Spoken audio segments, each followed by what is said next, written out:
Chapter 1. A Queen's Claim at the Pyre. The air tasted of ash and sorrow. It clung to the back of my throat, a physical weight of grief that even the sharp, clean scent of pine couldn't scour away. Flames, orange and gold, and tipped with angry red, licked at the night sky, consuming the pyre log by log. Consuming him, Kaelin, my mate, my alpha. The word felt hollow now, a title stripped of its lifeblood, leaving behind only the husk of what was. Around me, the Blackwood pack stood in a silent, suffocating circle, their heads bowed, their shoulders slumped under the heavy cloak of a leaderless night. I could smell their mourning, a rank, bitter scent like wet earth and decay, mingling with the cloying sweetness of the burning cedar logs. I stood at the edge of the clearing, just beyond the oppressive heat of the fire, my fingers clenched into the rough fabric of the ceremonial mourning cloak. Its fibers were woven with wolfsbane and silverbell, meant to calm the beast within, to soothe the soul of the grieving. It was a lie. There was no calm inside me. There was only a maelstrom, a furious, howling storm of a she-wolf clawing at the cage of my ribs, desperate to break free and tear this world apart. For taking him from her. My human half, the part that was Erindra Vane, held her back. For now. It was my duty as his Luna, to be the calm center of the pack's storm, to be the symbol of grace in loss. Tradition demanded it. My eyes, dry and burning from the smoke and unshed tears, scanned the faces illuminated by the fire's dance. I saw the young ones, their expressions a mixture of fear and confusion, their world upended. I saw the elders, their faces carved from stone and sorrow, their gazes fixed on the flames as if searching for answers in the embers. Elder Gareth, the oldest of them, his white fur streaked with the gray of countless winters, stood closest to the pyre. His lips moved in the silent, ancient words of the sending, his hands clasped before him. A bastion of tradition in a world that had just been shattered. His eyes, when they briefly met mine, held a pity so profound it felt like an insult. He saw not a Luna, but a widow, a relic, an echo of a reign that was over. And then my gaze found him, Dorian Merrick. He stood apart from the others near the shadowed edge of the great oaks that ringed our sacred clearing. While the rest of the pack faced the fire, he watched me, Kaelin's first commander, his shield, his blade, his most trusted soldier. Dorian was carved from the same unforgiving granite as the mountains that guarded our territory.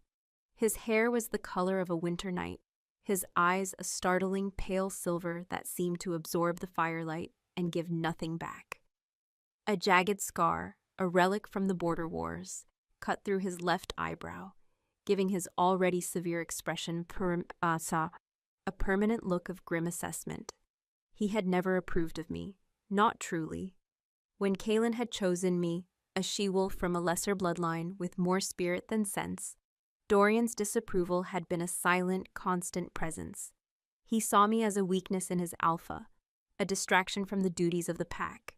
He served Kaelin with a loyalty that was absolute, but his respect for me was conditional, offered only because his alpha demanded it. Now, with Kaelin gone, that demand was ash on the wind. His stare was not filled with the same pity as the elders. It was something sharper, more complex. An appraisal, a question. He was weighing me, judging my grief, and I knew with a certainty that chilled me to the bone, he was finding me wanting. He expected me to break, to crumble, to be the fragile Luna they all believed I was. The heat from the pyre intensified, and a great log collapsed inwards, sending a shower of sparks spiraling into the inky blackness above. A collective gasp went through the pack. It was the center beam, the one Kaelin himself had felled and carved with the pack's sigil, the heart of the pyre. The finality of it was a physical blow. My wolf surged against my control, a raw, agonized howl building in her throat. I bit down on my lip, the coppery taste of blood a sharp anchor in the overwhelming tide of sense and sorrow. I would not give Dorian the satisfaction, would not give any of them the broken creature they expected to see.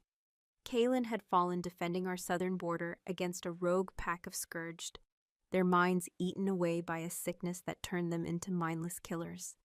He had died as an alpha should, protecting his own. Dorian had been the one to carry him back, his own body riddled with wounds, his face a mask of fury and grief so profound it had silenced the entire den. He had laid Kaelin at my feet, the words tearing from his throat in a raw rasp. "He is gone, Luna." He had used my title then, but it felt like a brand, a marking of my new, lesser place in the world. Now, as the flames consumed the last of the pyre's structure, Elder Gareth stepped forward.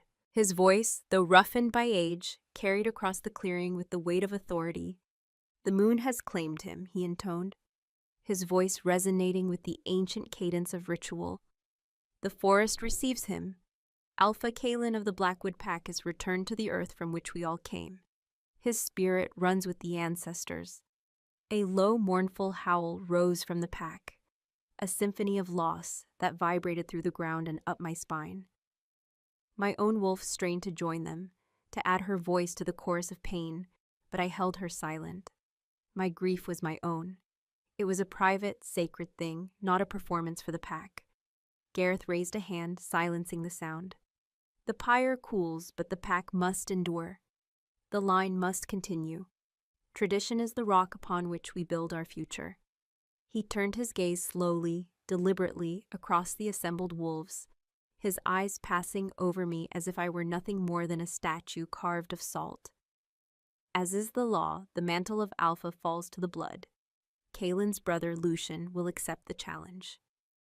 A murmur went through the crowd. Lucian, Kaelin's younger brother, stepped forward from the shadows.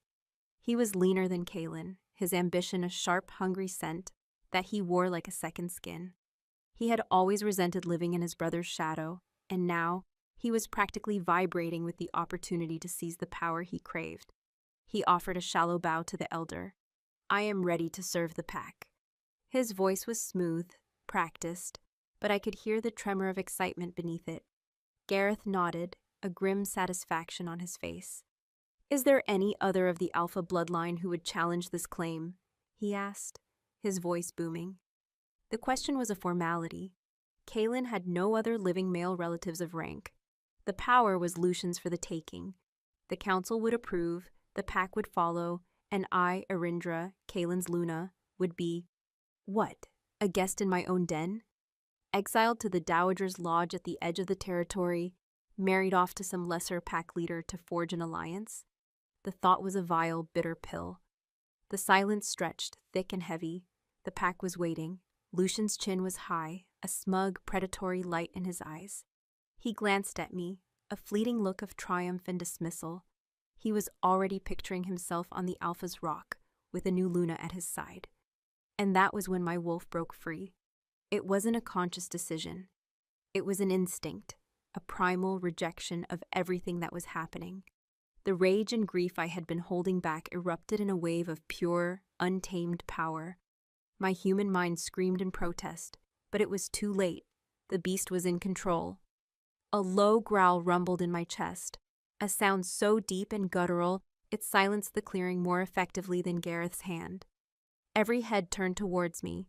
Shock rippled through the pack, a new scent on the air, confusion, fear, and a sharp spike of ozone as the ancient laws were threatened. Lucian's smirk vanished, replaced by a sneer. "The Luna forgets her place. Grief has undone her." Gareth's eyes narrowed. "Arindra, control yourself. This is not the time for—" "No," I said, my voice not my own. It was a rasp, a snarl, the sound of stone grinding against stone. The word hung in the cold night air, a declaration of war. I felt the change begin, the delicious, agonizing fire of it racing through my veins. It started in my spine, a burning heat that spread outwards, my bones groaning, shifting, lengthening. My human skin tore away from the inside, replaced by something tougher, more primal. I dropped the morning cloak, my hands clenching into claws, my nails thickening and elongating. The world dissolved into a kaleidoscope of heightened senses. The scent of pine became 1,000 different needles, each one distinct. The smell of the pack became a complex tapestry of individual fears, ambitions, and loyalties.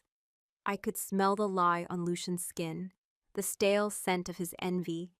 I could smell the rigid, unyielding stone of Gareth's tradition. And from across the clearing, I could smell Dorian, the cold iron of his control, the sharp tang of old blood from his barely healed wounds, and something else, something deeper and more potent. The scent of a storm held barely in check. The pain of the shift was a cleansing fire. It burned away the last vestiges of the meek, grieving Luna they expected me to be. My back arched, my vertebrae cracking and reforming. Fur, the color of moonlight on snow, burst from my skin, thick and protective, my face elongated, my jaw cracking and reshaping into a powerful muzzle, my teeth lengthening into daggers. The world sharpened, colors becoming more vibrant, the fire a living, breathing entity of impossible brightness. My hearing expanded, catching the frantic beat of a rabbit's heart 100 yards away in the forest. The whisper of the wind through the highest branches, the sharp intake of breath from every wolf in the clearing. When the transformation was complete, I was no longer Arindra. I was the wolf, larger than most females, with fur the color of bone and eyes that burned with the same cold silver fire as the winter moon. I shook my head, my powerful neck muscles bunching, and looked at them. Not as a Luna, not as a widow, but as a predator. I took a step forward, my claws sinking into the damp earth.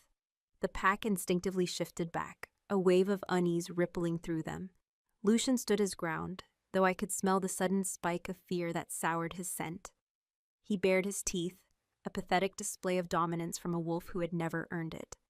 Gareth was the first to find his voice, his shock warring with outrage. "This is an abomination. A she-wolf has no place." I silenced him with a snarl that ripped from my throat, a promise of violence that needed no translation. I was not here to debate his ancient laws. I was here to break them. My silver eyes swept over the pack, holding each gaze, challenging them, demanding their attention. They were afraid. Good. Fear was a tool, and I would use it. Then my gaze landed on Dorian. He hadn't moved, but the stillness in him was different now. It was the coiled stillness of a wolf about to strike. His silver eyes met mine, and for a fleeting moment, I saw past the soldier, past the commander. I saw the beast within him, and it was watching mine with a terrifying primal focus. There was no pity in his eyes now, no judgment, only a raw, burning intensity that felt more dangerous than any threat Lucian could ever pose. Ignoring him, I turned my attention back to the center of the clearing. I stalked forward, my paws silent on the leaf-strewn ground, my body low and powerful. I walked past Lucian, who flinched as I brushed by him, my fur bristling. I ignored Gareth's sputtering protests. I walked to the edge of the smoldering pyre, the heat warming my fur, the scent of my mate's ashes filling my senses. This was his end, but it would be my beginning. I lifted my head to the full, luminous moon hanging like a judgment in the sky, and I howled. It was not the howl of grief they had offered earlier. This was something else entirely. It was a sound torn from the very depths of my soul, a declaration of rage, of pain, of unbroken will. It was the sound of a queen claiming her throne. It echoed through the forest, over the mountains, a promise and a threat carried on the wind. It spoke of a new order, of a tradition shattered, of a power seized from the ashes. It was the howl of an alpha. When the sound died, a profound silence fell over the clearing. The fire crackled. The wind whispered through the trees, but the pack was utterly still, their eyes wide with disbelief and a dawning, terrifying understanding. I lowered my head and turned, my silver eyes locking onto Lucian, then Gareth, then every other wolf who would dare stand in my way. I bared my teeth, a silent promise of what would happen to any who challenged my claim. The right of dominance was not given, it was taken. And in the heart of my pack, over the cooling embers of my mate's body, I had just taken it. My gaze finally returned to Dorian. He stood like a monolith in the shadows, his expression unreadable, his scent a whirlwind of iron and winter, and something I couldn't yet name. His pack was in chaos, his world turned upside down by the one person he had always dismissed. And in his eyes, I saw the question that would define everything to come. Would he kneel or would he fight? His loyalty had been to his alpha, but Kaelin was gone, and in his place stood a queen, his queen, whether he was ready to accept it or not. The night was far from over. The true battle had only just begun. Chapter 2. The Scent of Doubt and Iron. The echo of my howl faded into the whispering leaves, leaving a vacuum in its wake. The world seemed to hold its breath. For a long moment, the only sounds were the hiss and pop of the dying pyre and the frantic, terrified thumping of 24 hearts, my own included. The fury of the transformation had receded, leaving behind a cold, sharp clarity. In my wolf form, every sense was a razor's edge, slicing through the pack's shock to the raw emotion beneath. Fear was the dominant scent, a sour, acrid tang that prickled my nose. But underneath it were other, more dangerous currents. Lucian's curdled ambition, Gareth's brittle outrage, and from the elders, a deep, earthy scent of disturbed tradition, like a nest of ancient roots torn from the ground. Gareth was the first to break the spell. His human form seemed frail and small before my lupine bulk, but his voice was filled with the unyielding iron of centuries. Blasphemy, he spat, his face contorted in a mask of disgust. The great moon herself weeps at this perversion. A she-wolf does not lead. She nurtures, she binds, she does not rule. A chorus of growls rumbled from the circle of elders behind him, their agreement a low, threatening vibration in the air. Lucian, emboldened by their support, puffed out his chest. He took a half-step forward, trying to project an authority he didn't possess. She is mad with grief. My brother's mate has lost her senses. Seize her, confine her until her mind is her own again. It was a foolish, desperate move. He was calling on a pack, still paralyzed by the sheer force of my claim. No one moved. Their eyes darted between him, the council, and me, their instincts warring with generations of ingrained law. They were waiting to see where the true power lay. I did not have to prove it with a fight. Not yet.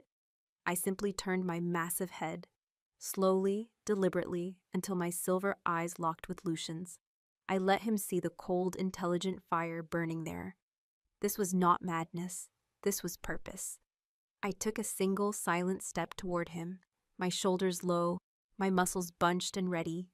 A deep, menacing growl started in my chest, a sound that was less a warning and more a promise of a throat being torn out. It spoke of hunts, of battles, of the primal, bloody business of survival that he, with his soft hands and political machinations, knew nothing about. Lucian faltered. The scent of his fear spiked, sharp and pathetic. He physically recoiled, his feigned bravado crumbling into dust. He had wanted the throne, but he was not willing to bleed for it. Not against me.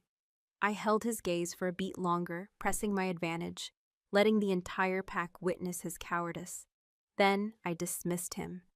I turned my back on him, the ultimate insult, and faced the pyre once more, my body a solid, unmoving wall of defiance between the pack and my mate's final resting place.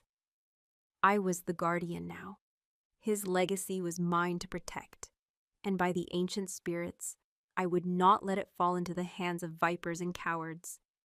The law is clear, another elder, Lyra, screeched, her voice thin and sharp as a shard of ice. The bloodline must rule. It is the only way to ensure the strength of the pack. The strength of the pack. The words echoed in my mind, a bitter irony. Kaelin's strength was what had held us together. Lucian possessed none of it. The council's rigid adherence to tradition would be our doom. We were surrounded by enemies, the Scourge to the south, the rival Ridgeback clan to the west, and the ever-present threat of human hunters who grew bolder with each passing season. A weak alpha like Lucian would get us all killed. My grief was a howling tempest inside me, but beneath it was a cold, hard certainty. I was doing this not just for me, but for them. For Kalen, I was honoring his sacrifice by refusing to let it be in vain. My eyes scanned the crowd again, searching. Where was he? My gaze found Dorian, still standing in the same spot at the edge of the clearing, a statue carved from shadow and granite. He had not moved, had not made a sound. While the elders raged and Lucian cowered, he simply watched. His pale silver eyes were fixed on me, and the intensity of his stare was a physical weight. I could not read his scent from this distance, not with the reek of fear and anger polluting the air, but I could feel his focus. He was dissecting every move I made, every ripple of muscle, every subtle shift in my stance. He was a commander assessing a battlefield, and I was the unknown, cataclysmic event that had just reshaped it entirely. His inaction was, in itself, a statement. He had not sided with the council, but he had not sided with me either. He was a force unto himself, loyal only to the memory of the alpha who lay in ashes between us, and I knew with a wolf's unerring instinct that he would be the hardest to convince, and the one I needed most. It was time. I could not command them as a beast forever. They needed to see the woman. They needed to see the mind behind the teeth and claws. Turning from the pyre, I faced them all, my head held high. I deliberately sought out a space in the center of the clearing, exposed and vulnerable, and I let go. The shift back was the reverse of the coming, not a cleansing fire, but a painful collapse. It felt like my very bones were dissolving, my muscles contracting in violent spasms. My wolf fought it for a second, reluctant to surrender her power, her control. "Stay," she snarled in my mind. "We are stronger this way. Safer." "No," I sent back, my human consciousness wrestling for dominance. They must see me, both of us. The pain was excruciating, 1,000 daggers twisting under my skin. My lupine form folded in on itself, fur receding, muzzle shortening, limbs shrinking back to their human proportions. I landed on my hands and knees, gasping, the cold night air a shock against my suddenly bare skin. A wave of dizziness washed over me, the world tilting violently. For a few heartbeats, I was utterly defenseless. Every instinct screamed at me to curl up, to protect my throat, my belly. I forced myself to fight it. Slowly, shakily, I pushed myself up. I rose to my feet, my legs trembling from the strain. I stood before them, naked and exposed in the flickering firelight, my body lean and corded with the muscle of a shifter, my skin marred by the faint silvery lines of old scars. I did not cover myself. I did not flinch. I let them look, let them see that I was not hiding behind the beast. The beast was a part of me, as was the woman. One could not exist without the other. Silence. Utter, profound silence. The pack stared, their expressions a mixture of awe, fear, and deep, unsettling confusion. Aluna was meant to be the soft heart of the pack. They had never seen their Luna like this, raw, powerful, and utterly unapologetic. I lifted my chin, my gaze sweeping over them all, dually resting on Elder Gareth. My voice when I spoke was hoarse from the howl, but it was steady. It carried across the clearing with an authority they had not heard from me before. "You speak of law, Gareth, of tradition." I took a step forward, then another, my bare feet silent on the cold ground. "Tradition says the pack must be led by the strongest. That is the highest law, the one that ensures our survival." I gestured toward Lucian, who looked away, unable to meet my eyes. Is he the strongest? Did he stand with his brother on the southern ridge? Did he taste the blood of the scourged? Or did he stay here, in the den, sharpening his words while better wolves sharpened their claws? A murmur rippled through the younger warriors. They knew it was true. They had fought alongside Kalen. They had seen his courage, and they had seen Lucian's absence. The law of blood, I continued, my voice gaining strength, was created to ensure power passed to the worthy. It was meant to prevent weakness, but when it becomes a shield for cowards and opportunists, it is no longer a law. It is a chain. I walked slowly around the edge of the circle, forcing each wolf to meet my gaze. Kalen's blood runs in my veins, a bond forged under the moon, deeper than any shared womb. His strength is my strength. His pack is my pack. And I will not see it led to ruin by a fool who mistakes ambition for power. My eyes found Dorian again. He still hadn't moved, but something had shifted in his posture. A subtle tightening of the shoulders, a clenching of his jaw. He was listening. "I claim the right of dominance," I declared, my voice ringing with finality, "not as Kalen's Luna, not as a grieving widow. I claim it as the strongest wolf in this clearing tonight. I claim it as your alpha." "This has never been done," Lyra shrieked. "You have no right." "Then I will make the right," I roared back, the wolf snarl creeping back into my voice. "The world is changing. Our enemies grow stronger. They do not care for our traditions. They care only for our weaknesses. I will not be a weakness. I will be the weapon that keeps this pack alive." Just as the council began to find its voice again, ready to drown me in a tide of outrage, a movement at the edge of my vision caught my eye. Dorian was walking. He moved with a quiet, lethal grace, his big frame parting the crowd without effort. He walked not toward me, but toward the Alpha's den, which stood empty and dark on the rise overlooking the clearing. He disappeared inside for a moment, then re-emerged, a heavy fur cloak in his hands.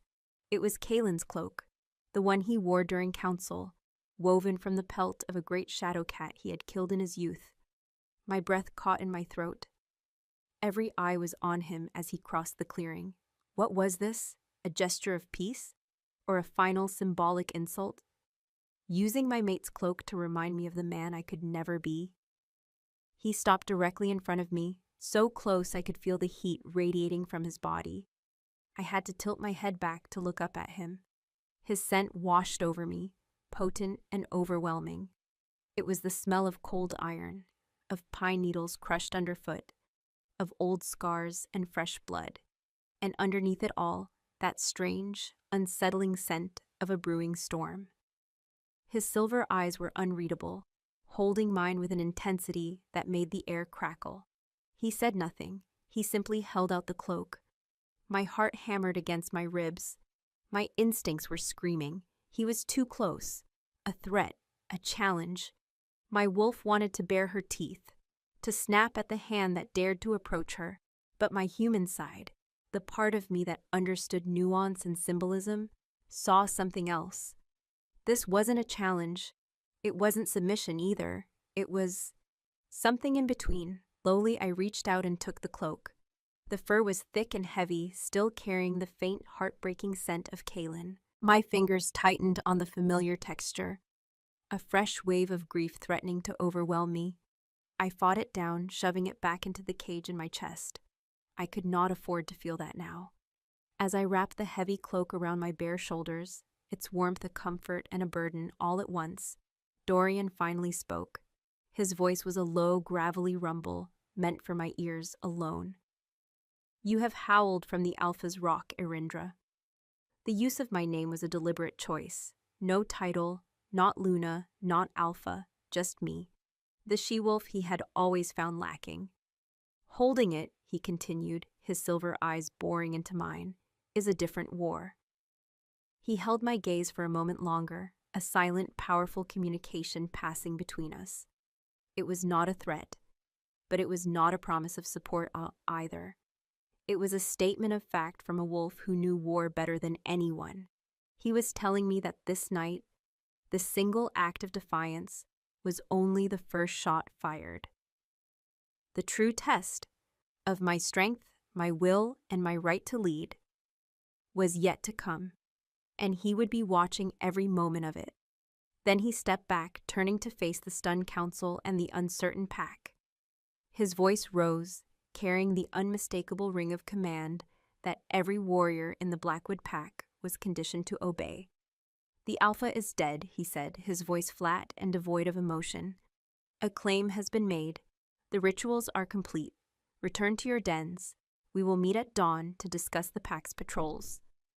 It was a dismissal. He was not ordering them as my commander.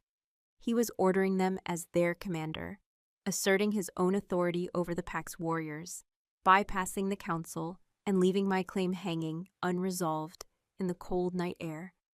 He was creating a space, a pause in the chaos. He was taking control of his soldiers, the true strength of the pack, while the politicians argued. The pack, desperate for direction, obeyed. They broke their circle, melting back into the shadows of the forest, their murmurs like the rustling of dry leaves. Lucian shot me a look of pure hatred before stalking off, the elders gathering around him in a tight, conspiratorial knot. Soon, only I and Dorian remained in the clearing, standing on opposite sides of the dying pyre. The flames cast long, dancing shadows that twisted around us. I clutched Kaylin's cloak tighter, its weight a heavy reminder of the mantle I had just stolen. I had won the night. I had silenced my rivals and stared down the law. But as I looked at the formidable, unreadable wolf across the embers, whose loyalty was a question mark written in smoke and iron, I knew he was right. This was not a victory. It was just the beginning of the war. Chapter 3. The Ghost of an Alpha's Promise. The walk from the clearing to the Alpha's den was the longest of my life. Each step was a conscious effort, my bare feet numb against the cold, packed earth of the path. Kaylin's cloak felt like a shroud of lead on my shoulders, its familiar weight a crushing reminder of the emptiness beside me. The pack had vanished into the darkness, their scents lingering on the air like ghosts of their judgment. But the den ahead was a more formidable challenge. It was our home. Now it was just a symbol of a power I had seized but did not yet truly possess. The den was carved into the heart of the great rock, a massive granite outcrop that served as the pack's central fortress. Its entrance was a dark, yawning mouth, a void I had to force myself to enter. Inside, the air was still and cool, thick with the scent of him. It was everywhere, woven into the furs on the floor, clinging to the heavy wooden furniture, embedded in the very stones of the walls. Cedar, worn leather, and the faint, dusty smell of old maps. It was the scent of home, the scent of safety, the scent of my mate. A fresh wave of grief, sharp and vicious, tore through me. My knees buckled, and I had to brace myself against the cold stone wall, my breath coming in ragged, silent sobs. My wolf, the fierce, dominant beast who had faced down an entire pack, whimpered in my mind. She had fought for power, for survival, but in this place, she only felt the gaping wound of her missing half. The bond between mates is a living thing, a cord of spirit and instinct that ties two souls together. Kaylin's death hadn't just broken that cord. It had ripped it from my very being, leaving a raw, bleeding wound that I wasn't sure would ever heal. Forcing myself upright, I pushed deeper into the den. The main chamber was vast, dominated by a huge stone hearth where a low fire still crackled, casting flickering shadows across the room. On the far wall was the map table, a massive slab of polished oak. Its surface a web of charcoal lines and carved wooden markers depicting our territory, our rivals' lands, and the encroaching dead zones claimed by the scourged. This was the heart of Kaylin's rule. Here, he had planned hunts, plotted defenses, and made the decisions that had kept us safe for a decade. My fingers traced the edge of the table, coming to rest on a small, intricately carved wolf, its head thrown back in a silent howl. Kaylin had carved it himself during a long, harsh winter, his large hands surprisingly deft with the small knife. He'd given it to me, telling me it was my spirit, fierce, a little wild, and always singing its own song. At the time, I had laughed. Now, the memory was a blade in my gut. I sank into the Alpha's chair, a heavy, throne-like seat carved from a single great oak, its arms worn smooth by his hands. The leather was cool against my skin. It felt too big. The space around me an aching void. I closed my eyes, pulling his cloak tighter, and for a moment, I let myself remember. It was a night much like this one, a full moon hanging low and heavy in the sky.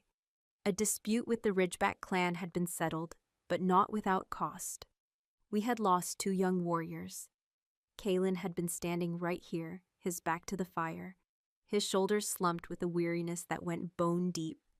I had come to him, placing my hands on his chest, feeling the steady, powerful beat of his heart under my palm.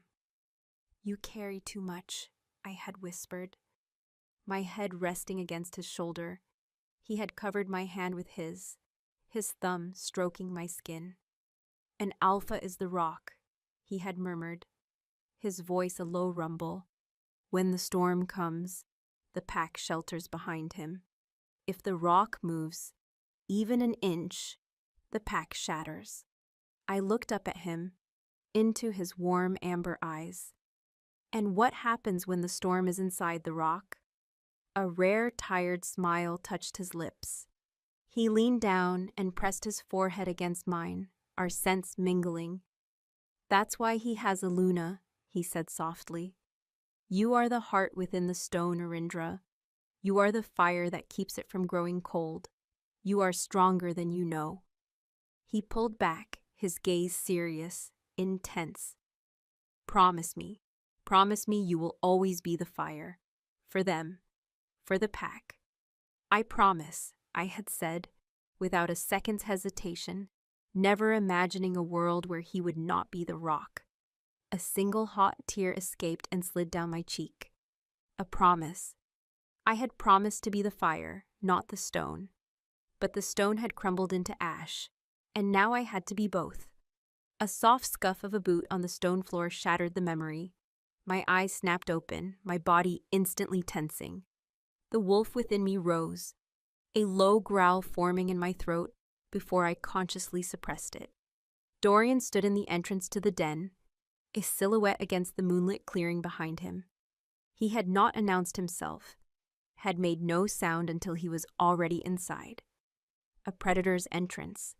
He walked into the chamber, his presence filling the vast space, his cold iron scent cutting through the warm memories of cedar and leather. He stopped a dozen feet away, his silver eyes taking in the scene, me, in the Alpha's chair, wrapped in the Alpha's cloak, looking small and out of place. "The council is gathering at the Elder's Lodge," he said, his voice flat, devoid of inflection. It was not a report. It was a statement of fact and observation. "Lucian is with them. They are discussing the line of succession." "Let them discuss," I said, my voice steadier than I felt. "Their words are the rattling of dry bones. The pack saw what happened tonight. They saw a she-wolf, mad with grief, defy 1,000 years of law," he corrected, his tone still perfectly level, but with a sharp, cutting edge. "They are afraid, confused. A confused pack is a weak pack." I rose from the chair, letting Kaylin's cloak settle on my shoulders like a mantle of command. I would not be interrogated in my own den. I walked to the map table, placing my hands flat on its surface, staking a silent claim to this new center of my world. "And what do you see, Dorian?" I challenged, my eyes locking with his across the polished wood. He was silent for a long moment, his gaze unwavering. It felt as if he could see straight through me, past the defiant posture and the borrowed cloak, to the raw, grieving woman beneath. "I see Kaylin's mate," he said finally, his voice a low growl. "And I wonder if she's doing this for the pack, or for the ghost of the man who led it." The accusation struck home, a poisoned dart. Was he right? Was this just an elaborate, desperate attempt to hold on to Kaylin, to keep his world from vanishing completely? The doubt was a serpent coiling in my gut. I crushed it. "Kaylin is gone," I said, my voice cold as the stone beneath my feet. "His ghost cannot protect our borders. It cannot hunt for our young. It cannot face the scourged. I can." I leaned forward, my knuckles white against the dark wood. "I am not trying to be him. I am trying to keep his pack from dying with him, something his own brother seems perfectly willing to do so long as he gets to wear the title while it burns." A flicker of something, was it respect, agreement, passed through his eyes, so fleeting I might have imagined it. He took a step closer to the table, his gaze dropping to the map. His large hand, scarred and calloused, pointed to the southern edge of our territory, a jagged line of hills marked with a faint red charcoal smudge. The place where Kaylin had fallen. "The dawn patrol is due," he said, his voice all business now, the voice of a commander. The scourged were driven back, but they will test the border again.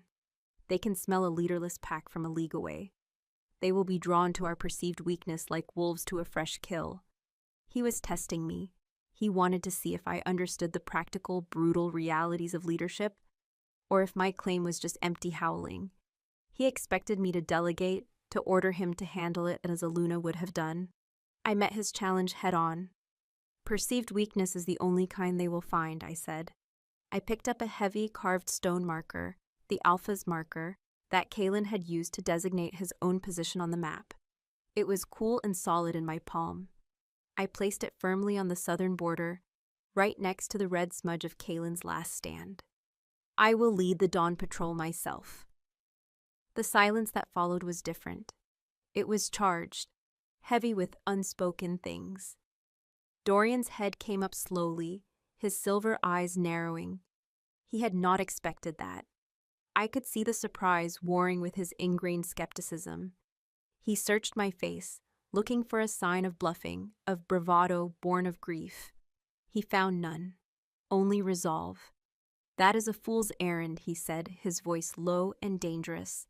You have just challenged the entire structure of this pack. You need to be here, consolidating your power, not chasing shadows on the border.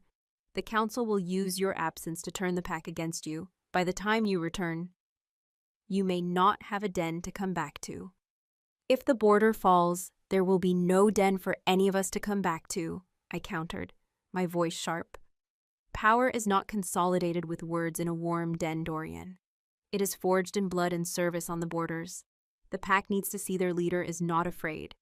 They need to see that the loss of their alpha has not made us weak. I looked him straight in the eye. They need to see me bleed for them, just as he did. He stared at me for a long, hard moment, the firelight catching the silver of his scar.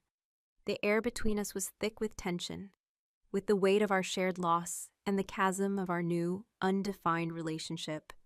He was Kalen's man, through and through. His loyalty was a thing of legend. But Kalen was gone, and I had taken his place. I was an unknown quantity, a disruption to his world, and he did not yet know if I was a queen or a tyrant, a savior or a fool. The pack tests a new alpha, he said slowly, his voice a low rumble that vibrated through the floor. They will push you. They will challenge you in ways both small and large. They need to know the strength of the hand on the reins. Every wolf you meet on that patrol will be measuring you. Let them measure, I said, my chin high. They will find I do not come up short. He gave a single sharp nod. It was not agreement. It was not submission. It was an acknowledgement. A recognition that a line had been drawn, and I had just stepped over it without hesitation. He turned without another word and walked toward the entrance of the den. His footsteps echoed in the silent chamber. Just as he reached the threshold, he paused, his back still to me. The air is cold before dawn, he said, his voice rough. Wear something warmer than a dead man's cloak. And then he was gone, leaving me alone in the vast, silent den. The fire crackled, casting my solitary shadow long and distorted against the stone wall. His final words were not an insult. They were practical. They were a soldier's advice, a small, almost imperceptible crack in the wall of his iron control. I looked down at the map, at the Alpha's marker my hand still rested on. He was right. The pack would test me. The council would plot against me. My enemies would press our borders, and Dorian Merrick, the ghost of my mate's loyalty, would be watching my every move, waiting for me to fail.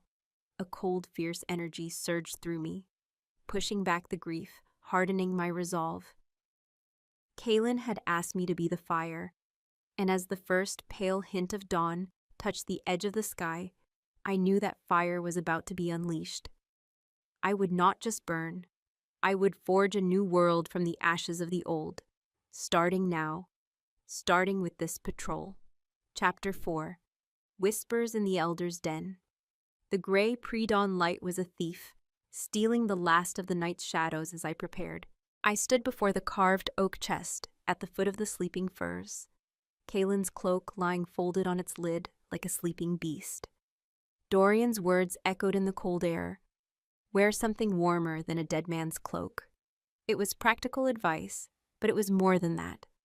It was a command to shed the past, to step into this new role, unburdened by the symbols of the one who came before. I left the cloak where it was. My hands moved with a purpose I hadn't felt since before Kaylin's death, selecting not the soft doe skin of a Luna, but the hardened leather of a warrior. I pulled on thick, fur-lined leggings and a tunic of dark, supple leather that was stained and scarred from my own hunts. It was old, something I hadn't worn in years, but it settled on my shoulders with a familiar, comforting weight. It was my own skin, not one I had borrowed.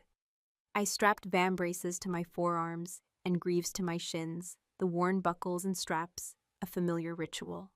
Lastly, I took up the hunting knife Kaylin had gifted me on our first mating anniversary.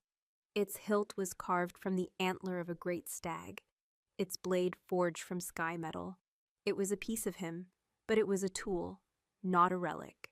I slid it into the sheath on my thigh.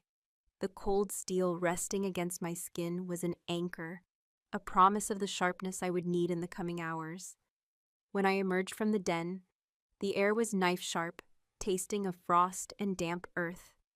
The pack's central clearing was deserted, the great pyre now a mound of blackened logs and gray ash, a cold, dead heart in the center of our world. A thin plume of smoke still curled from its core, a final, ghostly exhalation.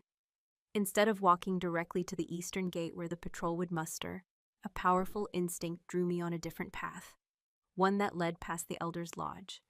It was a low, ancient structure, built of river stone and heavy timbers, half buried in the hillside. Light, the warm yellow of tallow lamps, spilled from its narrow windows, a stark contrast to the sleeping gloom of the other dens. As I drew nearer, keeping to the shadows of the great pines that surrounded it, their scent sharp and clean in the cold, I heard them. My shifter hearing, more acute than any human's, picked up the low murmur of voices from within. I slowed my steps, my feet making no sound on the carpet of fallen needles. Gareth's voice was the first I could distinguish, its reedy timbre laced with a venomous certainty, an affront to the ancestors, an insult to the moon herself. Her grief has made her a beast, and we would be fools to let a beast sit on the Alpha's rock. She is strong, Gareth, another voice countered, deeper and more cautious. It was Elder Orin, a wolf who valued stability above all else. The pack saw her strength. They will not easily turn against one who holds the power of dominance. Lucian's voice cut in, sharp and impatient, dripping with the sour scent of his resentment that I could almost smell even from here. Strength? She howled at the moon like a maddened creature. That is not strength, it is chaos. She will lead us to ruin before the next full moon. We must act. We must invoke the right of proving. A hush fell within the lodge. The right of proving, an archaic, brutal tradition unused for centuries. A series of impossible trials designed to test a claimant whose bloodline was in question. It was a death sentence disguised as law. The right is too dangerous, Orin argued. It could break her, and the pack with her. If she were to succeed, she will not succeed, Gareth snapped. No female could. The trials were designed by alphas, for alphas. She will fail, and the pack will see her for the pretender she is. The law will be satisfied, and the proper order restored. Lucian will take his rightful place.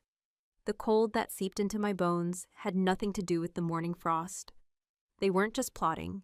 They were weaving a legal snare, using the pack's most sacred laws to orchestrate my destruction.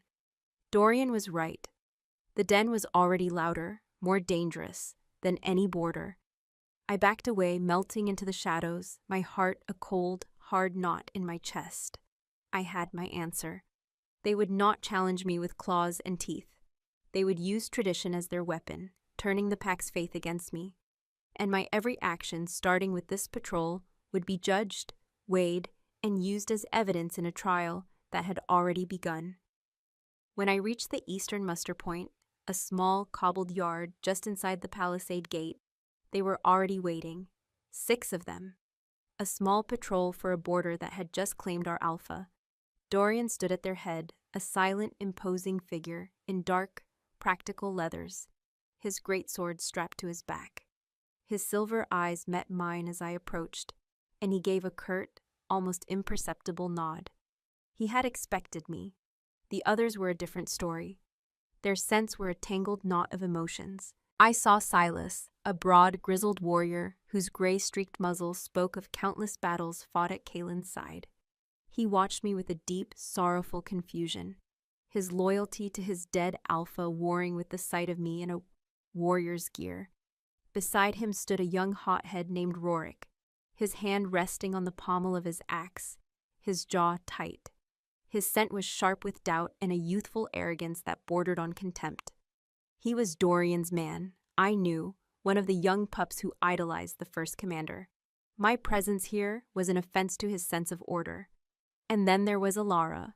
She stood slightly apart, her expression unreadable, her posture relaxed but alert. She was one of our best trackers, lean and wiry, her dark hair braided tightly back from a face that held no illusions. She was the only other she-wolf on the patrol, and her presence felt like a deliberate choice on Dorian's part. A test, perhaps, or a silent statement. Her gaze met mine for a brief second, and in it I saw not doubt, but a keen, penetrating curiosity. She was observing, waiting. The other three warriors were younger, their expressions a mixture of fear and the grim determination of soldiers heading into dangerous territory. No one spoke. The silence was a heavy blanket. This was my first test, to command them. I walked to the front of the small group, forcing myself to stand tall, to project an authority I was only just beginning to feel. I met each of their gazes, lingering for a moment on Rorik's challenging stare until he finally looked away, a faint flush rising on his cheeks. "The southern ridge still carries the scent of our enemies," I began, my voice clear and steady in the quiet morning. "We go to read the signs, to measure their intent. We go to show them that the Blackwood Pack is not broken, that our border is a line of teeth and claws, today as it was yesterday." I turned to the gate guards. "Open the gate." My voice held the clipped, unmistakable tone of command. It was Kaelin's tone. For a moment I saw a flicker of surprise on Silas's face, a ghost of his old alpha in my words. The heavy wooden gate groaned open, revealing the misty gray expanse of the forest beyond. "Dorian, you take the lead," I ordered. "Ilara, you have our flanks. Silas, Rorik the rear. Stay alert. Eyes open, ears sharp. We move as one. We move silent." It was a standard patrol formation, one they knew well. But the order came from me. I saw Dorian's eyes narrow slightly, but he gave another curt nod and turned, melting into the forest without a backward glance. Ilara followed, a shadow among shadows. After a moment's hesitation, Silas grunted and moved to his position, and Rorik, with a last resentful glance at me, fell in behind him. I took my place behind Dorian, in the heart of the formation. The position of the Alpha. The forest was a cathedral of silence, the air thick with the smell of pine and cold stone and decaying leaves. We moved like ghosts, our footsteps silenced by years of practice. For the first hour, the only sounds were the whisper of the wind in the high branches and the distant cry of a hawk. The tension within our small group was a palpable thing. I could feel their eyes on my back, could smell the sweat of their uncertainty. They were watching my every step, listening to my every breath, judging me. I ignored them. I let the wolf rise within me, not to take control, but to lend me her senses. The world bloomed into a vibrant tapestry of information. I smelled the day-old trail of a doe and her fawn, the musky scent of a fox's den in the rocks to our left, the faint, acrid tang of ozone that hinted at a storm building over the distant mountains. And underneath it all, a faint, foul undertone on the wind from the south, a scent of sickness and rot, the scourged. We reached the base of the southern ridge as the sun finally broke through the mist, bathing the landscape in a pale, watery light. This was it. The ground here was torn and scarred, the earth blackened in places from the fire of battle magic. The scent of old blood was still thick in the air, a coppery ghost that made my stomach clench. I could smell Kaelin's blood here. The thought was a physical blow, and for a second, My vision swam. The grief was a living thing, a clawed hand squeezing my heart. My wolf pushed back, snarling in my mind. Not now. The enemy is near. Grieve later, she was right. I shoved the pain down, locking it away. I was not a widow here. I was a commander. I was the alpha. I scanned the ridgeline, my eyes catching on a stand of pines where the branches were broken and splintered. Dorian, I said, my voice low. Up there, with me. The rest of you hold this position. Form a defensive perimeter.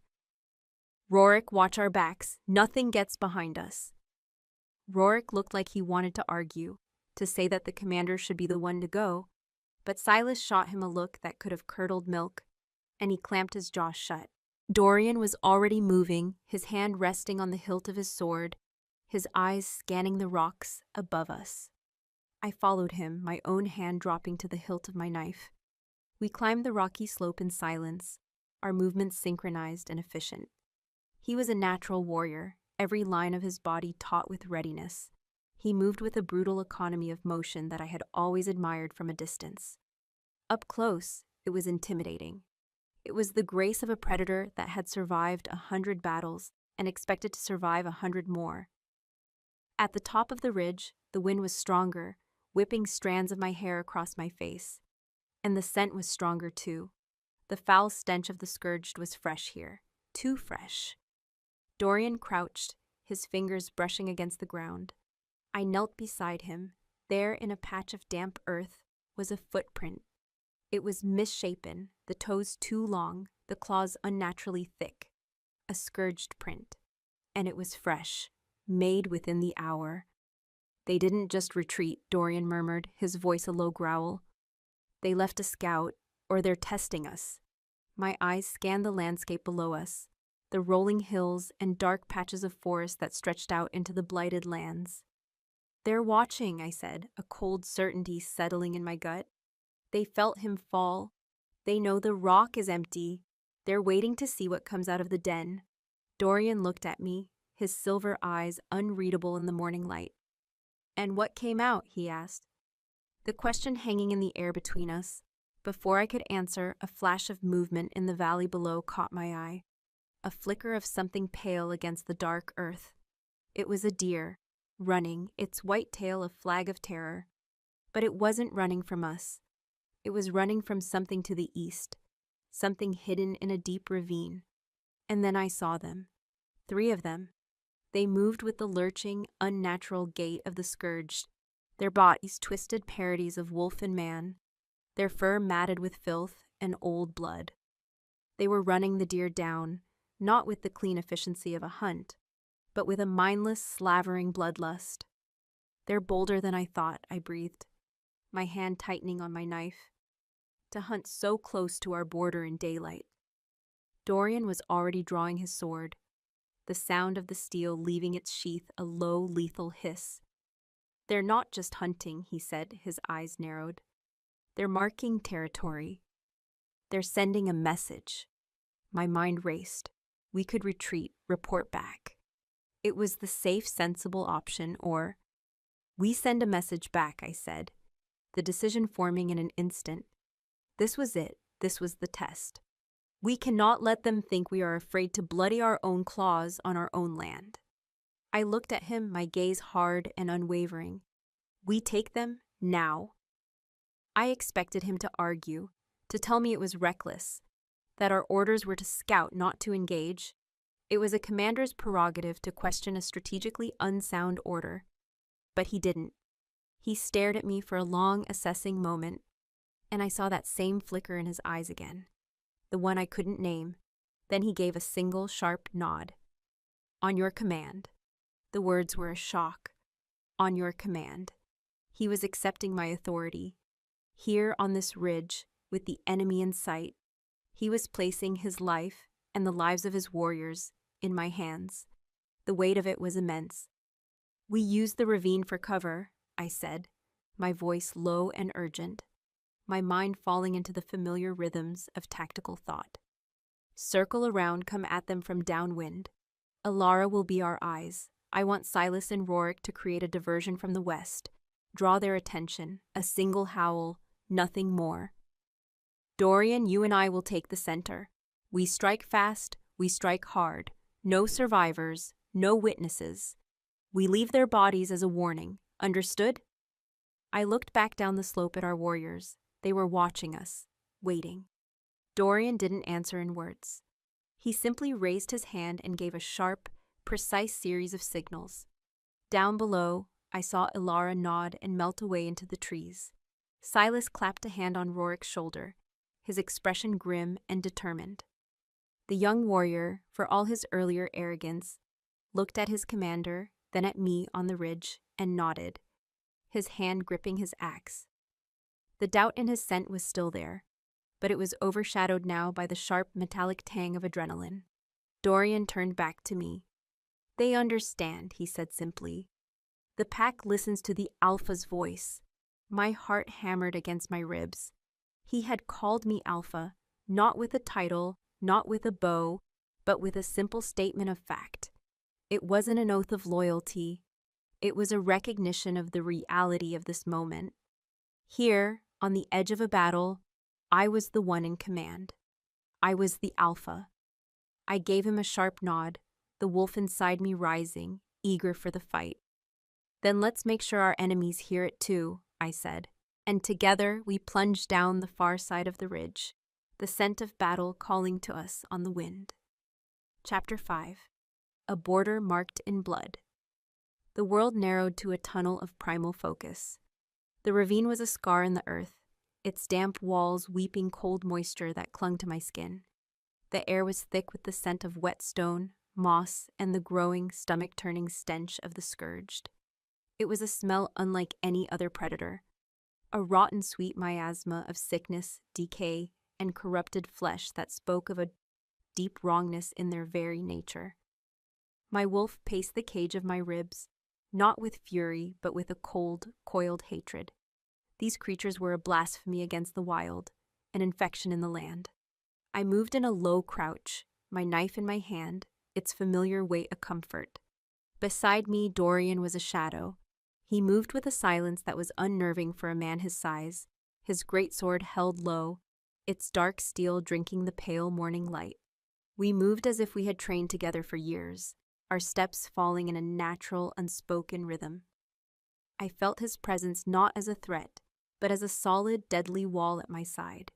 He was watching our front, his head tilted slightly, his senses stretched to their limit. He was trusting me to watch his back, to be the other half of this deadly equation. The trust was a fragile, unearned thing, born of necessity, but it was there, a silent pact forged in the face of a common enemy. My ears strained, filtering through the whisper of the wind. I heard the frantic, terrified heartbeat of a shrew in the undergrowth nearby.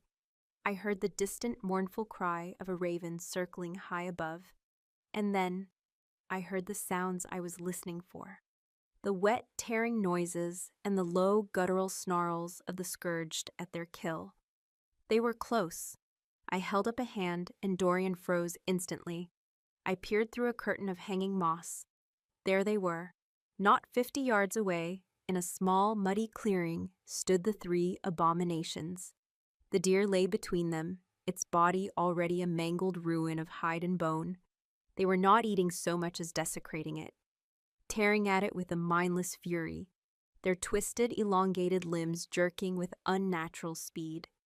They were gaunt, their matted fur stretched tight over protruding ribs and warped skeletons. Their eyes glowed with a faint, sickly yellow light, devoid of thought or reason. Only hunger, only corruption. A cold rage settled deep in my bones.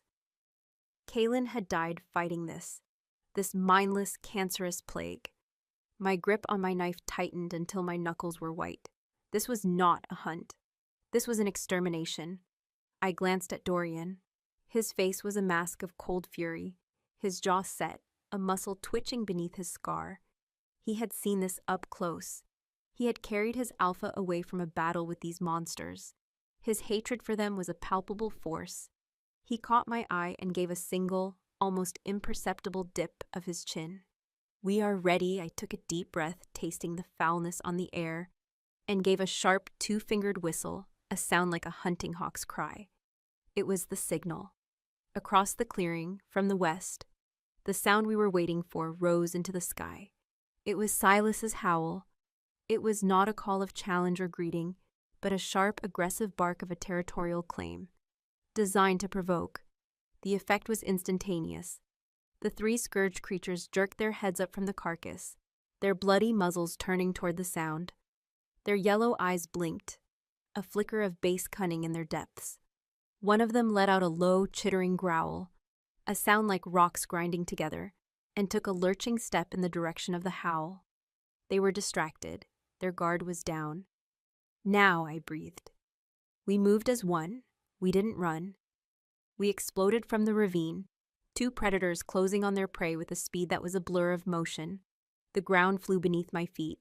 20 yards, 10. The closest creature turned, its warped face a nightmare of matted fur and too many teeth. Its yellow eyes widened, not in fear, but in surprised bloodlust as it saw new prey. It lunged, its claws extended, a gurgling shriek tearing from its throat.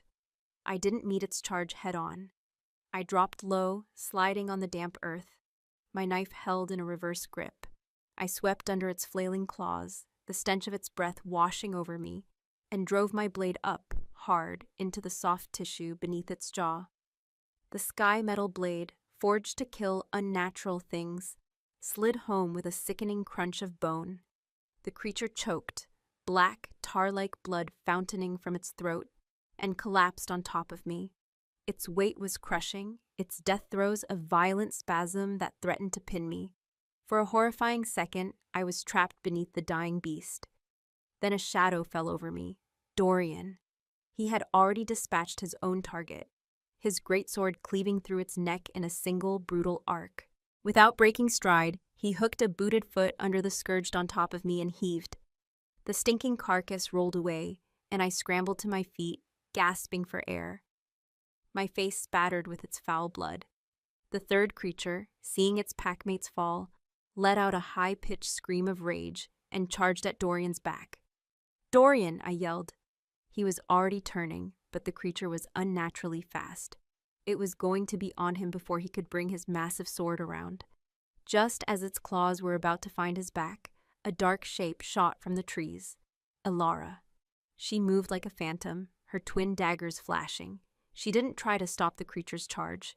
She used its own momentum against it, leaping onto its back, her blades sinking deep into the base of its skull with vicious precision. The scourge shuddered, its legs buckled, and it crashed to the ground, twitching, just inches from Dorian's feet. The silence that fell was as sudden and violent as the attack had been. It was over. 10 seconds of brutal, synchronized violence. I stood panting, the adrenaline singing in my veins, my knife dripping with black blood. Dorian stood over the creature Alara had killed, his own sword held ready, his chest rising and falling. Alara landed lightly on her feet, pulling her blades free with a practiced flick of her wrists. From the trees, Silas and Rorik emerged, their own weapons drawn. Silas's eyes were wide, his gaze fixed on the carnage. Rorik looked pale, his knuckles white on the haft of his axe. He had been the diversion, the bait. He hadn't seen the true speed and savagery of the enemy up close until now. His eyes met mine, and the contempt I had seen there earlier was gone, replaced by a raw, naked shock that was bordering on awe. I took a moment, forcing my breathing to even out, my heart to slow its frantic hammering. I had done it. I had given the commands, and we had succeeded. No one was hurt. The enemy was dead. But the cold weight of command settled on me. This was my responsibility. Their lives, their deaths. "Report," I said, my voice coming out rougher than I intended. Alara was the first to speak, wiping her blades on the creature's matted fur. "Flanks are clear, no others within scent range." Her voice was calm, professional. She looked at me, a flicker of something in her dark eyes. "Good kill, Alpha." The word hit me like a physical blow. Alpha. She said it so easily, so naturally. It wasn't a challenge or a test. It was a statement of fact. She had seen my command. seen my blade work, and had made her judgment. Silas stepped forward, his gaze moving from the dead creatures to me. He looked at the black blood on my face, the knife still in my hand. The confusion in his scent was gone, replaced by a deep, earthy smell of respect. He gave me a slow, deliberate nod. The plan was sound. The strike was clean. Kaelin would be proud. The last word was heavy with a grief we all shared, but it was an offering, the highest praise he could give. My eyes found Dorian. He was watching me, his own face a grim, unreadable mask. He sheathed his greatsword with a smooth, final sound. He walked over to me, his silver eyes scanning me from head to toe. I thought he was judging my performance, critiquing my form, but his gaze stopped on my left arm. "You're bleeding," he said, his voice a low rumble. I looked down. I hadn't even felt it. A deep gash ran along my forearm, a gift from the creature's claws as I had ducked under it. It was a clean cut, already beginning to heal with the shifter's speed, but it was bleeding freely. My own crimson blood a stark contrast to the black ichor that covered my skin. Before I could react, he reached out, his large, calloused hand closing gently around my arm. His touch was surprisingly careful, his thumb brushing against the edge of the wound. A jolt, like a spark of lightning, shot up my arm. It was not a spark of attraction, but of sheer primal energy. A powerful male of the pack, the first commander, was touching me, tending to a wound. It was a gesture loaded with 1,000 unspoken meanings in our world. It was an acknowledgement, a sign of care. His scent enveloped me, iron and pine and the cold, clean smell of a winter storm. And for a dizzying moment, it was all I could sense. I pulled my arm back, not out of fear, but out of a sudden sharp need to reassert my own space. "It is nothing," I said, my voice tight. "It will heal." He dropped his hand, his silver eyes holding mine.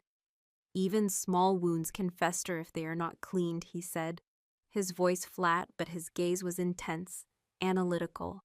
He was seeing me now, not as Kaelin's mate, not as a grieving Luna, but as a warrior who had stood beside him in a fight and held her own. And perhaps he was seeing me as his alpha.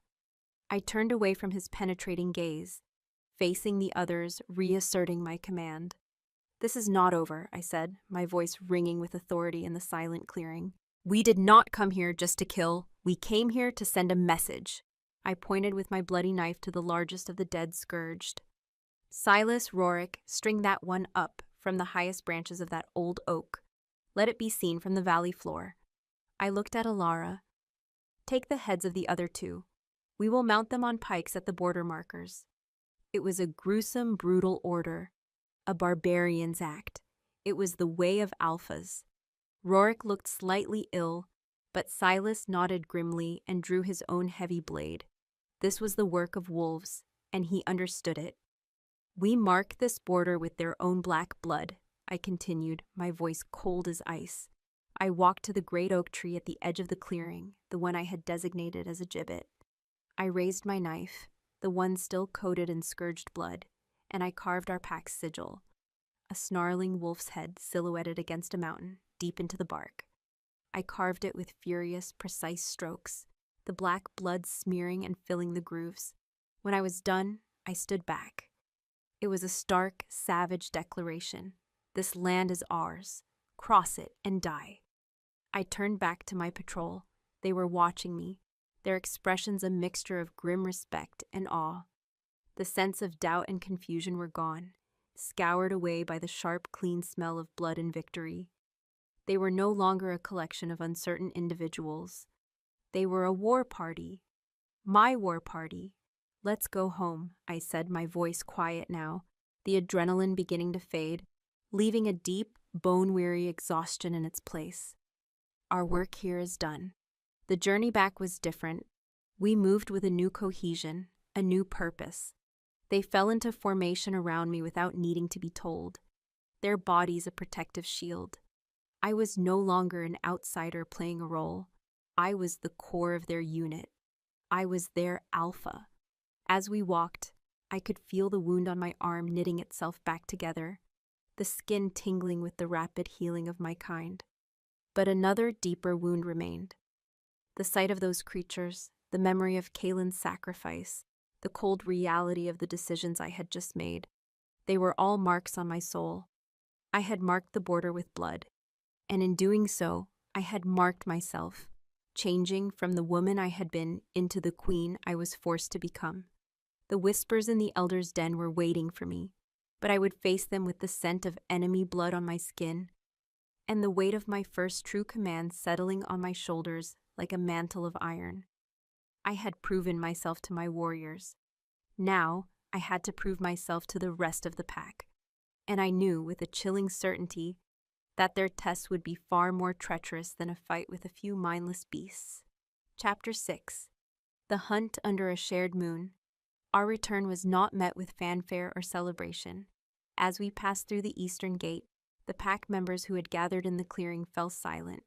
They stared, their eyes wide, their sense a confusing mix of awe, fear, and a sharp metallic tang of alarm. They saw the black bloodstains on our leathers, the grim set of our jaws, and the 2 gruesome trophies Alara carried, their severed heads held by their matted fur, their dead yellow eyes staring into nothing. They saw a war party returning from a successful kill, and they saw me at its head. I did not wait for them to ask. I walked to the center of the clearing, to the cold ashes of the pyre, and raised my voice. "The scourge tested our border," I announced, my words carrying in the still afternoon air. "They found it unbroken. They found it guarded. This plague will not find a foothold in our lands while I draw breath." I nodded to Silas and Rorik, who moved without a word to the palisade wall, mounting the severed heads on sharpened pikes on either side of the main gate. It was a savage, brutal warning. A gasp went through the crowd, a mixture of horror and a grim, primal satisfaction. This was the language of power, a language all wolves understood. Just as the murmur of the crowd began to rise, a sharp, commanding voice cut through it. "What is the meaning of this barbarism?" Elder Gareth stood at the entrance to his lodge, his face a thundercloud of righteous fury. Lucian was a step behind him, a smug, vindictive look on his face. They had been waiting. They had heard of our return, and had come to spin this victory into a defeat. "This is not our way, Betrayal." Gareth continued, striding into the clearing, his robe sweeping the ground. "We are not savages who display the heads of our enemies. We are the Blackwood Pack, with laws and traditions that lift us above the beasts of the forest." "The scourged are beasts," I countered, my voice dangerously calm. "And they are at our door. Would you rather I brought back the heads of our own warriors, Gareth? Would that be more in keeping with your precious traditions?" A low growl of agreement rumbled through the assembled warriors. They had lost kin to the scourged. They knew the price of weakness. Lucian stepped forward, his expression one of mock concern.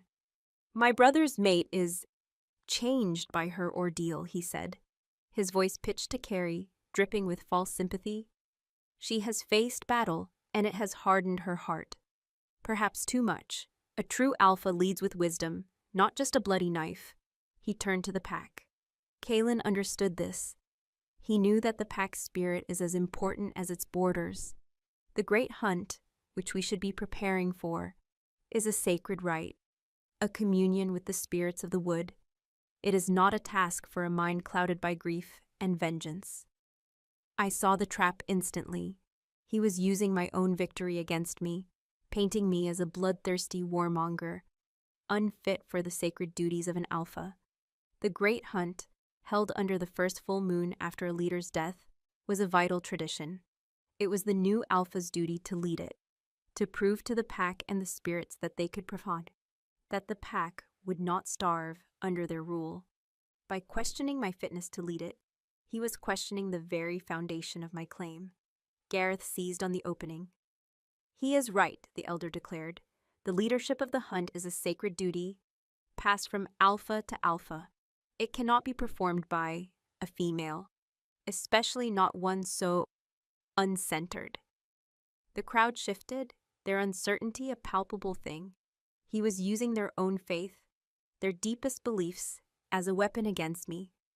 They respected strength, yes, but they revered tradition. I could feel my support wavering, the respect I had earned on the border dissolving into confusion. I had to act, not with anger, not with threats. I had to meet their challenge on my own terms.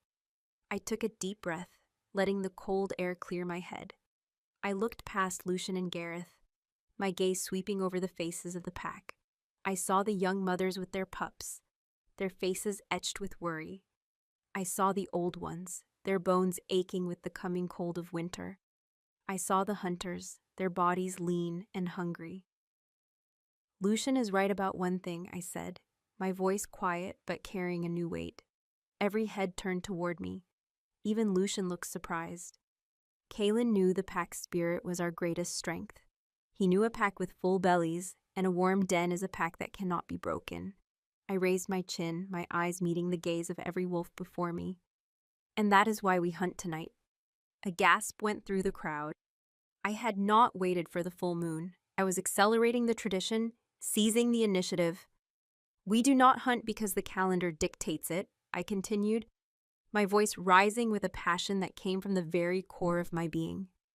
We hunt because we are hungry. We hunt because our fallen alpha deserves the honor of a funeral feast. Not just a funeral pyre. We hunt to remind ourselves, and anyone watching from the shadows, that the Blackwood pack is strong. That we provide for our own, that our heart still beats, loud and fierce in the chest of every one of you. I let my gaze rest on the warriors of my patrol. We hunt to wash the foul taste of our enemy's blood away with the clean, honest hunt of our own lands. I had turned their argument on its head. I had framed the hunt not as a challenge to tradition, but as an honor to it, and to their fallen alpha. I could see it in their faces, the doubt being replaced by a glimmer of hope, of purpose. The moon will be full tonight, I declared, my voice ringing with a finality that dared them to challenge me. Gather your strength. Scent the air. We run as a pack at moonrise. We will honor Kaelin with a kill worthy of his name. I turned and walked away, not waiting for their response, leaving Lucian and Gareth standing there, their traps sprung and empty.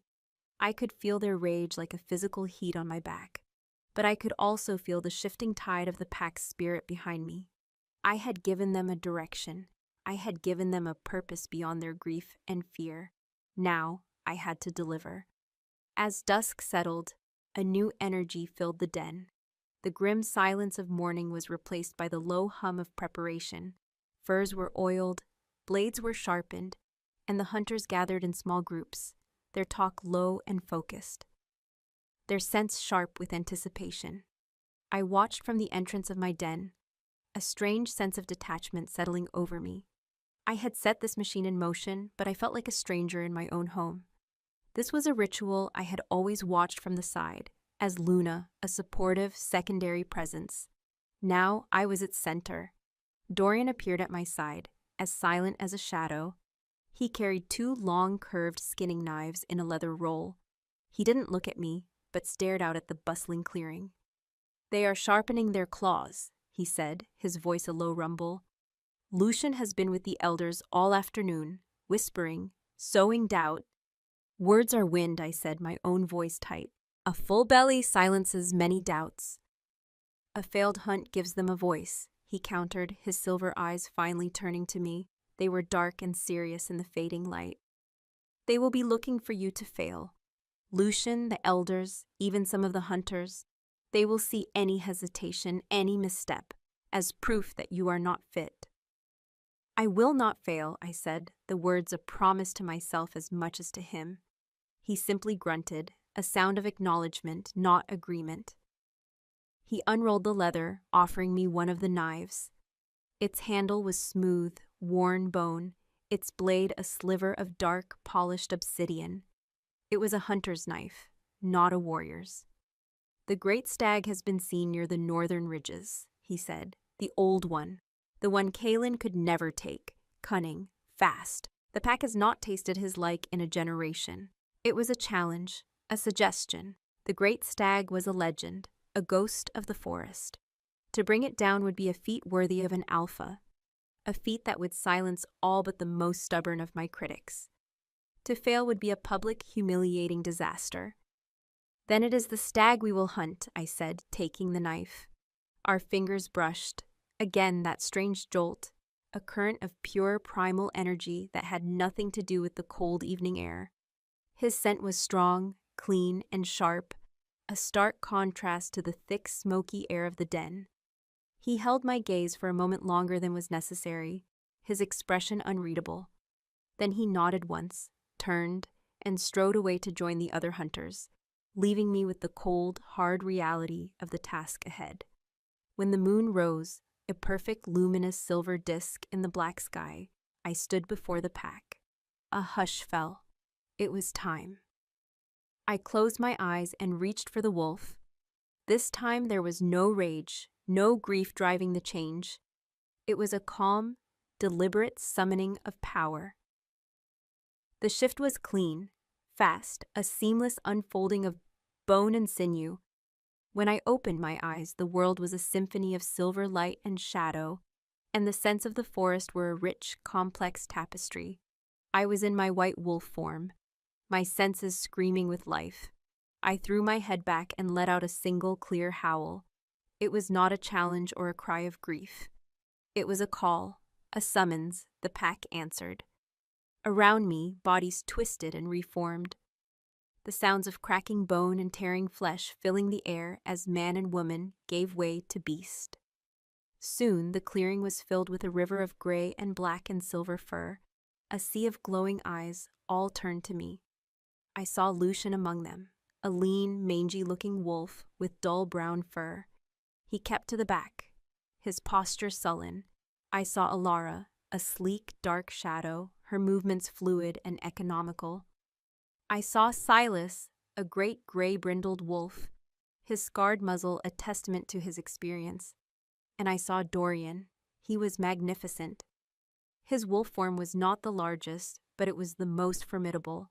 His fur was the color of a moonless night, a pure, deep black that seemed to absorb the light.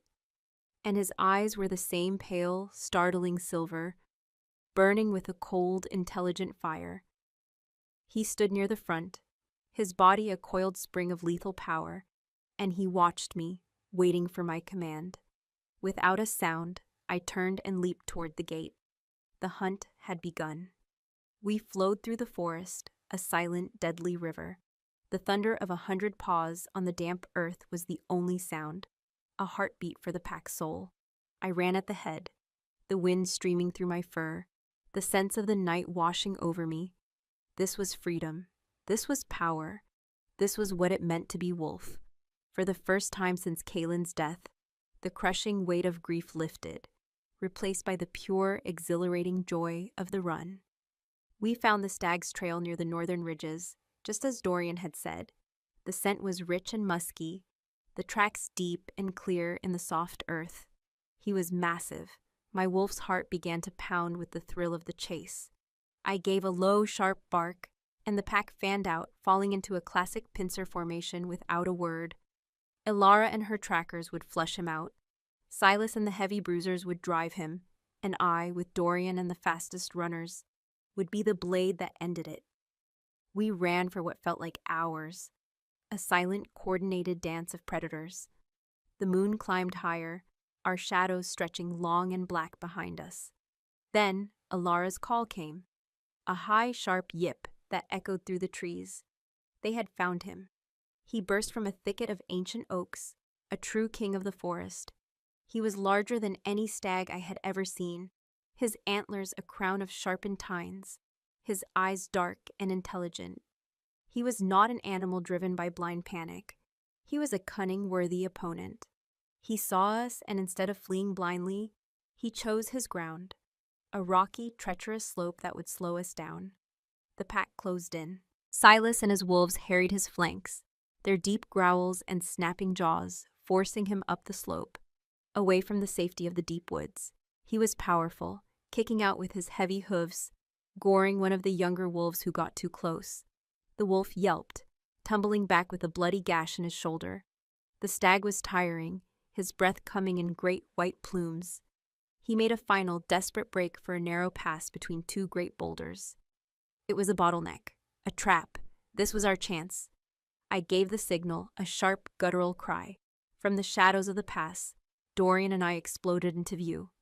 We were on him in an instant.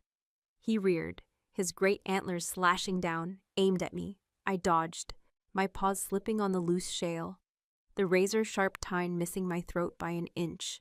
Before he could strike again, Dorian was on him. He didn't go for the throat.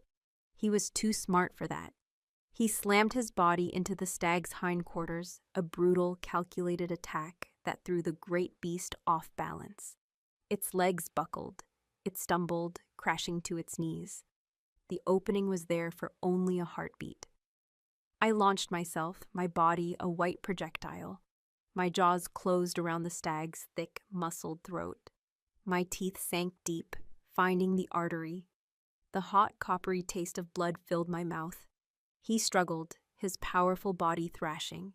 But Dorian was there, his own jaws clamped onto a hind leg, holding him down. We held on, a silent, deadly trinity, under the cold, watchful moon. Lowly, the stag's struggles weakened. A great shudder went through its body, and then it was still. I let go, my breath coming in ragged pants. I stood over the kill, my white fur stained crimson, and I looked at Dorian. His black coat was dark with the stag's blood, his silver eyes burning into mine. In that moment, we were not man and woman, not alpha and commander. We were two wolves, packmates, who had brought down a great beast together. A primal, unspoken understanding passed between us, a bond forged in the heat of the hunt, more powerful than any words. I lifted my head and howled. It was a sound of triumph, a declaration of victory that echoed from the stony ridges. The pack, emerging from the shadows, answered, their voices joining mine in a chorus of wild, exultant joy. We had done it. As we prepared the kill for the journey back, I caught a glimpse of Lucian's wolf form at the edge of the trees. He was watching, his posture rigid, his scent sour with thwarted ambition. This victory was a bitter poison to him. He turned and slunk back into the shadows. He was defeated, for now. But as I looked at the magnificent beast at my feet, and at the powerful, silent wolf at my side, I knew this was just one hunt, one battle. Lucian and the elders were not predators who could be met on a field of battle. They were serpents, and they were still coiled in the heart of my den, waiting for their moment to strike. Chapter 7. A challenge carried on the wind. The great feast was a roaring, primal affair. A massive bonfire raged in the center of the clearing, its flames leaping high into the night, casting dancing, distorted shadows that writhed like ancient spirits. The scent of roasting meat, rich and savory, filled the air, a thick, intoxicating perfume that masked the lingering sorrow of the funeral pyre. The pack, their bellies full for the first time in days, was loud and boisterous, their voices rising in songs of old hunts and celebrated victories. Pups yelped and tumbled in the firelight, their mock fights a playful echo of the deadly seriousness of the life that awaited them. I sat on the Alpha's rock, a natural stone ledge that overlooked the clearing. It was not a throne, but a place of watching, of responsibility. Kalen had always sat here during pack gatherings, his presence a quiet, steady anchor. Tonight, the space felt vast and cold, despite the furs that had been laid for me. The pack's celebration was a wall of sound and energy, yet I felt strangely separate from it, an observer rather than a participant. My victory in the hunt had been absolute. We had returned with the great stag and 2 smaller deer, enough to feed the pack for a week. The hunters had carried the carcasses in a solemn procession, laying them at my feet in a ritualistic offering of loyalty. I had made the first cut, as was the Alpha's right, and the sight of my blood-stained fur, my jaws still red from the kill, had silenced the last of the overt dissent. No one could deny that I had provided. I had fulfilled the most ancient duty of a leader, but as I watched them now, I saw the cracks in the facade of their unity. The younger warriors, led by a jubilant Rorik, who now looked at me with an almost comical level of hero worship, were retelling the story of the border skirmish with wild embellishments. Elara sat with her trackers, her expression calm and watchful, her eyes occasionally flicking toward me, a silent, steady affirmation of her support. Silas, the old warrior, sat with a group of veterans, his deep voice a low rumble as he spoke of the hunt, his words carrying the weight of his approval. They were with me, the heart of the pack's fighting strength. But the elders were a different story. They sat in a tight, grim circle near their lodge, apart from the celebration. Gareth's face was a mask of thunderous disapproval, his lips a thin white line. He ate, as was his right, but he did so with a resentful air, as if the meat were poison. Lucian was not with them. I scanned the crowd, my senses on high alert. I finally spotted him, lurking near the shadowed edges of the clearing, his movements restless and agitated. He was not celebrating. He was plotting. He spoke in low, urgent whispers to a handful of wolves who were loyal to his bloodline, their expressions sullen, their gazes resentful. He was gathering his serpents. And then there was Dorian. He did not sit with the warriors or the hunters. He stood, as he always did, apart. He leaned against one of the great oaks that ringed the clearing, his arms crossed over his broad chest, a mug of mead held loosely in one hand. He was watching the pack, his silver eyes missing nothing, his posture one of relaxed readiness. He had played his part in the hunt to perfection, a silent, deadly instrument of my will. But he had offered no words of praise, no acknowledgement of my victory beyond the brutal efficiency of the kill itself. He remained an enigma, his loyalty a question mark carved in granite. When his eyes met mine across the flickering firelight, his expression was as unreadable as ever. He gave a slow, deliberate nod, a gesture of respect, perhaps, but not of fealty. And then his gaze moved on, continuing his silent watch. A young pup, braver than the rest, scampered up the rocks to my ledge, a roasted rib clutched in her tiny fists. She stopped a few feet away, her eyes wide with a mixture of fear and adoration. "Alpha," she whispered, the title a breath of sound. She held out the rib. "For you." A strange, unfamiliar warmth spread through my chest. This was not the calculated respect of a warrior, or the fearful obedience of a subordinate. This was the simple, honest offering of a child. I knelt down, bringing myself to her level. "Thank you, little one," I said, my voice softer than I had intended. I took the offering, my fingers brushing hers. She giggled, and then, her courage spent, she turned and fled back to the safety of her mother, who watched us with tears glistening in her eyes. I looked at the small, greasy bone in my hand. This was why I was doing this, for her, for the future of a pack that deserved more than to be torn apart by ambition and antiquated laws. The thought solidified my resolve, washing away the last of my doubts. The celebration wore on, the mead flowed, and the songs grew louder. The moon climbed to its zenith, bathing the clearing in a pool of ethereal silver. It was then that I sensed the shift. A new scent on the wind, carried from the west, from the direction of the Ridgeback clan's territory. It was faint, almost imperceptible beneath the thick smells of smoke and roasting meat. But my wolf recognized it instantly. It was the scent of a challenge, clean, sharp, and deliberately provocative. I stood up, my body tensing.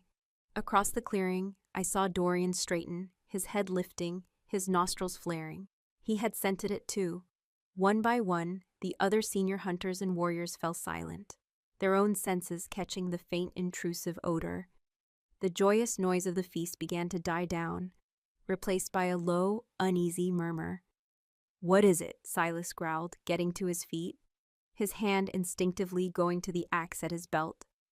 "Outsiders," Dorian said, his voice a low, dangerous rumble that cut through the silence. "Two of them, crossing our border at the Whispering Falls." The Whispering Falls was a sacred place, a neutral ground used for parleys, but only by invitation. For anyone to cross there unannounced was a grave insult, a direct challenge to the Alpha's authority. Lucian and his cronies had fallen silent. their expressions a mixture of alarm and a sick, opportunistic excitement. This was it, the first external test of my rule. How I handled this would define my reign in the eyes of our neighbors and our rivals. "They are not hiding their scent," Alara added, her voice sharp. She had appeared at my side, her daggers already in her hands. "This is a deliberate provocation." Gareth strode forward, his face a mixture of fear and grim satisfaction. "It is a sign," he proclaimed, his voice ringing with authority. "The spirits of the wood are displeased. Our neighbors sense the weakness at the heart of the Blackwood pack. They see a pack led by a female, and they come to pick at our bones." A wave of fear, palpable and sickening, washed through the pack. He was using their deepest anxieties, their primal fear of weakness, to undermine me. I ignored him. I looked at Dorian, my voice steady and cold. "How far?" "Half a league," he answered instantly. "Moving slowly. They want to be met." I made my decision. There was no other choice. To ignore the challenge would be a fatal admission of weakness. To send a proxy would be seen as cowardice. "I will meet them," I said, my voice cutting through the rising panic. "Dorian, Alara, you are with me." I turned to Silas. "Silas, you have command of the den. Secure the perimeter. No one in or out until we return. Protect the pups." The old warrior straightened, a look of fierce pride in his eyes. He slammed a fist against his chest. "As you command, Alpha." Lucian stepped forward, a malicious sneer on his face. "You will go yourself to meet the Ridgebacks? Their new Alpha Daemon is a brutal, bloodthirsty wolf who took his own father's throne. He will not be reasoned with. He will see a lone she-wolf and tear out your throat. Then he will find my teeth are sharper than he expects," I retorted, my gaze promising a violence that made him flinch. I turned and strode toward the western gate, not looking back to see if my commanders were following. I knew they would be. We moved through the moonlit forest, a silent, deadly trio.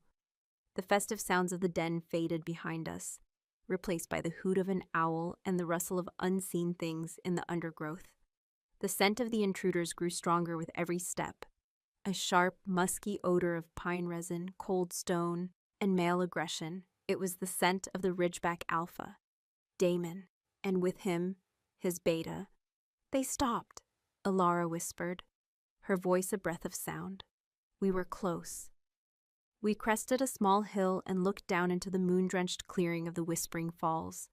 The waterfall was a curtain of shimmering silver, its roar a constant, low thunder. And there, standing on our side of the creek that marked the border, were two massive figures. Even from a distance, I could see that Lucian had not been exaggerating.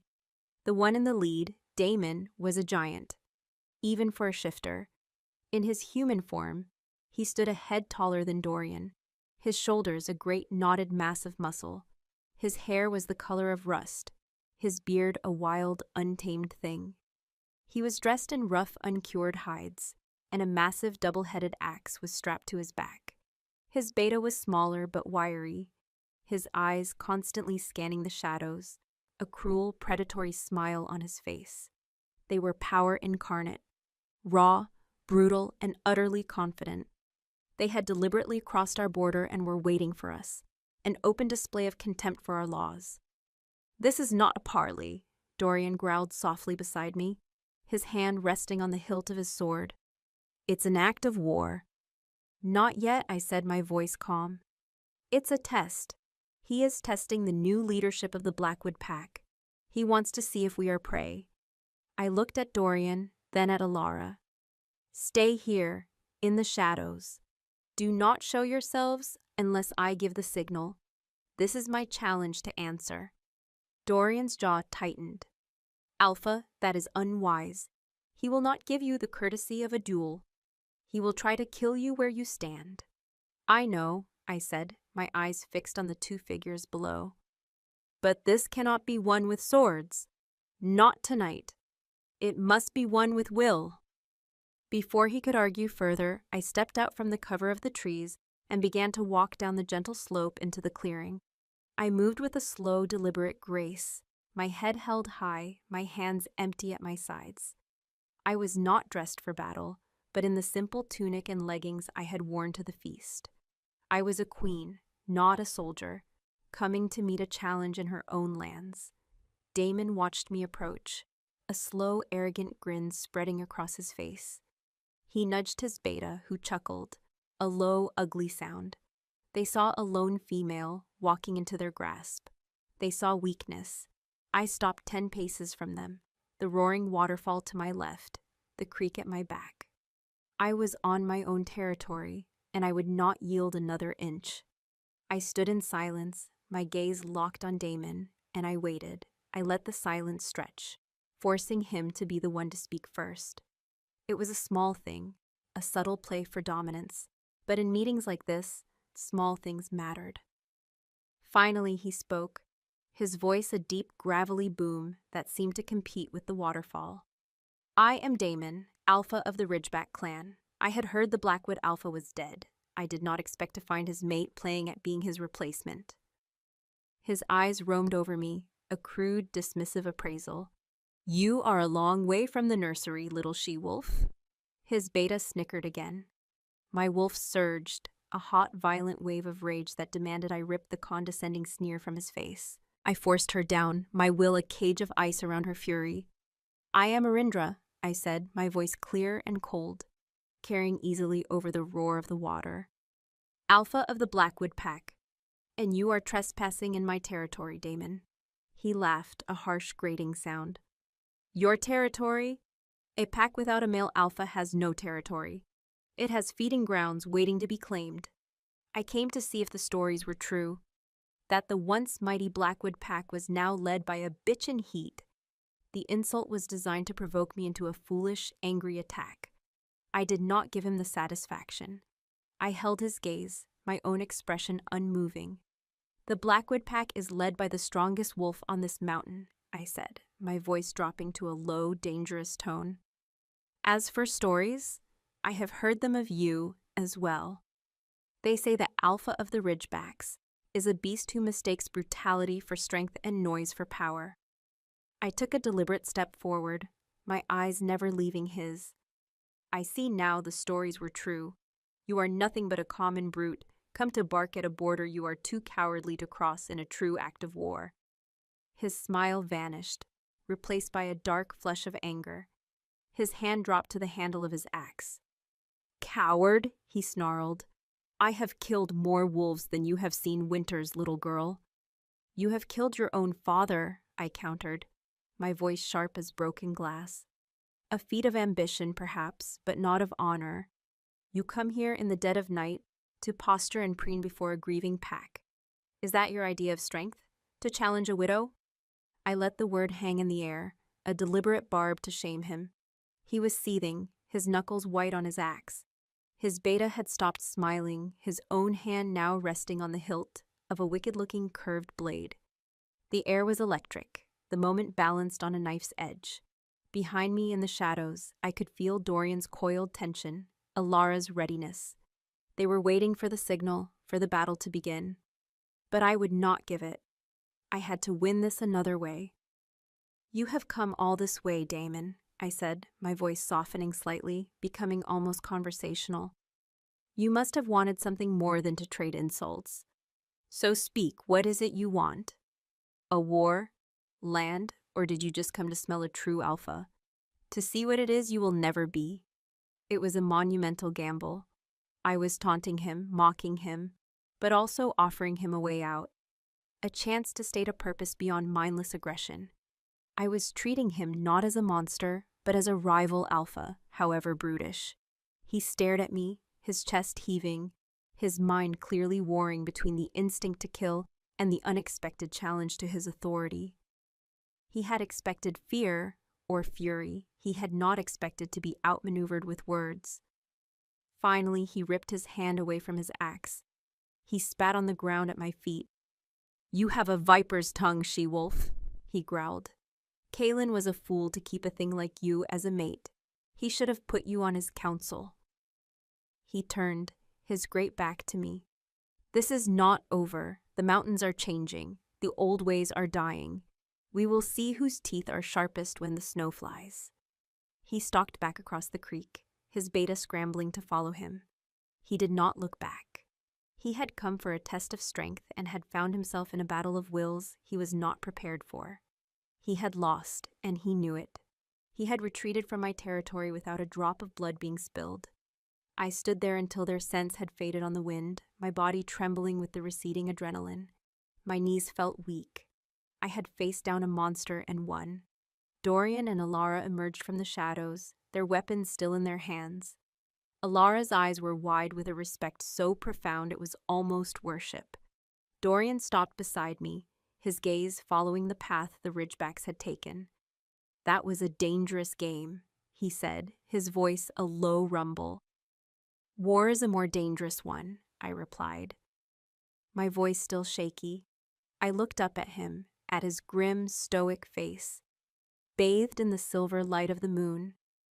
"He will be back." "Yes," Dorian agreed. He looked down at me, and for the first time, I saw something in his eyes beyond the commander, beyond the soldier. It was a flicker of something personal, a deep, grudging respect. But tonight, the pack saw their alpha face down a monster and turned him away with nothing but her words. He paused, his gaze intense. And so did I. Chapter 8. The Loyalty of a Broken Oath. The aftermath of Damon's challenge was a strange, deceptive calm. The story of my confrontation at the Whispering Falls spread through the pack like wildfire, carried on the hushed, awestruck whispers of Alara. I had faced down the Ridgeback Alpha, a wolf known for his brutality, and had sent him away without bloodshed. In the eyes of many, especially the younger generation, I had performed a feat of near-mythical cunning. The victory elevated my status from a mere claimant to a leader of proven worth. The pack's scent, for the first time since Kaelin's death, began to settle. The sharp, acrid odor of fear was slowly being replaced by a tentative, earthy smell of stability, but I knew it was an illusion. The serpents in my den were not swayed by this victory, they were infuriated by it. Lucian and Gareth saw my success not as a gain for the pack, but as a consolidation of my power, a further obstacle to their own ambitions. Their whispers in the shadows grew more venomous, their plotting more furtive. They could not challenge my strength or my cunning openly now, so they would have to resort to more insidious means. I could feel their resentment like a cold draft in an otherwise warm room. In the days that followed, I threw myself into the duties of an alpha. I did not rest. I did not allow myself a moment to grieve. Grief was a luxury I could not afford. I walked the perimeter of our territory every dawn, my presence a constant, visible assertion of my claim. I sat in council with the huntmasters, my mind sharp and focused as we planned the stockpiling of food for the coming winter. I judged minor disputes between pack members. My rulings fair but firm. I was the rock. I was the stone. I was everything Kaelin had told me an alpha must be. And every night I would collapse onto the cold furs of my den, my body aching with a weariness that went deeper than muscle, my heart a hollow, empty cavern where his presence used to be. Dorian was a constant, silent fixture at my side. He was no longer just the first commander. He had become my shadow. He stood behind me in council, his presence a silent warning to any who would speak out of turn. He walked the patrols with me, his silver eyes constantly scanning the horizon, his hand never far from the hilt of his sword. He was the perfect soldier, the perfect shield. His loyalty to his duty was absolute, but his loyalty to me, to Arindra, remained a carefully guarded secret, locked away behind his stoic expression and the cold iron of his scent. He never spoke of Kaelin. He never spoke of the past. Our conversations were clipped, practical, focused entirely on the present. Patrol routes, border signs, the strength of our defenses. He built a wall of duty between us, a wall so high and so thick I did not know how to breach it, and I was not sure I wanted to. His presence was a comfort, a solid, predictable anchor in a world of shifting allegiances, but it was also a constant, painful reminder of the man he had served with such unwavering devotion. Sometimes, when he moved a certain way, or when the firelight caught the silver of his scar, my breath would catch in my throat. The ghost of Kalen so strong I could almost feel him in the room. One evening, a week after the confrontation with Damon, I was at the map table, my fingers tracing the faded lines of our territory, my mind grappling with the problem of a rock slide that had blocked one of our main hunting trails. The den was quiet, the fire crackling in the hearth, its warm light a welcome reprieve from the growing chill of the autumn nights. Dorian entered without a sound, as was his way. He placed a steaming wooden mug on the table beside my hand. It was a fragrant herbal tea, laced with honey. The scent was soothing, familiar. It was the same blend the pack healers used to calm frayed nerves and ease weary muscles. "You have not slept in 3 nights," he said, his voice a low rumble in the quiet den. It was not an accusation, but a simple statement of fact. "The Alpha does not have the luxury of sleep when the pack is unsettled," I replied, not looking up from the map. "The Alpha does not have the luxury of collapsing from exhaustion either," he countered, his tone flat. "A weary mind makes mistakes. Mistakes on the border get warriors killed." I finally looked up at him. He was standing on the other side of the table, his arms crossed, his silver eyes watching me with that unnerving, analytical intensity. He was right. I was exhausted. My body and mind stretched to their breaking point. But to admit it felt like a weakness, a concession I was not willing to make, especially not to him. "I am fine," I said, my voice sharp. He did not argue. He simply held my gaze. "Kalen used to do the same thing," he said, his voice quiet, almost reflective. "He would stand at this table for nights on end, trying to carry the weight of the entire mountain on his shoulders. He thought if he stopped, even for a moment, it would all come crashing down." The mention of Kalen's name was a physical shock. He never spoke of him. Never. My throat tightened. "And what did you say to him?" I asked, my voice barely a whisper. Dorian's gaze shifted to the fire, a flicker of some deep old pain in his eyes. "I told him he was a fool," he said, his voice rough. "I told him the pack's strength was not in its alpha, but in its unity. I told him to trust his commanders, his hunters, his pack, to trust me." He looked back at me, his eyes burning with a sudden, fierce intensity. He did not always listen. The air in the den grew thick, charged with unspoken history. I could see it all in my mind. The two of them, the Alpha and his commander, 2 sides of the same coin, bound by a loyalty deeper than brotherhood. And I was the outsider, the one who had taken the Alpha's place. "He trusted you with his life," I said softly. A muscle twitched in Dorian's jaw. "Yes," he said, the word clipped. "And I failed him." The self-recrimination in his voice was a raw, open wound. It was the first crack I had ever seen in his iron facade. He blamed himself for Kalen's death. He had been there, on that ridge. He had fought beside his Alpha, and he had been the one to come back alone. The weight of that failure was a ghost that haunted his every step. "You did not fail him," I said, my voice firm. "You brought back his warriors. You secured the border. You carried him home." I leaned forward, my hands flat on the map, on the world they had both sworn to protect. "His death was not your failure, Dorian. It was a sacrifice. And the greatest dishonor we could do to that sacrifice is to let this pack fall apart because we are too lost in our own grief and guilt to lead it." He stared at me, his expression unreadable, but I could smell the storm brewing within him. The scents of iron and winter were overlaid now, with something sharper, more volatile, the acrid tang of grief held in check for too long. He took a step around the table, then another until he was standing beside me. He was so close I could feel the heat of his body, could see the tiny lines etched around his eyes.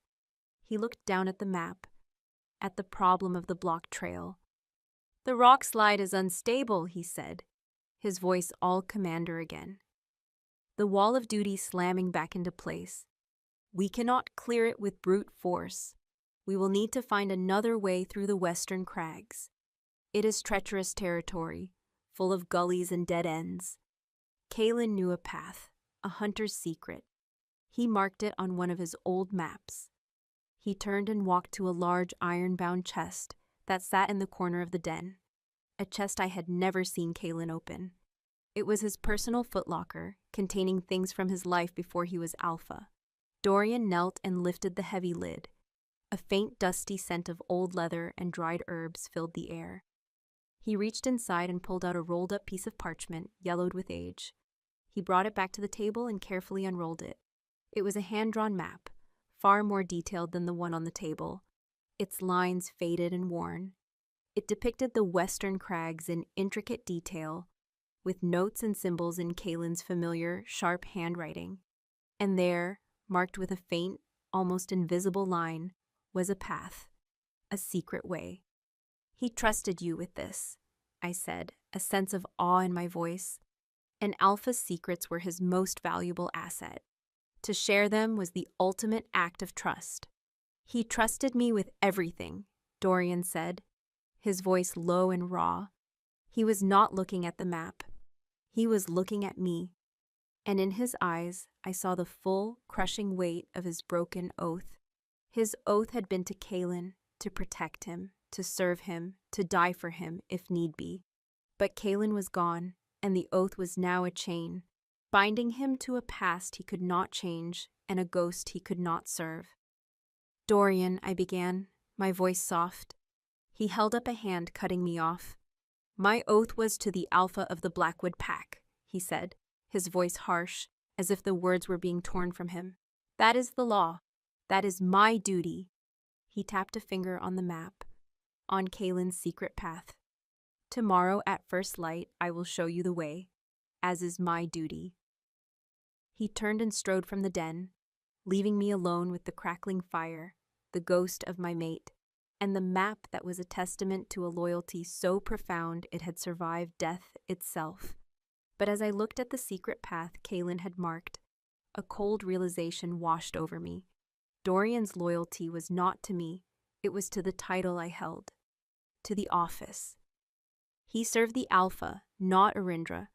His oath, the one he had made to Kalen, was now a shield he used to keep me at a distance. He would serve me, he would protect me, he would even die for me, because his honor demanded it. But he would never trust me, not like he had trusted Kalen. I was the usurper, the she-wolf, who sat in his Alpha's chair, and his loyalty, the thing I needed most, was still sworn to a dead man. I had won the pack's respect. I had faced down our enemies, but I had not yet won the heart of the one wolf who mattered most, and I was beginning to fear I never would. Chapter 9. A secret buried with the dead.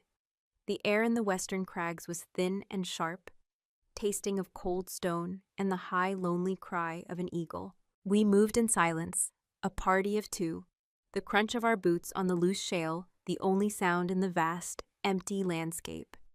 Dorian led the way, his big frame a dark, solid shape against the pale morning sky. He moved with a mountain goat's uncanny grace, his feet finding purchase on the treacherous, scree-covered slopes as if he were born to them. I followed a few paces behind, my own senses stretched to their limit. This was a different kind of danger than the scourged or the posturing of Damon. The crags were a place of sudden, impartial death. A misplaced step, a patch of loose rock, a sudden shift in the wind. Any of it could send a wolf, man, or beast plunging into the deep, shadow-choked ravines that scarred the mountainside. My wolf was a restless, uneasy presence under my skin. She hated this barren, open space. She longed for the deep, sheltering embrace of the forest. We were following the secret path from Kalen's map. It was not a path in the true sense of the word, but a series of almost invisible signs. A curiously shaped rock, a lightning-scarred juniper tree, a subtle dip in the landscape that hinted at solid ground. It was a path that could only be followed by someone who knew it by heart, someone who had walked it many times before. Kalen had walked it, and he had shown it to Dorian. The thought was a constant, low thrum beneath the surface of my concentration. This was their place, their secret. I was an intruder here.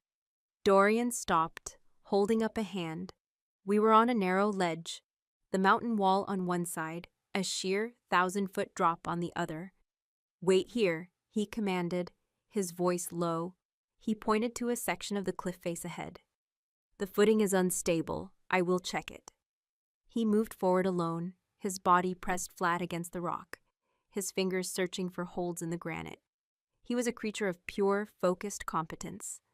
I watched him, a strange mixture of admiration and a deep, unsettling awareness churning in my gut.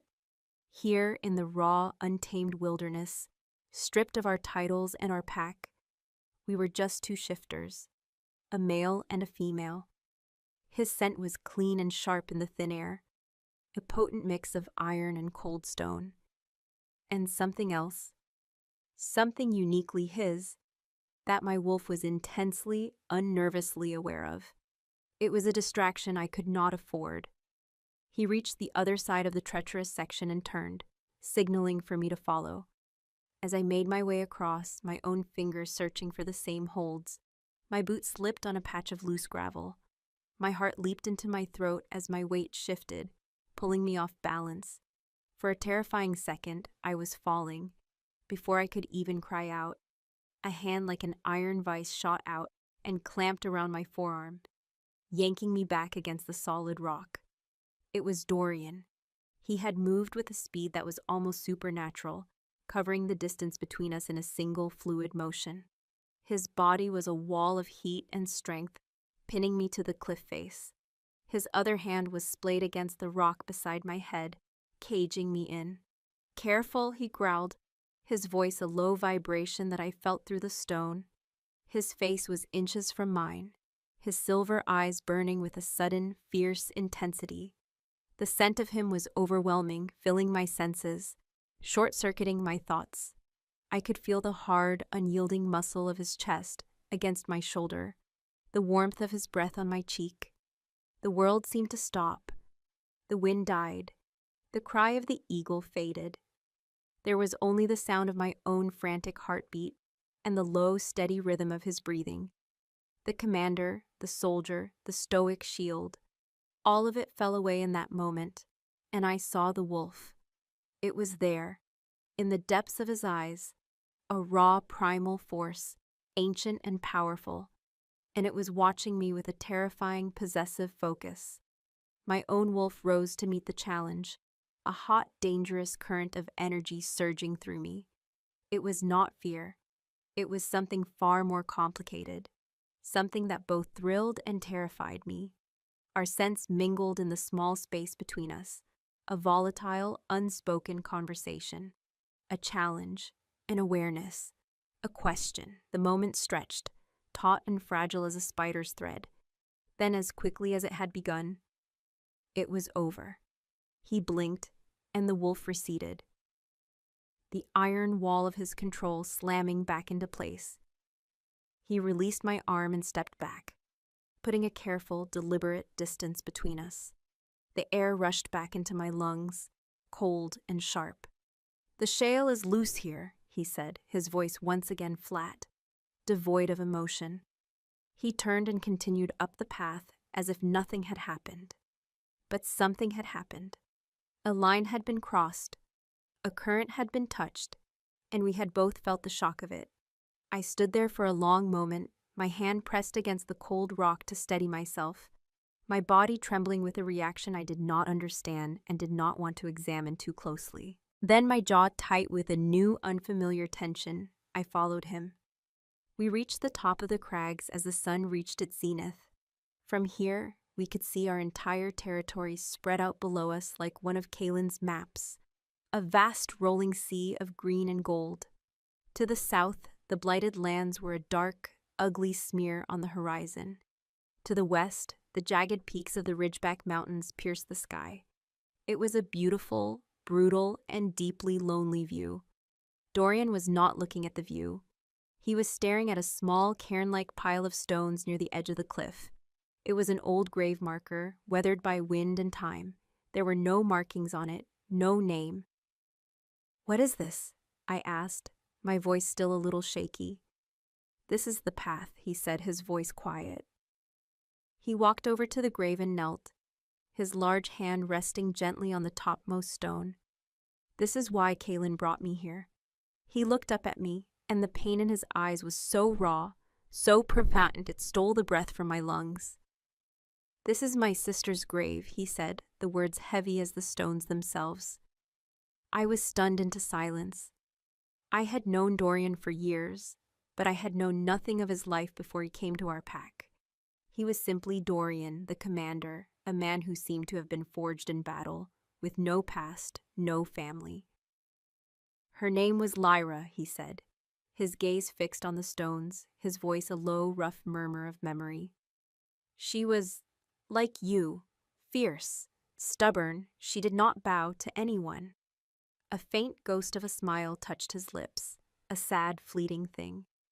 She was born a shifter, in a small, nameless pack far to the east. Our alpha was a cruel, paranoid tyrant. He saw her spirit not as a strength, but as a threat to his rule. He picked up a small, flat stone, turning it over and over in his calloused fingers. She fell in love with a hunter from a human village, a forbidden love. They planned to run away together, but the alpha found out. He invoked the old savage laws. He declared her a traitor to her blood. He made an example of her. The words hung in the cold, thin air, their meaning a chilling echo of Gareth and Lucian's threats. The right of proving, an execution disguised as law. He hunted her down, Dorian continued, his voice thick with a grief that time had not dulled. I was just a boy, a young warrior. I tried to stop him. I fought, but I was not strong enough. He looked up, and his silver eyes were bleak, haunted wastelands. I watched him kill her, right here. On this mountain, he left her body for the carrion birds. My heart ached for the boy he had been, for the man he had become, forged in the crucible of that unspeakable trauma. Dorian? I whispered, my voice thick with an emotion I could not name. I buried her myself, he said, his voice flat, all emotion locked away again. And that night, I went to the Alpha's den, and I returned the favor. Then I walked away. I walked for a year, a lone wolf, a ghost with no pack, until I found a new one. A pack led by a young, strong Alpha who judged a wolf by his strength and his loyalty, not by the ghosts that haunted him. Kaelin, he had given Dorian a home, a purpose. He had given him a new oath to replace the one that had been broken in blood on this very mountain. And I finally understood. I understood the depth of his loyalty to Kaelin, the iron core of his devotion. Kaelin had not just been his alpha, he had been his salvation. And I understood his silence, his distance. To him, I was not just a new leader. I was a she-wolf with a fierce, stubborn spirit, a spirit that reminded him of the sister he had lost. My defiance, my challenge to the old ways, was a terrifying echo of a past he could never escape. He was not afraid I would fail. He was terrified I would succeed, only to be struck down by the same brutal, hidebound traditions that had murdered his sister. He saw her in you, he said, his voice so low I could barely hear it over the wind. The first time he brought you to the den, he told me, she has the fire of a wolf who will not be caged. He finally looked at me, his eyes filled with a storm of conflicting emotions. He admired it, I feared it. The confession laid him bare. His doubt, his disapproval, his constant, watchful assessment of me. It had never been about my ability to lead. It had been about his fear of losing someone else he cared about to the savagery of our world. The realization was a blow to the heart, a revelation so profound it shifted the very ground beneath my feet. Your oath was to Kaelin, I said softly, understanding dawning in my mind. But your fear is for me. He didn't answer. He didn't need to. I saw the truth of it in his eyes. He stood up, towering over me, his shadow falling across me. He was still my commander, my shield, but the wall between us was gone, shattered by the weight of a secret buried with the dead. "The council will not stop," he said, his voice a low, urgent warning. "They will use the right. They will try to kill you with the law, just as he killed her." "I know," I said, my own voice steady, my resolve hardened by his story. "But I am not your sister, Dorian. I will not be a victim of their laws. I will be the one who breaks them." I reached out, my hand covering his where it rested on the grave marker. His skin was rough, calloused, but warm. A current, strong and undeniable, passed between us. It was not the fleeting primal spark from the ledge. It was something deeper, something forged in shared pain and a new, terrifying understanding. It was the beginning of trust. He looked down at my hand on his expression unreadable. Then slowly he turned his hand over and curled his fingers around mine. His grip was strong, solid, a silent promise, an oath not of a soldier to his alpha, but of a wolf to his packmate, a promise that this time he would not fail, this time he would be strong enough.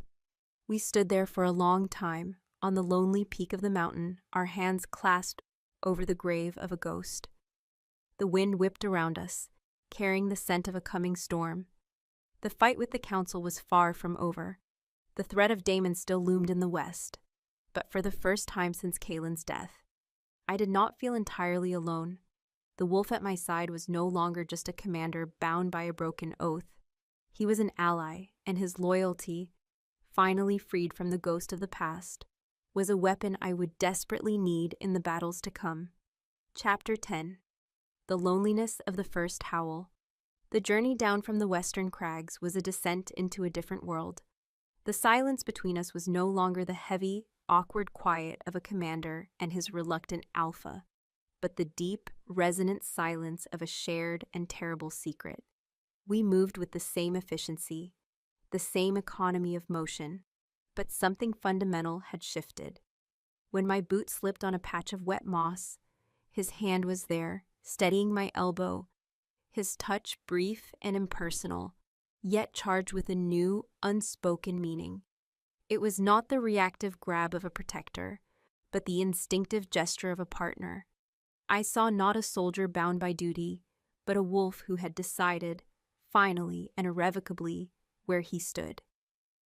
He was no longer a ghost of Kaelin's loyalty. He was Dorian, and the weight of his past, the story of his sister buried under a cairn of stones, had become a part of my own story, a heavy, strengthening stone in the foundation of my reign. I looked at the hard, unyielding line of his jaw, the grim set of his mouth, and I saw not a subordinate, but an equal, an ally whose spirit had been forged in the same fires of grief and defiance that now threatened to consume me. As we re-entered the forested lands of our territory, the thin, clean air of the mountains gave way to the rich, familiar sense of pine and damp earth. The pack. Home. But the sense of peace that usually came with it was absent. A knot of apprehension was tightening in my belly. My wolf paced, her senses on high alert, tasting a wrongness on the wind that had nothing to do with scourged or ridgebacks. It was the scent of internal decay, the smell of a trap being set. Dorian felt it too. I saw his shoulders tense, his hand dropping to rest on the pommel of his sword. He scanned the trees, his silver eyes missing nothing. The forest was too quiet. The normal sounds of life, the chatter of squirrels, the call of birds, were absent. The silence was not peaceful, it was watchful. When we broke through the last line of trees into the main clearing, we saw why. The pack was assembled. All of them. They were not gathered for a feast or a council, but stood in a wide, uneasy semicircle, their faces turned toward the alpha's den. My den. They were waiting for me. In the center of the formation stood Elder Gareth, his ceremonial robes a stark white against the drab colors of the pack. Lucian was at his side, his arms crossed, a look of smug, venomous triumph on his face. He looked like a jackal who had finally cornered a lion. My blood ran cold. This was it. The ambush was not on a trail or in a ravine. It was here, in the heart of my home. It would seem, I murmured to Dorian, my voice dangerously soft, "that the serpents have grown bold enough to leave their nest." "They have," he growled, his voice a low, menacing vibration. He took a step forward, intending to place himself between me and them, a living shield. I put a hand on his arm, stopping him. His muscle was like stone beneath my palm. "No, Kites," I said, my gaze locked on Gareth. "This is not a battle to be won with swords. I will face this myself. But I want you to stand with me. Not in front of me. Beside me." He looked down at me, his silver eyes searching my face. I saw the conflict there, the instinct to protect warring with the need to obey. After a long, tense moment, he gave a single, sharp nod. He fell into place at my side, a formidable, silent presence, and together we walked into the clearing.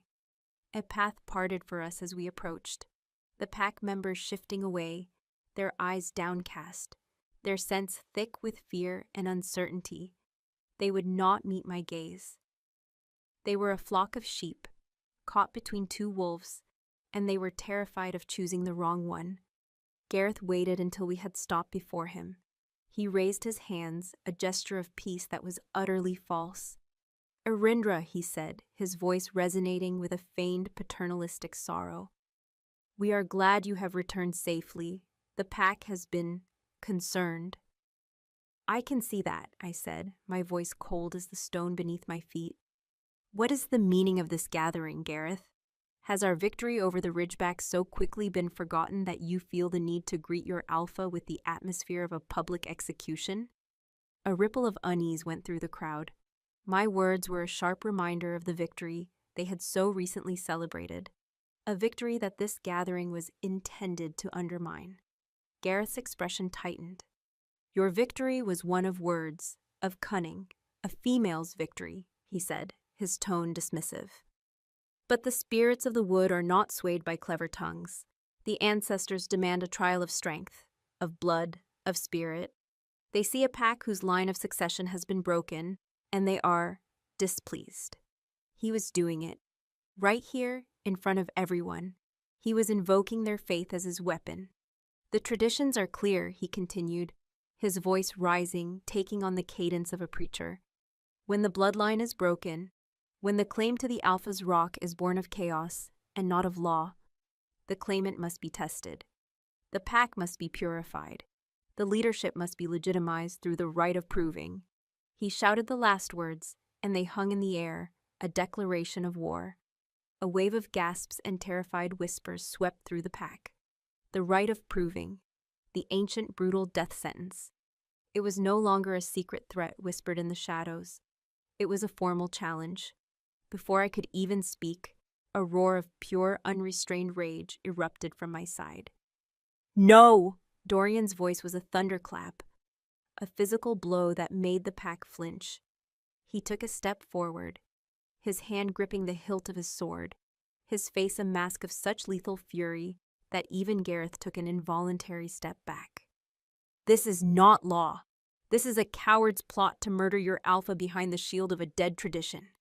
He turned, his burning silver eyes sweeping over the cowering pack. "Have you forgotten?" She faced down the scourged. She hunted the great stag. She turned away the Ridgeback Alpha without spilling a single drop of our own blood. She has proven herself a dozen times over, with her claws and with her wits. And you would subject her to this abomination? His outburst was stunning. The pack had only ever seen Dorian as a silent, stoic commander. To see him now, erupting with such raw, passionate fury in my defense, was a shock that shattered their complacency. He was not just my commander, he was my champion. His loyalty was no longer a question. It was a roaring, undeniable fire. Lucian, seeing his plan beginning to unravel in the face of Dorian's fury, stepped forward. "The commander forgets his place," he sneered, though he was careful to keep a safe distance. "His loyalty was to my brother. Perhaps that loyalty has been misplaced, clouded. The rite is not a murder plot. It is a sacred trial, a chance for Erindra to prove that her claim is blessed by the spirits, not just born of a moment of grief-stricken madness. If she is truly worthy, what has she to fear? It was a clever, poisonous question. He was painting me as afraid, as unworthy. He was giving me no choice. To refuse now would be to admit my own weakness, to confirm their accusations. I placed a calming hand on Dorian's arm once more. I could feel the tremors of rage running through him. "He is right," I said, my voice clear and calm. Dorian turned to me, his eyes wide with disbelief and a dawning horror. "Erindra, no, you don't know what they are. They are designed to be impossible. It is a lie." The memory of his sister was a raw, open wound in his voice. "I know what they are," I said, my gaze fixed on Gareth and Lucian. I saw the flicker of triumph in their eyes. They thought they had me. They thought I was walking into their trap. I let them believe it. I stepped forward, leaving Dorian's side, and faced the pack. I raised my voice, ensuring every wolf, from the youngest pup to the oldest elder, could hear my words. I stood on the ashes of my mate's pyre, and I made a claim, I began, my voice ringing with a strength I did not know I possessed. I did not do it for power. I did not do it for glory. I did it for you, for the pack, because I would not see Kaelin's legacy handed to a wolf who values a title more than the lives of his kin. I shot a look of pure contempt at Lucian, who flinched. "You are a pack divided," I continued, my voice softening, becoming the voice of a leader, not a warrior. "You are afraid. You look at me, and you see a tradition broken. You listen to the whispers of cowards, and you doubt. Your spirit is weak, and a weak spirit is a wound that will attract predators far more dangerous than the scourged." I swept my gaze over all of them, my heart aching at their fear, at their confusion. The right of proving is a relic of a savage past. It is a tool for tyrants and a weapon for plotters. But if my pack's faith can only be forged in blood and pain, then I will pay the price. I turned back to Gareth, my eyes burning with a cold, white-hot fire. "I accept your challenge," I declared, my voice echoing in the stunned silence. "I will undergo your rite of proving. I will face your impossible trials. I will walk through your fire, and I will be cleansed or I will be consumed. But know this." I took a step closer, my voice dropping to a low, menacing promise. "When I emerge from that fire, there will be no more whispers. There will be no more division. There will be one pack, one law, and one alpha, and anyone who stands against that unity will be burned to ash." The finality of my words was a judgment. I had not just accepted their challenge. I had turned it into my own weapon. I had made it a crucible not just for me, but for the entire pack. They would witness my trials, and at the end, they would be forced to choose. There would be no more middle ground. Gareth, for the first time, looked uncertain. He had expected me to refuse, to fight, to give him grounds to declare me an illegitimate usurper. He had not expected me to embrace the sacrificial fire with such fervor. I turned my back on them all and walked toward my den, my head held high. Dorian fell into step beside me, his fury now a silent, grim resolve. We walked through the parting sea of our pack, the weight of their silent judgment following us. Inside the den, the silence was suffocating.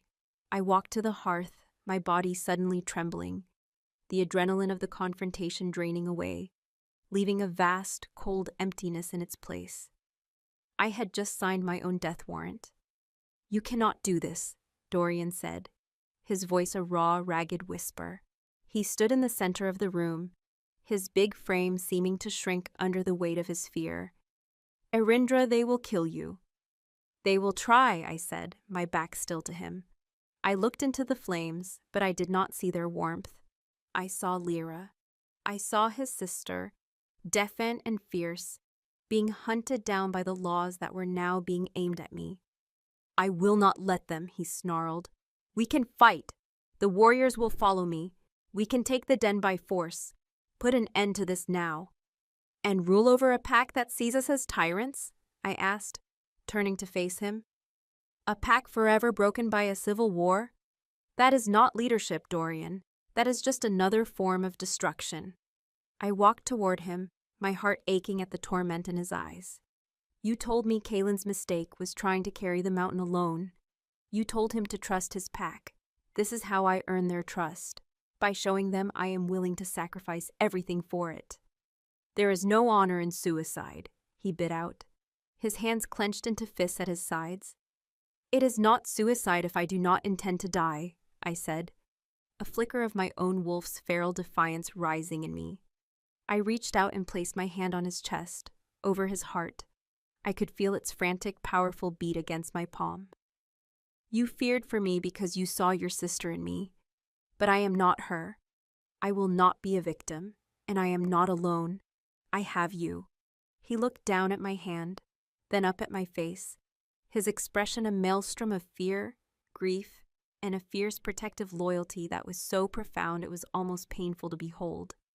He covered my hand with his grip tight, desperate.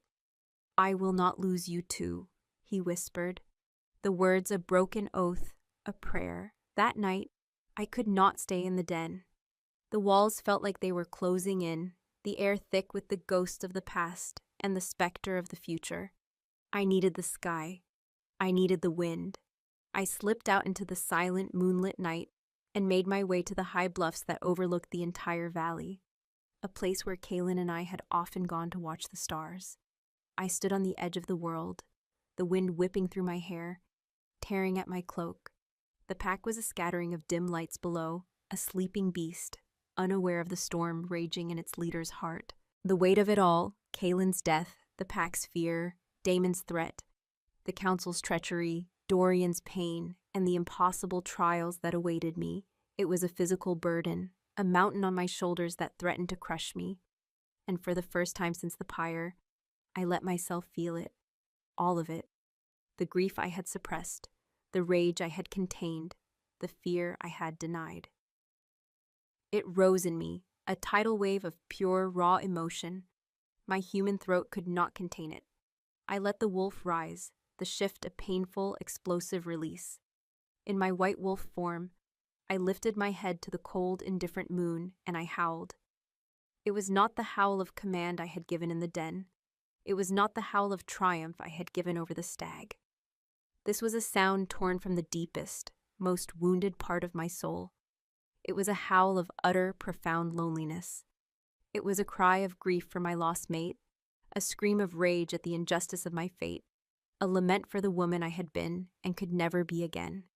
It was the sound of a queen, alone on her throne of rock and sorrow, steeling herself for a war she might not survive. The sound echoed through the valley, over the sleeping den, a long, mournful, and utterly defiant cry. When the last echo faded, leaving only the sigh of the wind, I stood in silence, my body trembling, my spirit scoured clean. I was empty, and I was ready. A faint sound behind me. The soft crunch of a boot on stone. I did not need to turn. I knew his scent. I knew his presence. Dorian had followed me. He did not speak. He did not touch me. He simply came and stood a few feet away, a solid, dark shape in the moonlight, his own gaze fixed on the valley below. He stood watch. He stood guard over my loneliness. He had heard my howl, and he had understood every unspoken word within it. He was not there to offer comfort. He was there to share the burden. He was there to ensure that while I may be lonely, I would not be alone. Chapter 11. A touch that burns like frost. The first trial was announced at dawn. Gareth, his face a mask of solemn piety that did not quite conceal the glint of triumph in his eyes, stood on the elder's rock and pronounced the judgment. His voice, amplified by the natural acoustics of the clearing, boomed with an authority he had not possessed since my claim. The pack, gathered and silent, listened with a mixture of dread and a grim, morbid fascination. The spirits demand a test of the body, he declared. To lead the pack, an alpha must possess a strength that transcends the mere physical. They must be able to endure the mountain's fury, to survive where lesser wolves would perish. The first trial will be the trial of the frozen stream. A collective gasp went through the pack. The frozen stream was a torrent of ice melt that flowed down from the highest, most inaccessible peaks of our territory. Even in the height of summer, its water was cold enough to steal the breath and numb the limbs in seconds. Now, with the first deep chill of autumn settling over the mountains, it would be a thing of liquid ice, a current of death.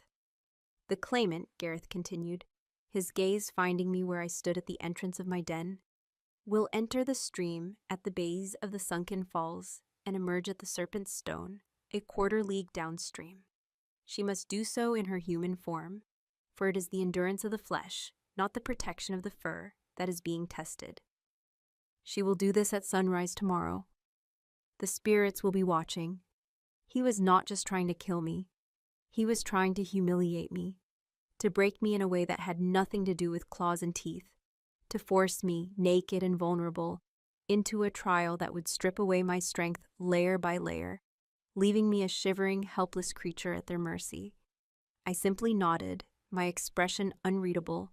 I would not give him the satisfaction of my fear, but fear was there, a cold, hard knot in my stomach. The wolf within me snarled, her primal instinct screaming at the sheer suicidal folly of it. Fur was our protection, our armor. To face the killing cold without it was to invite death. The day passed in a blur of tense, suffocating quiet. The pack avoided me, their eyes skittering away when I passed. They were already treating me like a ghost, a dead wolf walking. Only Alara and Silas sought me out. Their expressions grim, their words of support blunt and heartfelt, but offering little comfort against the cold reality of what I faced. Dorian was a storm cloud of suppressed violence at my side. He said nothing, but his silence was a roaring inferno. His scent was a thick, suffocating miasma of iron and rage. I could feel the effort it took him to keep his wolf leashed, to not simply tear Gareth limb from limb and be done with it. He followed me everywhere, a silent, grim-faced guardian, and his coiled fury was both a comfort and a burden. As evening fell, he came to me in the den. The fire was burning high in the hearth, but it did little to chase away the chill that seemed to have settled deep in my bones. He carried a heavy clay pot, from which a rich, savory steam was rising. "You must eat," he said, his voice a low, rough command. He ladled a thick, meaty stew into a bowl. It was rich with herbs known to promote warmth and stamina, fire root and sun thistle. I shook my head, my stomach churning. "I have no hunger." "This is not a request," he said, his voice leaving no room for argument. He set the bowl on the table in front of me. "Your body will need fuel to fight the cold. Every bit of strength will matter. Eat." I knew he was right. I forced myself to eat. The warm, rich food, a small act of defiance against the icy fate that awaited me. We ate in silence, the only sounds the crackle of the fire and the scrape of our spoons against the wooden bowls. When I was finished, he took the bowl and set it aside. He looked at me, his silver eyes dark and serious in the flickering firelight. "There is a way," he began, his voice low, conspiratorial. "There are caves hidden behind the sunken falls. Kaelin showed them to me once. They are warmed by a deep spring. If you can reach them, you can rest, regain your strength, before continuing. The entrance is small, hidden by a curtain of rockweed, 10 paces to the left of the main torrent." He was offering me a secret, a way to cheat, a way to survive. The temptation was a sweet, insidious poison, but I knew I could not take it. "Gareth will have watchers, I said, my voice flat. "He is not a fool. He will expect me to look for a way out. They will see." "They will not see me," he countered, his voice a low, dangerous growl. "I will be there, in the shadows. I will deal with any watchers. No one will know." I looked at him, at the fierce, desperate loyalty burning in his eyes. He was willing to risk everything, his position, his honor, his life, to save Ma. The knowledge was a warmth that spread through my chest, a fire far more potent than the one in the hearth, but it was a fire that could consume us both. "No," I said, my voice gentle but firm. "I must do this myself, Dorian. I must do it in front of them all.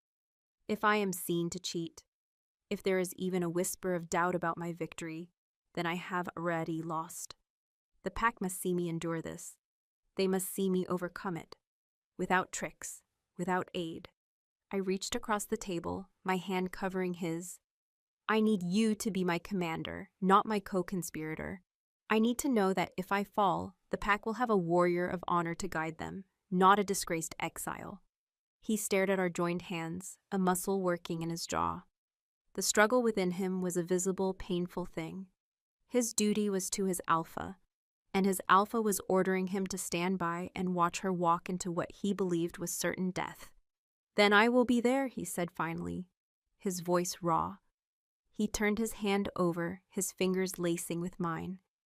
"I will be there to pull your body from the water, one way or the other." His words were grim, but they were also a promise. He would not let me be swept away, my body lost to the current. He would bring me home. The thought was a small, cold comfort. Later that night, unable to sleep, I stood on the Alpha's rock, looking out over the sleeping den. The moon was a sharp silver sliver in a sky full of cold, indifferent stars. The air was bitingly cold, a foretaste of the trial to come. He came to me, as I knew he would. He stood beside me, not speaking, his presence a solid, reassuring weight in the lonely darkness. "Tell me about the cold," I said, my voice quiet. "As a soldier, not as a man who is afraid for me. I need to understand it, what it does." He was silent for a long moment, his gaze fixed on the distant snow-dusted peaks. "It is a liar," he said finally, his voice a low, gravelly rumble. "At first, it is honest. The pain is sharp. A fire that burns your skin. It makes you want to fight, to move, to generate heat. But then, it changes. The pain fades. A deep, pleasant warmth begins to spread through your limbs. It feels like a relief. It feels like victory." He turned to look at me, his eyes dark and serious. "That is the most dangerous moment," he said. "That is the cold, whispering to you, telling you to rest, to sleep. It feels like a friend, offering you comfort. But if you listen, if you stop moving, it will steal the life from you so gently, you will not even notice you are dying." His words were a chilling, practical lesson in survival, and I listened, memorizing every word. "You must not stop moving," he continued, his voice urgent. "No matter how much you want to, your mind will tell you to rest. You must not listen. You must hold on to one thought, one image, something that burns, something that reminds you that you're alive and that you must stay that way." "The pack," I whispered. "No," he said, his voice surprisingly sharp. "The pack is an idea. You need something real, something primal, a memory, a person, an enemy." He took a step closer, his gaze intense. "You must find your fire, Arindra, and you must not let the ice put it out." We stood in silence for a long time after that, the cold wind whipping around us. Just before I turned to go back to the den, to try and get a few hours of fitful rest, he spoke again, his voice so low I almost didn't hear him. "Lyra," he said, the name a ghost on the wind. "She loved the first snow of winter. She said it made the world clean." It was the only other thing he had ever told me about his sister, a small, perfect, heartbreaking detail. And I knew then what he was doing. He was giving me a piece of his own pain, his own fire, to carry with me into the water. The dawn was the color of a fresh bruise, all purple and sullen gray. The air was so cold it hurt to breathe. The entire pack was assembled at the base of the sunken falls, their breath pluming in the frigid air. The falls themselves were a roaring, deafening cascade of water that slammed into a deep, churning pool, the spray freezing instantly on the black, wet rocks, coating them in a layer of treacherous, slick ice. The stream that flowed from the pool was a fast, angry torrent of black water, choked with slushy, half-frozen ice flows.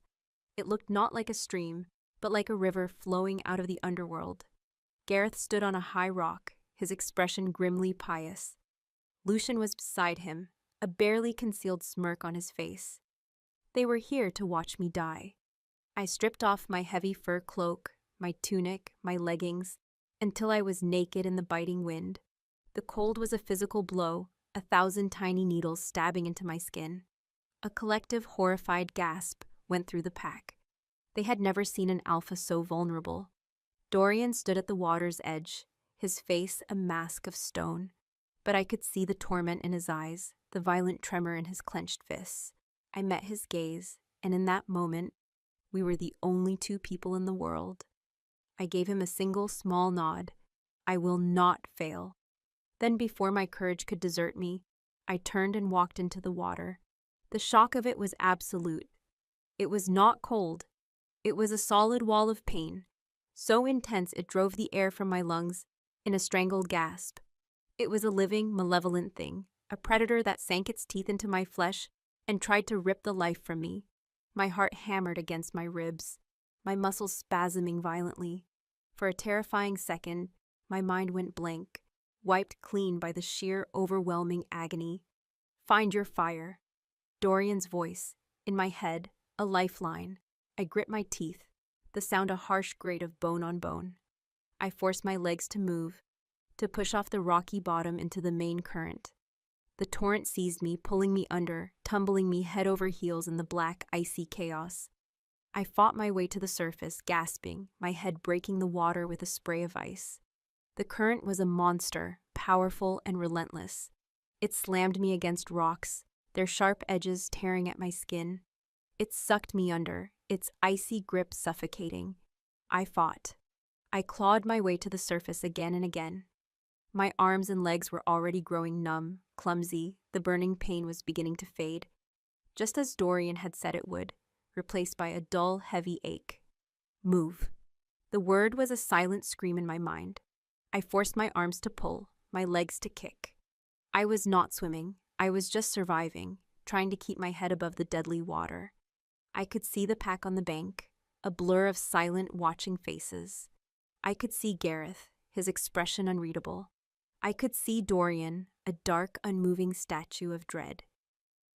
The cold was seeping into my bones now, into the very marrow. My movements were becoming sluggish. A strange, peaceful lethargy was creeping over me. The water didn't feel so cold anymore. The roar of the falls was fading into a gentle hum. It would be so easy to just stop, to let the current take me, to rest. Lyra. She loved the first snow. The thought was a jolt, a spark of heat in the encroaching ice. Dorian's pain, his loss, the fire of his grief. I clung to it. I thought of his sister, fierce and defiant, and I found a new strength. I would not end up like her. I would not be a victim of their savage laws. I began to fight again, my movements clumsy but desperate. I saw the serpent stone ahead, a great black fang of rock jutting out from the bank. It was so close, but it was a world away. My limbs were leaden, my vision starting to blur at the edges. The pleasant warmth Dorian had warned me about was beginning to spread through my chest. It felt wonderful. No, this time. The voice was my own. It was the wolf. She was there, in the deepest part of my mind, a core of unquenchable heat. She could not lend me her fur, but she could lend me her will. We do not die here, she snarled. We do not give them the satisfaction. I focused all my remaining strength into one final, desperate push. My fingers, numb and clumsy as blocks of wood, scraped against the rough, icy surface of the serpent's stone. I got a hold. I clung to it, the current trying to tear me away. With a final agonized groan, I hauled myself out of the water, collapsing onto the frozen bank. A shivering, bleeding, half-drowned creature. I lay there gasping, my body shaking with uncontrollable tremors. I had done it. I had survived. I pushed myself up onto my hands and knees, my head hanging, water and blood dripping from my hair onto the snow-dusted ground. And then I felt a presence beside me, a heavy fur cloak, warm and smelling of pine and iron and Dorian, was draped over my shaking shoulders. I looked up. He was kneeling beside me, his face a tempest of emotions, relief so profound it was almost painful, a raw, naked tenderness, and a fury that was terrifying to behold. He didn't speak. He simply reached out, his hand, large and warm, cupping the side of my face. His thumb stroked my frozen cheek with a gentleness I would not have believed him capable of. It was a touch that should have been a comfort, but it was so filled with a fierce, possessive relief that it burned like frost, a stark, shocking intimacy in front of the entire pack. I looked past him. I saw the pack, their faces a mixture of stunned disbelief and a dawning, grudging awe. I saw Lucian, his face pale with shock and thwarted rage. And I saw Gareth, his expression of pious authority completely gone, replaced by the naked, fearful look of a man who has just seen a ghost walk out of its own grave. I had survived their trial, and in doing so, I had just become more dangerous to them than they could ever have imagined. Chapter 12. The Serpent's Fangs Revealed. The aftermath of the first trial was not a victory celebration, but a profound, unnerving silence. As Dorian helped me to my feet, my body racked with violent, uncontrollable shivers. The pack parted before us like a receding tide. They stared, their eyes wide with a new, unsettling emotion. It was not just respect for my endurance. It was fear. They had witnessed something that defied their understanding of the natural order. They had expected to see a victim, a sacrifice to their ancient laws. Instead, they had seen their alpha emerge from a river of death, battered but unbroken and wrapped in the fierce, possessive protection of their first commander. Dorian's touch, that single, intimate gesture of cupping my face, had been a declaration as potent as any howl. It was not the act of a soldier tending to his leader. It was the act of a male claiming what was his. In that moment, in front of everyone, he had drawn a line in the snow, a line that separated us from the rest of the pack, and dared anyone to cross it. The pack had seen it, and so had Gareth and Lucian. The look in their eyes had shifted from triumphant certainty to a new, venomous calculation. They had tried to isolate me, to make me a pariah. Instead, they had forged a bond between their two greatest threats. Dorian half carried me back to the den, his body a furnace of warmth against my frozen flesh. His arm was a band of iron around my waist, his grip unyielding. He did not speak, his jaw set in a grim, furious line. His scent was a whirlwind of rage, relief, and a dark, protective possessiveness that was both terrifying and deeply comforting. He was my shield, my anchor, and in that moment, the only thing keeping me from collapsing into a heap of trembling exhaustion. Inside the den, he guided me to the hearth, where a roaring fire had been prepared. He stripped the sodden cloak from my shoulders and wrapped me in a pile of thick, dry furs that had been warming by the flames. The gentle heat was agonizing at first, my numb skin screaming as the feeling returned in a wave of pins and needles, but slowly, the deep, life-threatening chill began to recede. He worked with a silent, brusque efficiency, his movements economical and precise. He poured a mug of hot, spiced broth and pressed it into my shaking hands. He tended to the cuts and bruises that covered my body, his touch surprisingly gentle as he cleaned the wounds with a soft cloth and applied a healing salve. He did all this without a word, his face a mask of stone, but I could feel the tremor of restrained emotion in his hands. He was treating me not as his alpha, but as something fragile, something precious that had almost been broken. "They will not stop," I said, my voice a hoarse, chattering whisper. My teeth would not stop clicking together. "This was only the first. The next will be worse." "I know," he growled, his back to me as he stoked the fire. The muscles in his shoulders bunched like coiled springs. "The next will be a trial of the spirit, or the mind, something subtle, something they can twist."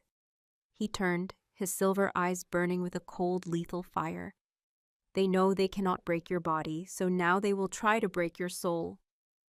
"Let them try," I whispered, clutching the warm mug, its heat a small, brave soldier fighting the army of cold in my veins.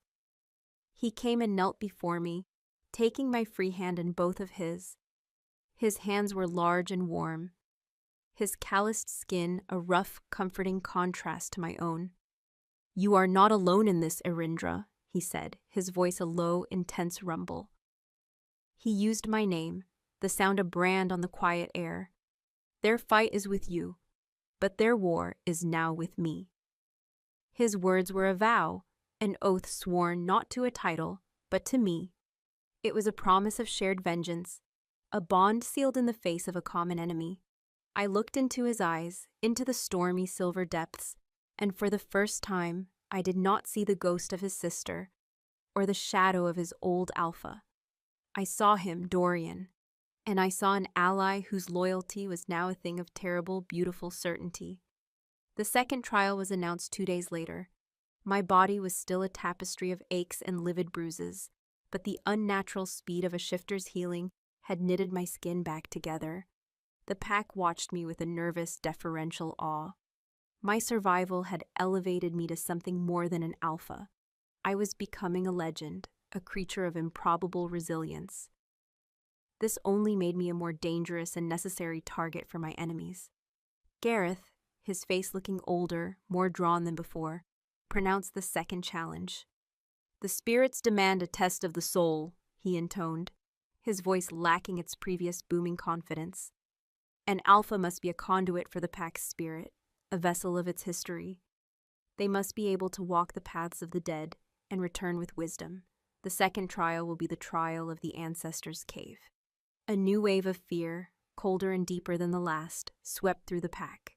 The ancestors' cave was a sacred, forbidden place, a deep cavern system where the bones of our most ancient alphas were laid to rest. It was said to be a place of immense spiritual power, a place where the veil between the world of the living and the world of the dead was thin. But it was also a place of great danger. The air within was thick with hallucinogenic spores from a rare phosphorescent moss that grew on the walls. To breathe it was to be plunged into a waking nightmare, a vision quest from which some wolves, it was whispered, never returned, their minds shattered, their spirits lost forever in the land of ghosts. "The claimant will enter the cave at moonrise," Gareth continued. "She will walk the path of bones to the heart of the mountain, to the chamber where the first alpha rests. There she must retrieve the first alpha's ceremonial dagger, a relic of our pack's founding, and bring it back. She will do this alone, for this is a journey of the soul, and no other can walk it for her." It was a brilliant, insidious trap. The first trial had been a straightforward, brutal assault on my body. This was an attack on my mind, my spirit, my sanity. They could not defeat me with physical force, so they would pit me against my own inner demons, against the ghosts of the past, in a place where reality itself was a lie. If I emerged with my mind broken, I would be a drooling, mad creature, unfit to lead. If I did not emerge at all, my spirit would be judged to be unworthy, and my claim would be forfeit. That evening, in the den, Dorian was a caged wolf. He paced the floor, his heavy boots a restless, rhythmic beat against the stone. "It is a poison," he snarled, his hands clenched into fists. "The spores, they induce visions, paranoia. They will show you your greatest fears. They will use your own grief against you. They will show you Kaelin." The name landed like a stone in the quiet room. Kaelin. The ghost that still stood between us, the ghost I had not allowed myself to truly mourn. The cave would force me to face him. The thought was a spear of ice in my heart. "They will show you Lyra," I said softly. He stopped pacing, his body going rigid. He turned to me, his face a mask of anguish. He knew I was right. "The cave did not just show you the dead you longed for. It showed you the dead you had failed. I cannot fight this for you, he said, his voice a raw, broken whisper. "I can stand between you and a blade. I can pull you from a frozen river, but I cannot enter your mind and fight your ghosts." "No," I said, my voice steady, though my heart was a frantic bird in my chest. "But you can be the anchor that pulls me back." I walked to him, stopping so close I could see the reflection of the firelight in his silver eyes. "When I am in there, lost in the shadows, I will need something to hold on to. Something real. Your voice in my head was my fire in the river. I will need it again." He reached out, his hand hovering in the air for a moment before he gently, almost hesitantly, cupped my jaw. His thumb stroked my skin. a gesture of profound, aching tenderness. It was no longer the shocking public claim from the riverbank, but a quiet, desperate plea in the privacy of the den. "My voice will not be enough," he said, his voice thick with an emotion I could not name. "The poison, it twists everything. You will need more." His eyes searched mine, and in their depths I saw a terrible, desperate resolve. "There is one other way, a bond, the Alpha and the First Commander, a true bond, forged in spirit, not just in duty. It would create a psychic link, a tether. I could feel you. I could be your anchor, a lighthouse in your storm. But it is a dangerous ritual. It would tie us together in a way that—" He trailed off, unable to voice the full implications. I understood. He was talking about a ritual that bordered on the mating bond, a deep, spiritual connection that would link our minds, our life forces. It was a bond of absolute trust, a partnership that would make us two halves of a single will. It would be a powerful weapon, but it would also change everything between us, irrevocably. It would be a step across a line from which there was no return. The silence stretched, thick with the weight of his offer. It was a sacrifice. He was offering to tie himself to me, to a she-wolf he had once doubted, to a queen on a crumbling throne, in the most profound way possible, just to give me a fighting chance of survival. "Show me," I whispered. He led me to the center of the den. "Kneel," he commanded softly. I obeyed, sinking to the furs on the floor. He knelt before me. He drew a small, wicked-looking silver blade from a sheath in his boot.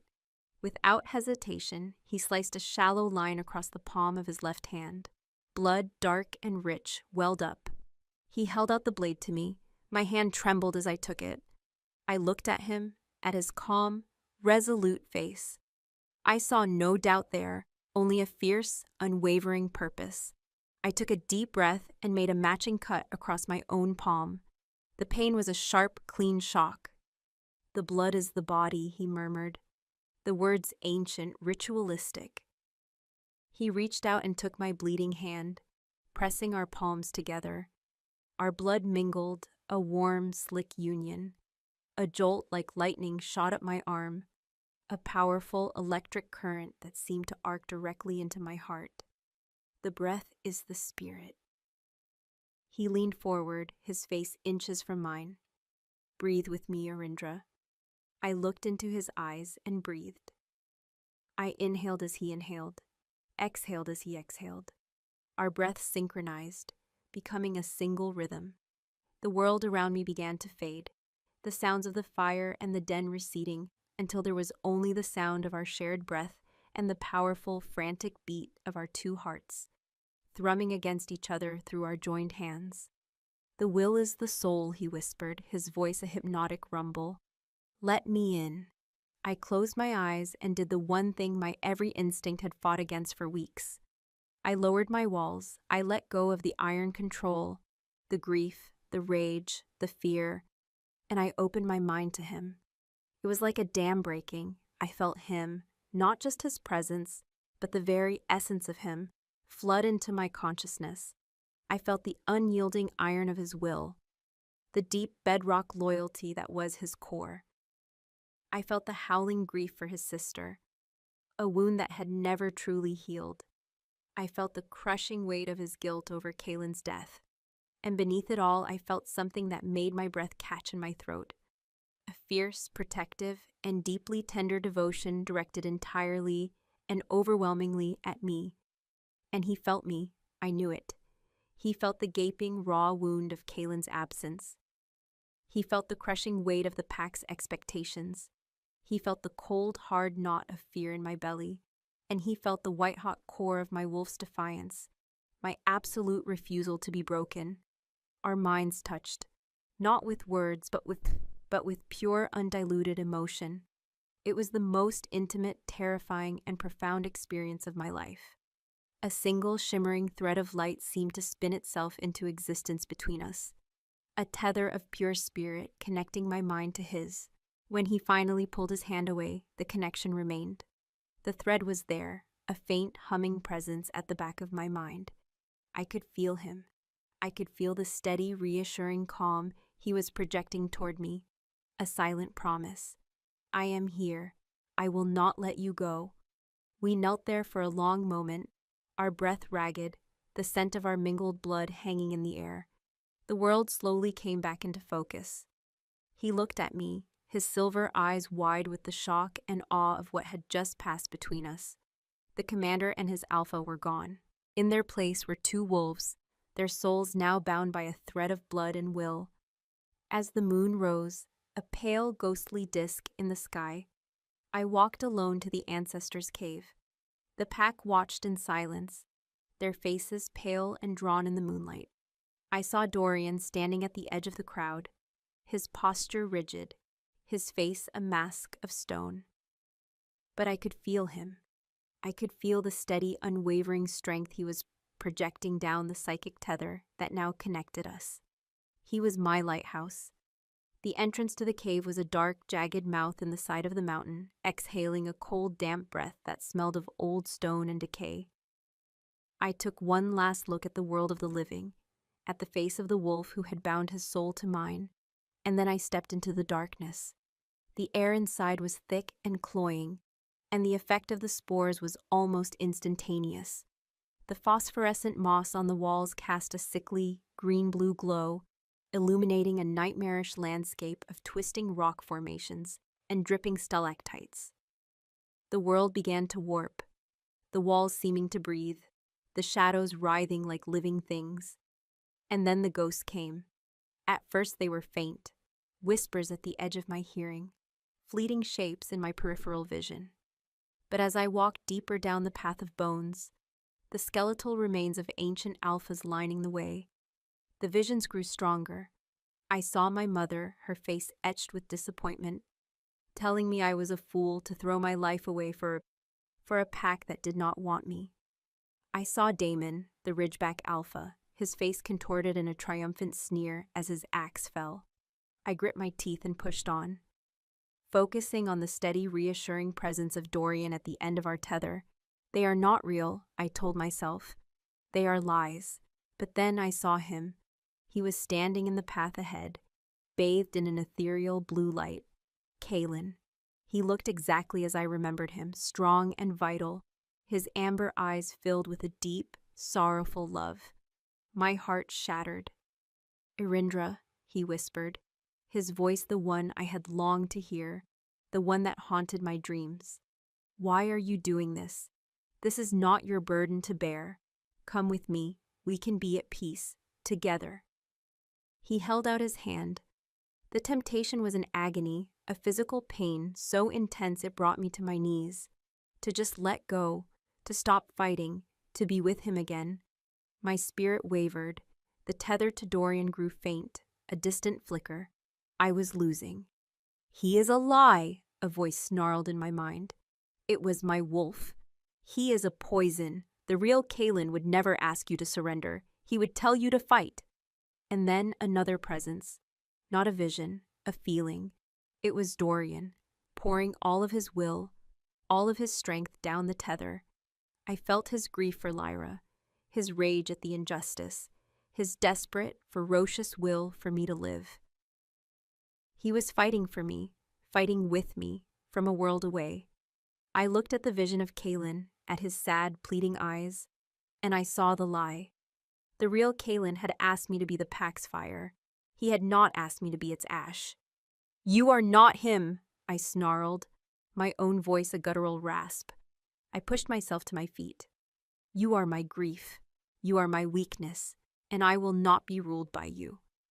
I walked forward, right through the shimmering apparition. It dissolved like smoke, its sorrowful whisper fading into the dripping silence of the cave. I was free. I finally reached the central chamber. It was a vast, cathedral-like cavern. In the center, on a natural stone bier, lay the skeleton of the first alpha, his bones glowing with a faint silvery light, and clutched in his skeletal hand was the dagger. It was a simple, primitive thing, its blade chipped obsidian, its hilt wrapped in faded leather. I reached out and took it. The moment my fingers closed around the hilt, a jolt of pure, clean energy shot through me.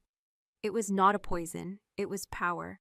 The history of my pack, the strength of all the alphas who had come before, flowed into me. With the dagger in my hand, I turned and walked back the way I came. The ghosts were still there, but they had no power over me now. They were just whispers, echoes of a pain I had now mastered. When I finally emerged from the cave mouth into the cold, clean air of the dawn, the dagger held high, the entire pack fell to their knees as one. All except Dorian. He stood where I had left him, his face illuminated by the rising sun. And in his eyes, I saw not the relief of a commander, but the fierce, proud joy of a wolf, welcoming his mate home from the land of the dead. Chapter 13. A Soldier's Fading Scars. Emerging from the ancestors' cave was like being born into a new world. The air was achingly fresh, the dawn chorus of the birds a song of piercing clarity after the suffocating, ghostly silence of the cavern. As I stood on the threshold between the living and the dead, the first alpha's dagger held aloft, I felt a profound shift, not just in the pack before me, but within myself. The grief for Kaelin, which had been a raw, open wound, had not vanished, but it had changed. The vision in the cave had been a crucible, forcing me to separate the man I had loved from the sorrow that had threatened to define me. I had faced my ghost, and in doing so, I had finally claimed my grief as a source of strength, not a weakness to be exploited. The pack, kneeling in the dirt before me, was a testament to my victory. Their scents were a symphony of awe and a deep, soul-shaking reverence. They had sent me into the land of spirits to be judged, and I had returned bearing a symbol of their most ancient power. I had not just passed the trial, I had conquered it. In their eyes, I was no longer just a claimant or even an alpha. I was a high alpha, anointed by the ancestors themselves. My gaze swept over them, finally coming to rest on Gareth and Lucian. They were kneeling with the rest, but their submission was a poisonous, brittle thing. Gareth's face was ashen, the face of a zealot whose god has just performed a miracle for the enemy. Lucian's head was bowed, but I could see the rage in the tense line of his shoulders, the white of his knuckles where his hands were clenched in the dirt. I had won this round, but I had not extinguished their ambition, only banked its fires. They were serpents, and serpents knew how to wait. Then my eyes found Dorian. He alone remained standing, a dark, unmoving pillar against the rising sun. The psychic tether between us hummed, a low, vibrant current of his overwhelming relief, and a fierce, burning pride that was more potent than any cheer. He had been my anchor, my lighthouse. His will had been the thread that had led me back from the brink. As our eyes met across the space that separated us, the bond flared, a silent, powerful acknowledgement of what we had endured together. It was a moment of profound, terrifying intimacy that left me feeling more exposed than when I had stood naked before them at the riverbank. I walked through the kneeling pack, the dagger still in my hand. They did not dare to look up as I passed. When I reached Dorian, he fell into step beside me, a silent, formidable guard, and together we walked back to the den. The silence between us was not empty. It was filled with the resonant echoes of our shared trial, with unspoken questions, and a new, unsettling awareness of the bond that now tied us together. Inside the den, the warmth of the fire was a welcome embrace. I placed the ancient dagger on the map table, its obsidian blade seeming to drink the firelight. It was a tangible piece of history, a symbol of my legitimacy, but the true victory, I knew, had not been the retrieval of a relic. It had been the forging of the bond between myself and the wolf, who now stood watching me from across the room. "You felt it," I said, my voice quiet. It was not a question. When the vision of Kaelin came, I was losing. "I felt you waver," he said, his voice a low, rough rasp. The tether grew thin. I thought. He stopped, unable to finish the thought. "So I pushed," he said simply. "I gave you what I could, my anger, my own ghosts. I hoped it would be enough." "It was," I said, my voice thick with an emotion I could not name. "You were the fire, Dorian, just as you told me I needed to be in the river." He looked away, his gaze falling on the greatsword that leaned against the wall, as if he were uncomfortable with the raw, naked emotion of the moment. "The third trial will be one of blood," he said, his voice all commander again. The familiar wall of duty rising between us. "They have tested your body and your mind. Now they will demand a trial by combat. It is the only thing left to them." "Let them," I said, a new, cold confidence settling in my soul. I was not the same she-wolf who had accepted their challenge out of desperation. I had walked through ice and shadow, and I was no longer afraid of what lay ahead. "Who will they champion? Lucian? He does not have the stomach for a true fight." "No," Dorian said, his expression grim. "He will not fight you himself. He is a coward, but he is not a fool. He will invoke the right to a champion, and he will choose the one wolf in this pack he believes can defeat you." My blood ran cold as the realization dawned. There was only one wolf in the Blackwood pack with the skill, the strength, and the reputation to be an undeniable threat. One wolf whose name was whispered with fear and respect by our enemies, and with awe by our own. "He will choose you," I breathed, the words a knot of ice in my gut. Dorian's silver eyes met mine, and in their depths I saw a bleak, terrible certainty. "Yes," he said. "He will try to use my own oath, my own strength, as the weapon that finally destroys you. He will command me, as his alpha's brother and a member of the bloodline, to be his champion. He will frame it as a matter of honor, of law. He will try to turn my loyalty against itself." The trap was perfect in its cruelty. If Dorian refused, he would be branded an oathbreaker, his honor shattered, his position as commander destroyed. He would lose everything that had defined him since Kaelin had saved him. If he accepted, he would be forced to face me in a fight to the death. The serpents would win either way. They would either see me dead at his hand, or they would see us both disgraced and broken, leaving the path to the Alpha's rock clear. "You cannot," I said, my voice sharp with a sudden, fierce panic. "You cannot do it." "I will not fight you, Erindra," he said, his voice a low iron promise. "I would sooner cut out my own heart. But I cannot refuse the challenge without losing my honor. And without my honor, I am of no use to you or to this pack. I would be just another lone wolf, haunted by ghosts." We were trapped. The bond that had saved me in the cave was now the very thing that could be used to destroy us. The thought of facing him, of seeing him stand against me, was more terrifying than the frozen river or the ghosts of the dead. "There must be another way," I said, my mind racing.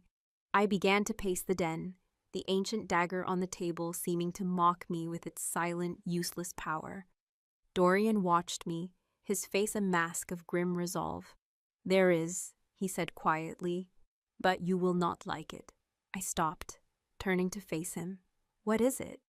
"The law of the champion is ancient and absolute," he explained, his voice the calm, precise tone of a commander outlining a battlefield.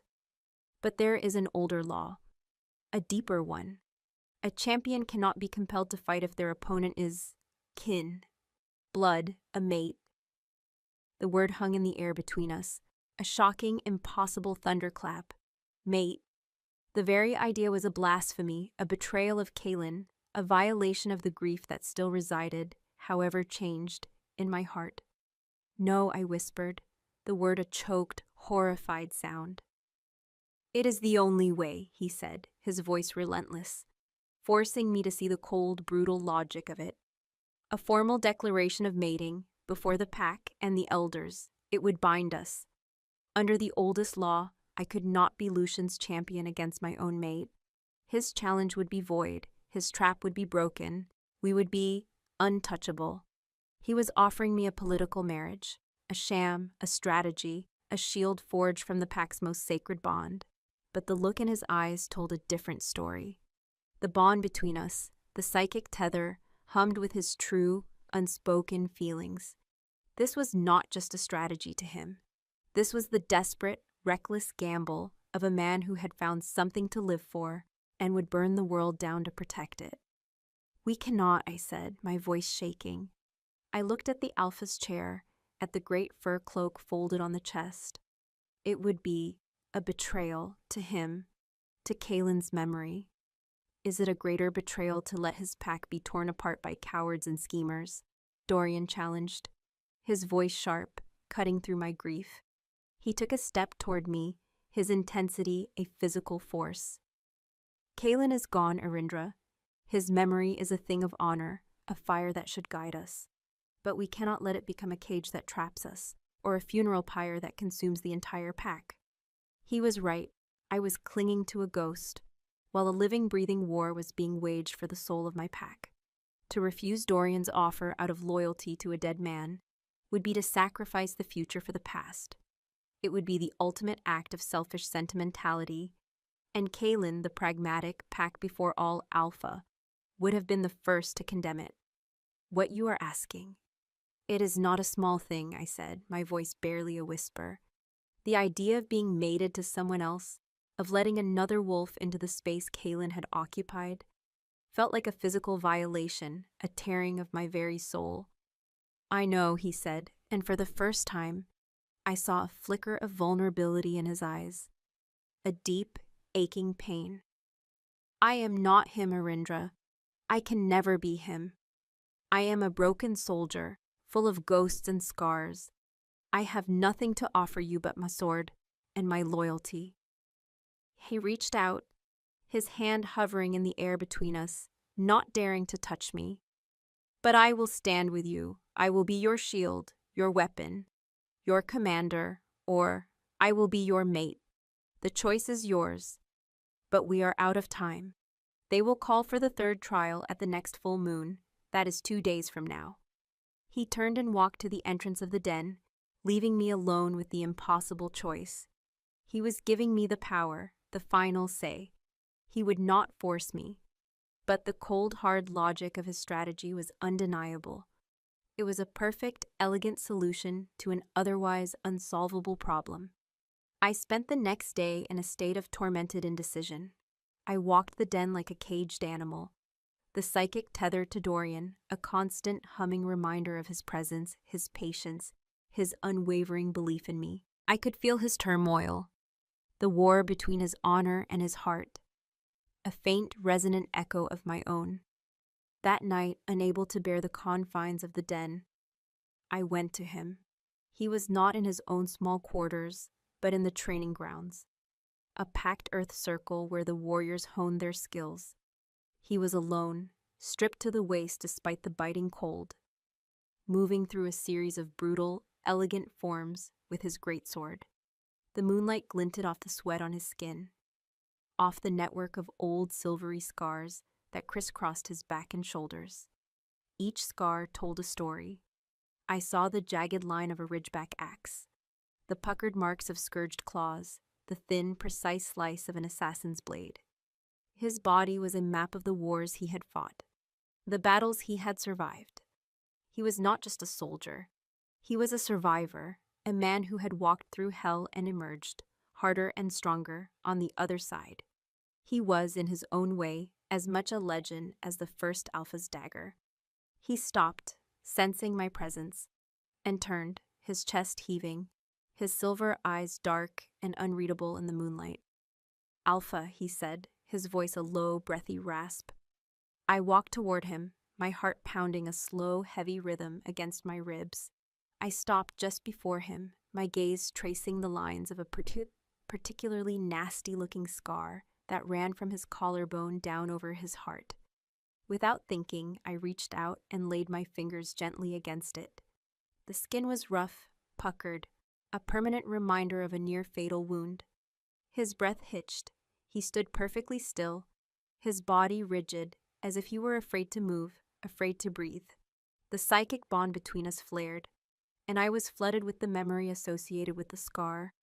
A chaotic, bloody battle on a snowy pass, the feel of a spear point grating against his ribs, the searing pain, the cold certainty of his own death, and then Kaelin roaring like a demon, standing over his fallen body, holding off 3 attackers at once until help could arrive.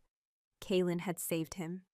He owed my mate his life, and now he was offering that life, his entire being, to me, to save Kaelin's pack. In that moment, everything became clear. This was not a betrayal of Kaelin's memory. It was the ultimate fulfillment of it. It was about survival. It was about the pack. It was about forging a new kind of strength from the ashes of our shared loss. Yes, I whispered, my fingers still tracing the line of his scar. His eyes widened, a flicker of stunned, hopeful disbelief in their depths. Irindra?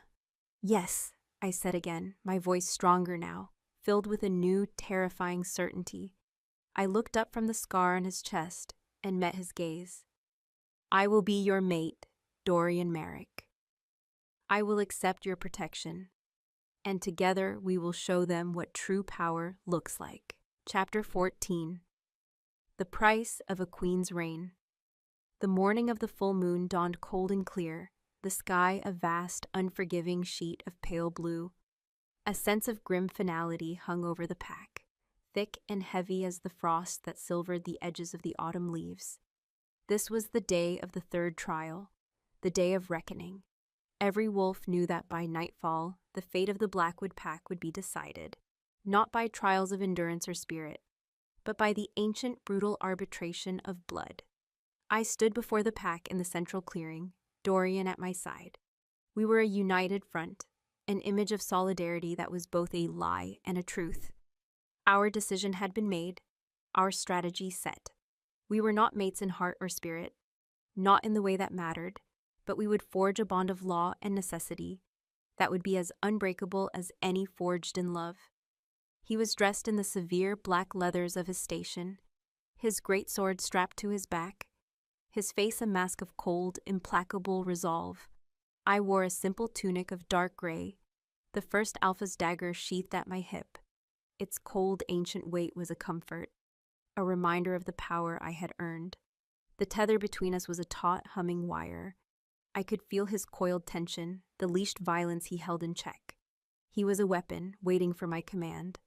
And I could feel his fear, not for himself, but for me, a constant, low thrum beneath the surface of his iron control. He trusted in our plan, but the ghosts of his past were not so easily silenced. He had seen the law twisted into a murder weapon once before, and the scars on his soul were a testament to its power. Gareth and Lucian stood on the Elder's Rock, the position of judgment. They had not yet declared the nature of the trial, but the smug, predatory light in Lucian's eyes told me everything I needed to know. He believed he held the final, inescapable checkmate. He looked from me to Dorian, a slow, malicious smile spreading across his face. He was savoring this moment, the culmination of all his whispered plots and manipulations. The spirits have been appeased by the trials of the body and the soul, Gareth began, his voice a hollow, sanctimonious boom. But the final test remains. The pack must know that its leader is not only strong and wise, but is the greatest warrior among us. They must know that their alpha is a wolf who will not falter in the face of a challenge, who will not turn from a fight that must be won. The final trial is the trial of blood, a challenge of single combat, to the death or to submission. A low, fearful murmur went through the pack. This was what they had been dreading. A civil war crystallized into a single, brutal duel. Lucian stepped forward, his voice dripping with false regret. As is my right, as the closest living male of the Alpha bloodline, I issue this final challenge to the claimant, Irindra Vane. He paused, letting the drama of the moment build. But I will not face her myself. My skills are in counsel, in strategy. For a trial of the blade, the pack deserves a true champion. I name as my champion the greatest warrior among us, the wolf whose blade has defended this pack for a decade. The first commander whose oath is to the Alpha bloodline and the laws of this pack. I name Dorian Merrick.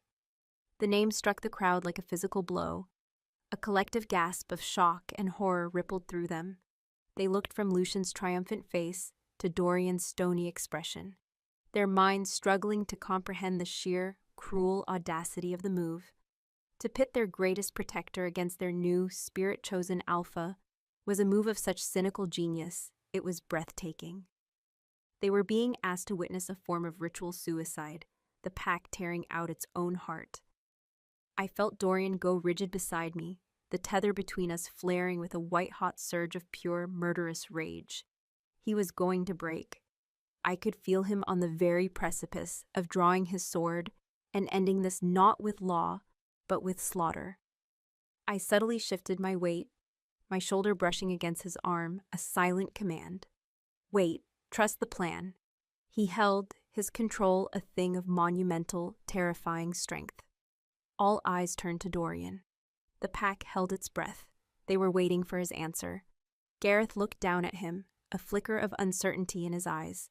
He was a zealot, but he was not a fool. He knew Dorian's loyalty to me was now a powerful, visible thing, but the law was absolute. "Commander Merrick," Gareth said, his voice laced with a stern, formal authority. "You have been named champion in a rite of proving. Your oath binds you. Do you accept this sacred duty?" Dorian took a slow, deliberate step forward. The clearing was so quiet, I could hear the frantic beat of a pup's heart from across the yard. His silver eyes were not on Gareth or Lucian. They were on me. He looked at me for a long, silent moment, and in that gaze, 1,000 unspoken things were communicated.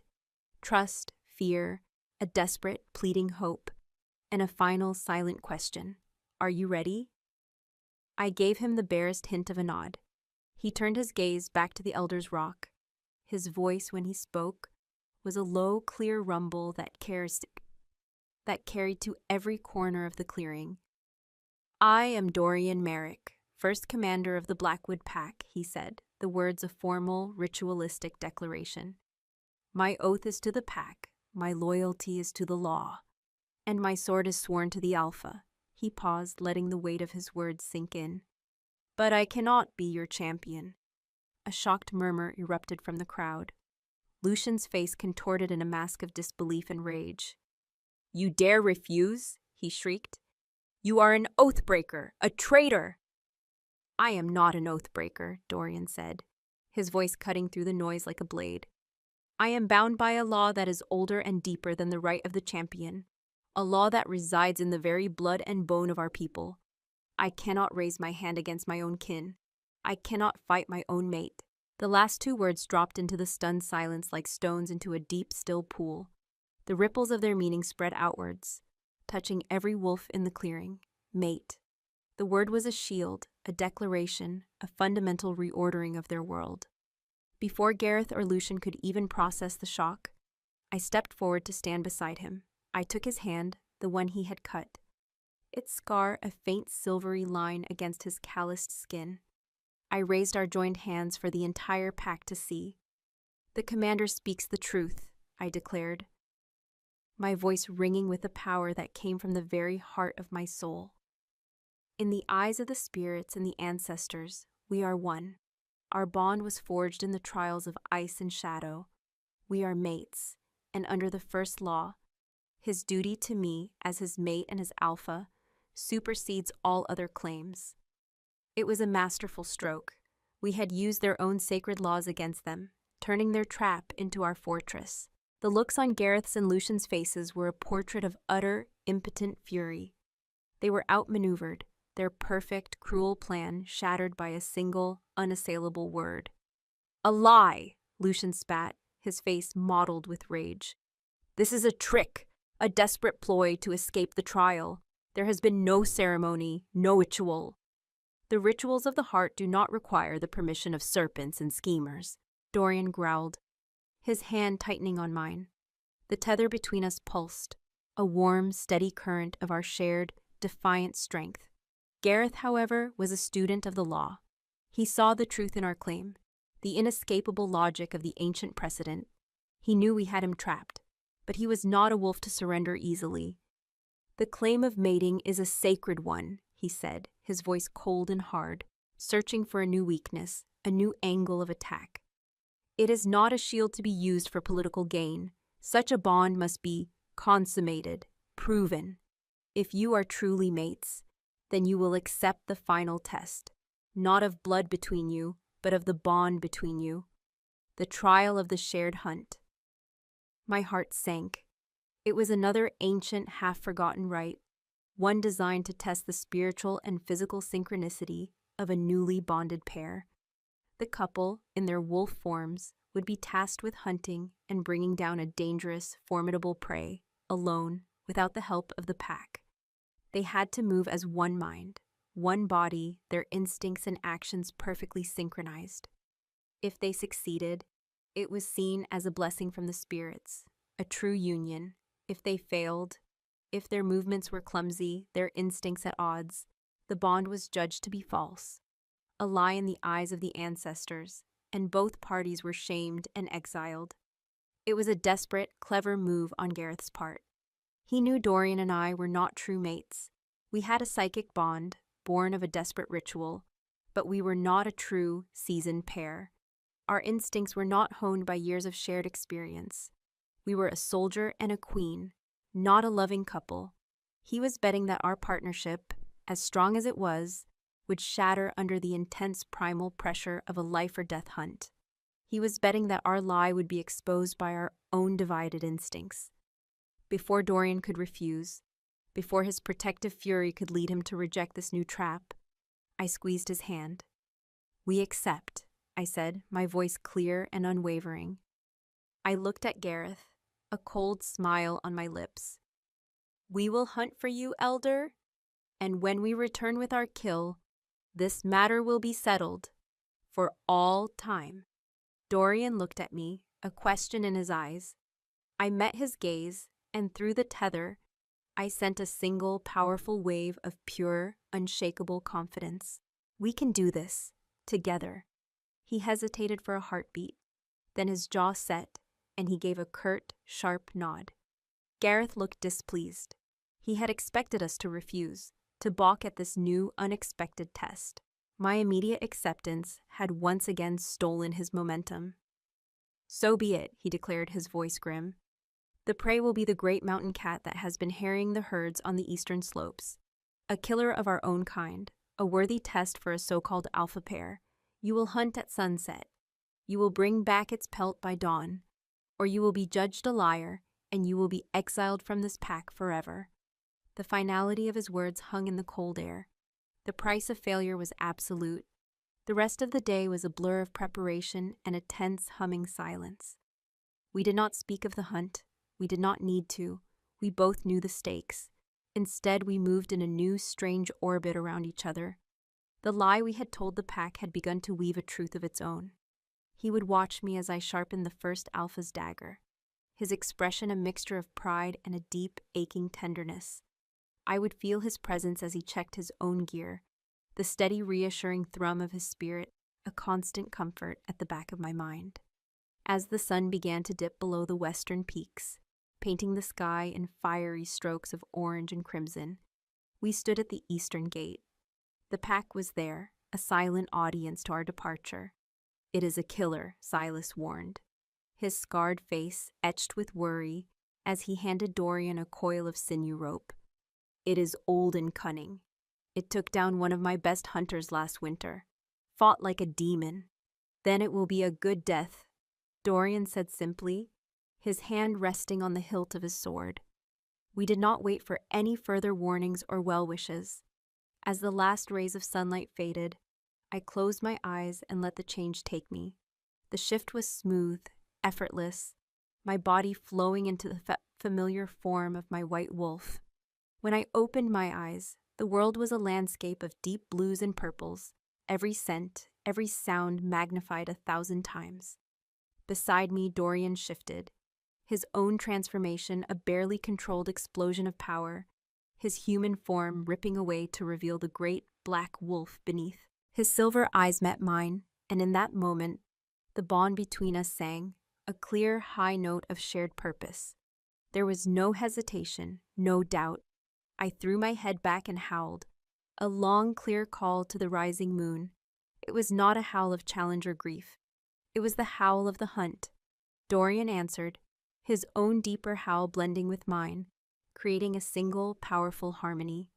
Then we turned and plunged into the darkening forest, two wolves moving as one, bound by a lie that had become our only truth, running toward a destiny that would either forge us into true mates or see us cast out into the eternal darkness of exile. Chapter 15. The Silence Before the Strike. The forest at dusk was a place of shifting shadows and whispered secrets. We moved through it not as two individuals, but as a single flowing entity, a predator of white and black. The psychic tether that bound us was no longer just a thread of communication. It was a conduit of pure primal instinct. I felt his movements before he made them, a subtle shift in the earth beneath my paws, a tightening of intent in my mind. He knew my path, my pace, my every hesitation, as if he were running within my own skin. This was a different kind of unity than the brutal efficiency of our fight with the Scourged. That had been the practiced coordination of soldiers. This was something deeper, something far more innate. It was the seamless, unspoken dance of a true mated pair, a rhythm we had never practiced but somehow knew by heart. Gareth had meant this trial to expose our lie, but in a strange, terrifying way, it was forging it into truth. The primal instincts of the wolf, awakened by the hunt, were overriding the complex deceptions of the human mind. Out here, under the rising moon, with the scent of prey on the wind, we were not a queen and her commander. We were simply male and female. We were pack. The trail of the mountain cat was not hard to find. It was a predator of arrogant power, and it did not bother to hide its passage. The scent was a thick, musky tang of feline aggression and old, dried blood, a rank perfume that set my wolf's teeth on edge. It was a rival, an intruder, a killer that had trespassed on our lands and stolen from our herds. The urge to hunt it, to eradicate it, was a deep, burning imperative that had nothing to do with Gareth's trial and everything to do with the ancient laws of territory. The tracks led us up into the eastern slopes, into a landscape of broken, granite-strewn hills and dense thickets of blackthorn that tore at our fur. The cat was clever. It was leading us into its own chosen killing ground, a place where its superior agility and climbing ability would give it the advantage. Dorian's thoughts, not as words, but as pure intent, brushed against mine through the tether. Caution. It knows we are here. It is watching. I sent back a wave of agreement, my own senses stretched to their limit. I could feel it. The feeling of being watched, the prickle of unseen eyes. The air was heavy with a silent, waiting tension. This was not a simple stag, or a mindless scourged. This was a thinking, cunning opponent. We found the remains of its latest kill in a small clearing. It was a young ewe from one of our herds. Her throat torn out, the carcass barely touched. It was not a kill for hunger. It was a statement, a marking of territory, a challenge. Dorian, in his great black wolf form, lowered his head, his muzzle sniffing at the tracks around the kill. The scent was fresh, very fresh. He lifted his head, his silver eyes meeting mine. A single clear image flashed through our bond. The cat, lying on a high ledge of rock above us, its tail twitching, watching our every move. I scanned the dark, looming rock faces that surrounded the clearing. And then I saw it. A flicker of movement. The barest twitch of an ear against the moonlit stone. It was there. 100 feet up, perfectly camouflaged. A ghost of shadow and rock. Our gazes met again. A silent, instantaneous conference. To charge would be suicide. It would be on top of us before we could even get halfway up the slope, its claws and fangs raining down from above. We could not fight it on its own terms. We had to draw it out. We had to make it come to us. Another flash of shared intent. The plan formed between us, not in words, but in a seamless flow of tactical instinct. It was a desperate, dangerous gamble. I took a deep breath and deliberately broke from our silent unity. I trotted forward into the center of the clearing, toward the dead ewe. I lowered my head, pretending to be interested in the kill, making myself a target. My posture was deliberately submissive, my ears slightly flattened, my tail low. I was playing the part of a lone, incautious she-wolf, a foolish challenger to the cat's kill. Through the tether, I could feel Dorian's violent protest, the surge of his protective instinct that screamed at him to rush to my side. "Trust me," I sent back, a firm, clear pulse of command. He held, his presence a coiled spring of agony in the shadows of the trees. The silence stretched.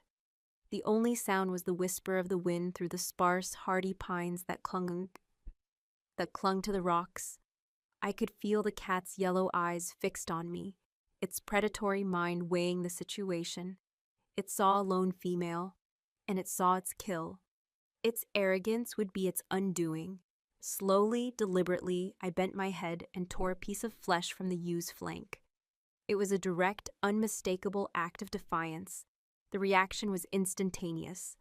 A low, guttural snarl, like rocks grinding together, echoed from the cliffs above. It was a sound of pure, possessive fury. And then it launched itself. It did not leap in a single, graceful arc. It descended the cliff face like a waterfall of muscle and claws, a blur of tawny fur and rippling power. It was magnificent and terrifying, a creature of perfect savage grace. I stood my ground, my heart hammering against my ribs. The plan depended on my nerve. I had to wait until the last possible second. The cat hit the ground 20 yards away, its landing barely making a sound. It was even bigger than I had imagined, its shoulders a solid knot of muscle, its head low, its tail lashing back and forth. Its yellow eyes were fixed on me, burning with a cold, murderous light. It stalked toward me, a low, menacing growl rumbling in its chest. 10 yards. 5. I could smell the hot, metallic scent of its breath. My every instinct screamed at me to flee, to shift, to do anything but stand here, a helpless piece of bait. Now. The command came from Dorian, a psychic roar that vibrated through my very bones. Just as the cat gathered its powerful haunches to spring, I dropped to the ground, my body flat against the earth. At the exact same moment, a black thunderbolt exploded from the trees behind me. Dorian had circled around while I held the cat's attention, his movements utterly silent. He hit the cat from the side, a 200-pound missile of black fur and fury. The impact was brutal, a solid, sickening crunch of bone and muscle. The two great predators went down in a snarling, roaring tangle of claws and teeth. I was on my feet in an instant, the submissive she-wolf vanishing, replaced by the alpha. I circled the fighting beast, looking for an opening. The cat was a whirlwind of destruction, its claws like razors, its fangs long and sharp. It was faster than Dorian, its movements a fluid, deadly dance. It raked its claws down his flank, and I felt a phantom sting of pain through our bond, a surge of his agony and his unwavering resolve. He grunted, but his own jaws were locked onto the cat's shoulder, his powerful neck muscles straining, holding the beast in place. He was the anchor. I was the blade. I saw my chance. As the cat twisted, trying to bring its formidable rear claws to bear on Dorian's belly, it exposed its throat for a fraction of a second. I lunged. I did not try to match its strength. I used my speed, my smaller size, as a weapon. I ducked under its flailing forepaw and sank my fangs deep into the soft, vulnerable flesh of its neck. The taste of its hot, feline blood was a shock to my senses. It screamed, a high, terrifying sound of pain and rage, and thrashed wildly, trying to dislodge us both. But we held on. Dorian's grip on its shoulder was an iron vice. My own jaws were locked, my teeth grinding against bone. We were a single, three-headed predator, bound by a shared will to survive. The fight was a chaotic, bloody eternity. The cat's struggles grew weaker, its roars fading to choked gurgles. A final, violent shudder went through its magnificent body, and then it was still. Silence descended on the clearing, broken only by the sound of our own ragged, panting breaths. I let go, stumbling back, my white fur matted and stained with the cat's blood, and my own. Dorian released his hold, his great black chest heaving. A series of deep, parallel gashes ran down his side, welling with dark blood, but his silver eyes, when they met mine, were blazing with a fierce, triumphant light. We had done it. We had moved as one. We had trusted each other implicitly, placing our lives in the other's paws without a moment's hesitation. The lie had become truth. We stood over the body of our kill, the steam rising from its cooling flesh and our own hot bodies into the cold night air. The bond between us was a living, breathing thing, a powerful, thrumming current that had been tempered and forged in the crucible of the shared life-or-death struggle. Dorian took a step toward me. He lowered his great head and began to gently, carefully, lick the blood from a shallow cut on my shoulder. It was an act of such profound, instinctual intimacy that it sent a shiver through my entire body. It was the gesture of a wolf tending to his mate after a battle, a ritual of cleaning and claiming and comfort. My own instincts, raw and heightened from the fight, responded without my conscious thought. I leaned into his touch, a low, rumbling purr of my own starting in my chest. I returned the gesture, my own tongue gently cleaning the edge of the deepest gash on his flank. I could taste his blood, the unique metallic tang of his life force. Our scents mingled, thick with blood and sweat and victory, creating a new potent perfume that was uniquely ours. The world narrowed to this single primal moment. There was no Pack, no Gareth, no Lucian. There were no politics, no strategies, no lies. There was only the cold moon above, the dead predator at our feet, and the living, breathing, wounded wolf at my side. He was my mate, not in law, not in name, but in this moment, in the deepest, most fundamental truth of our shared, savage souls. He lifted his head, his silver eyes dark and luminous in the moonlight, holding mine. A new emotion was flowing through the tether between us, something that had been buried deep beneath the layers of duty and grief and fear. It was a current of pure, unadulterated longing, a magnetic pull that was as powerful and undeniable as the moon's pull on the tides. He took another step closer, his body brushing against mine. The contact was electric. The silence was no longer just the absence of sound. It was a living, breathing entity, charged with a tension that was more potent than any battle cry. The hunt was over. The trial was won. But a new, far more dangerous challenge was just beginning, one that would test not our strength as warriors, but the fragile, unarmored truth of our own hearts. Chapter 16. A Throne Forged in Fire. Our return to the den was a silent, solemn procession under the cold, pre-dawn stars. The massive, tawny pelt of the mountain cat was slung over Dorian's broad, black-furred back, its weight a testament to our victory. My own white coat was stained and spattered with blood. The cat's, Dorian's, my own, a savage, abstract painting of the night's work. We were both limping, our bodies a collection of deep scratches and aching bruises, but we moved with a new, profound synchronicity. Our strides perfectly matched, our shoulders occasionally brushing. The psychic tether between us was a calm, steady river, the turbulent rapids of the hunt having subsided into a deep, powerful current of mutual respect and a new, unsettling awareness. The pack was waiting. They had not slept. They stood in the clearing, their faces pale and drawn in the gray light, their scents a thick, anxious fog of anticipation. As we emerged from the tree line, a single, unified entity of blood and victory, a collective gasp went through them. Dorian did not stop.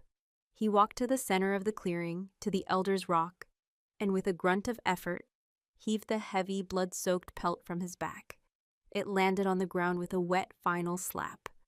A tangible, irrefutable trophy. He then shifted, the change a weary, painful contraction of muscle and bone, until he stood in his human form, naked, bleeding, and magnificent in the dawn light. He looked not at the pack, but at me. I followed suit, the shift back in agony on my bruised and battered muscles. I stood before them, my own body a roadmap of the night's battle, and met his gaze. The lie we had told them, the strategic claim of mating, was now a hollow, insufficient word for what we had become. We had hunted together. We had bled together. We had saved each other's lives. We were bonded in a way that transcended their laws and their rituals. It was Silas who broke the silence. The old warrior stepped forward, his scarred face a mixture of awe and profound, heartfelt relief. He looked from the massive pelt to our wounded bodies, And then he did something I had never seen him do for anyone, not even for Kaylin. He dropped to one knee, his head bowed. "Alpha," he said, his voice a low, gravelly rumble of pure, unadulterated loyalty. "My Alpha." One by one, the other warriors followed his lead. Rorik, his young face filled with a fierce, burning devotion. Ilara, a slow, graceful smile touching her lips as she knelt. The hunters, the mothers, the pups. The entire pack, a wave of gray and brown and black, knelt in the dirt before us. Their scents were no longer a confused jumble of fear and doubt, but a single powerful chord of unity, of acceptance, of unwavering loyalty.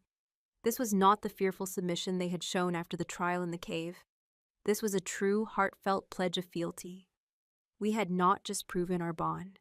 We had proven that we were the strength the pack had been missing. We were their protectors. We were their future. Only 2 wolves remained standing, Gareth and Lucian. They stood on the Elder's Rock like statues of salt, their faces ashen, their eyes filled with the dead, glassy look of utter defeat. The pack had made its choice. The whispers, the plots, the manipulations, all of it had been washed away in a single night of blood and primal truth. They were leaders with no one left to lead. I looked at them, not with triumph, but with a cold, weary finality. The game was over. "It is done," I said, my voice quiet, but carrying the unmistakable weight of absolute authority. "The trials are complete. The pack has spoken. The nesters have given their blessing." I took a step forward, my gaze locking onto Gareth. "Do you have anything left to say, Elder?" Gareth looked out at the sea of kneeling wolves, at the faces that were no longer turned to him for guidance, but to me. I saw the last of his power, the last of his righteous certainty, crumble and turn to dust. He was just an old man, clinging to a dead world, and he knew it. He slowly, stiffly lowered himself to his knees, his face a mask of bitter, resentful submission. I turned my gaze to Lucian. He alone remained standing, a solitary pillar of defiance in a world that had turned against him. His face was a contorted mask of hatred, his hands clenched into white-knuckled fists. "You have lost, Lucian," I said, my voice devoid of emotion. "The pack has chosen. Yield." "I will never yield to you," he spat, his voice a venomous hiss. "Whore, usurper, you and your pet soldier have bewitched them with your tricks and your lies. This pack belongs to the bloodline. It belongs to me." In a flash of pure suicidal rage, he drew a hidden dagger from his boot and lunged, not at me, but at Dorian. It was a coward's move, an attack on the shield, not the queen. He was fast, but Dorian was faster. Even wounded and exhausted, Dorian's instincts were a blur of lethal motion. He didn't draw his sword. He didn't need to. He moved inside Lucian's clumsy attack, his hand clamping around the wrist that held the dagger, twisting it with a sickening crack of bone. Lucian shrieked, the dagger clattering to the ground. In the same fluid motion, Dorian slammed the heel of his other hand into Lucian's chest. It was not a blow meant to kill, but to incapacitate.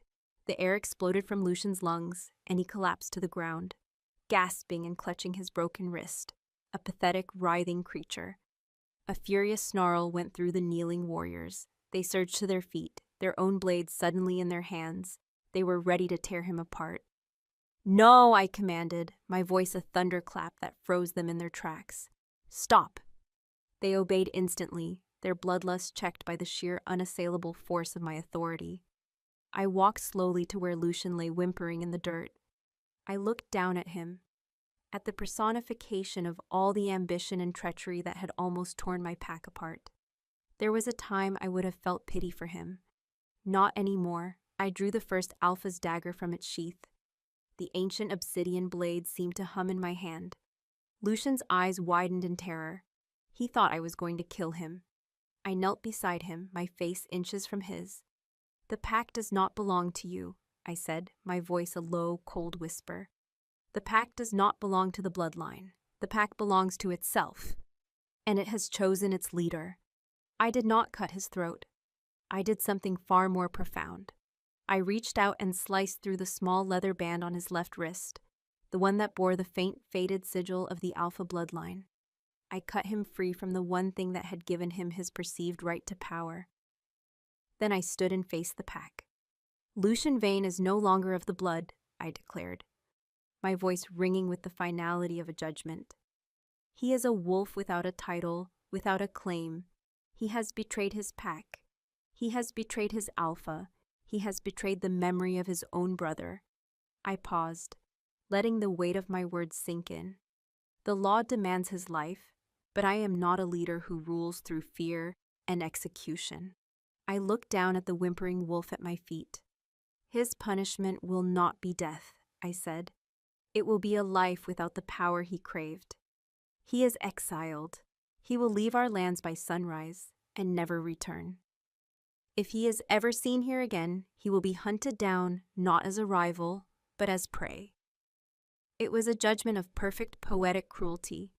To a wolf like Lucian, a life of obscurity and powerlessness was a fate worse than death. As for you, Gareth, I said, turning my gaze to the kneeling elder. He flinched. Your heart was led astray by a blind faith in dead laws. You chose tradition over the well-being of your pack. You will step down from the council.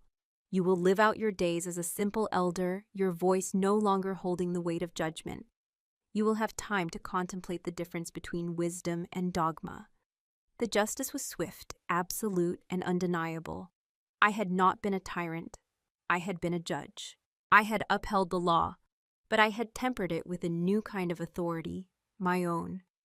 As the guards hauled a sobbing Lucian to his feet and began to frog march him toward the gate, a profound sense of peace began to settle over the clearing. The poison had been excised. The wound could finally begin to heal. I felt a presence at my side, Dorian. He was still bleeding, still battered, but he stood tall, his silver eyes filled with a deep, quiet pride. The psychic tether between us was a calm, steady hum of pure, unwavering loyalty. The pack was still watching us, waiting. The matter of the trials was settled, but the matter of our bond was not. They had seen our victory in the hunt. They had heard our claim. They now saw us as a true bonded pair, their Alpha and her prince consort, their king and queen. The weight of that unspoken expectation was heavier than any trial. We had used the lie to save our pack, but now we were trapped in it. Or were we? Later that day, in the quiet of the den, the air was thick with a new, unspoken tension. We sat on opposite sides of the hearth, the fire crackling between us. The wounds on my back and shoulders ached with a dull, throbbing rhythm. Dorian had a fresh dressing on the gashes on his flank. We were a pair of battered, victorious soldiers, but the war we now faced was a silent, internal one. "It is done," he said, his voice a low rumble. "You have won. The pack is yours." "Ours," I corrected softly, my gaze meeting his across the flames. "I could not have done this without you, Dorian. You know that." "I did my duty," he said, the old familiar refrain of the soldier, but the words sounded hollow now, even to him. "You did more than your duty," I said. I stood up and walked to him, kneeling on the furs before his chair, just as he had done for me after the first trial. I took his large, scarred hand in mine. It was the hand that had held mine in a bloody pact, the hand that had steadied me, the hand that had pulled me from the brink. You offered to bind your soul to mine to save me from a ghost. You offered to sacrifice your honor to save me from a blade. You bled with me to save me from exile. I looked up at him, my heart a painful, hopeful knot in my chest. "That is not duty, Dorian. What do you call it?" He stared down at our joined hands, his expression a melon of conflict and a deep, soul-shaking vulnerability. The psychic tether between us pulsed with emotions he could no longer hide behind his stoic facade. I felt his awe, his reverence, his fierce, protective devotion, and beneath it all, a deep, terrifying, and utterly profound love. It was a love that had been growing in the shadows, unacknowledged and unspoken, nurtured by shared danger and a loyalty that had been reforged in fire. He began, his voice a raw, broken sound. He could not say the word. It was a truth too large, too dangerous to be spoken aloud. I did not need him to say it. I could feel it. And in that moment, I finally allowed myself to feel the truth that had been growing in my own heart. A truth I had been hiding from, out of grief, out of fear, out of a misguided loyalty to a ghost. I had needed a commander, a shield, an ally, and in finding one, I had found something more. "The pack believes we are mates," I whispered, my thumb stroking the scar on his palm. "We told them a lie that has become a truth in their eyes." I looked up at him, my soul in my eyes. What if we let it be the truth in ours, as well? He looked at me, his silver eyes wide with a stunned, desperate hope. The wall he had kept between us for so long, the wall of duty, of his past, of his grief, finally crumbled. And I saw him, the real him, the broken soldier with the fading scars and the fiercely loyal heart. He slowly reached out his other hand, his fingers gently tracing the line of my jaw. His touch a fire that burned away the last of my doubts. "Irindra," he whispered, my name a prayer on his lips. The throne I had claimed at the pyre had been a cold, lonely thing. The power I had won through the trials had been a heavy burden. But now, in the quiet warmth of the den, with this wolf's heart in my hands, I understood. A throne of blood and ash is just a seat of power, but a throne forged in the fire of a shared soul, a throne built for two, that was a home. And we had, against all odds, finally come home. Chapter 17. A heartbeat in the quiet dark. The days that followed our victory were a strange, fragile peace. The pack, finally united under a single, undisputed authority, began to heal. The oppressive fog of fear and division that had choked us for weeks lifted, replaced by a cautious, growing sense of optimism. The scents in the clearing were no longer sour with anxiety, but rich with the earthy smells of preparation for winter, the sharp tang of wood smoke, and the clean, honest sweat of hard work. The serpents had been cast out, the wound cleansed, and the body of the pack had begun to knit itself back together. Lucian had been escorted to the edge of our territory and sent into the wilderness with nothing but a knife and the clothes on his back, his cries of outrage and pathetic threats fading into the uncaring silence of the forest.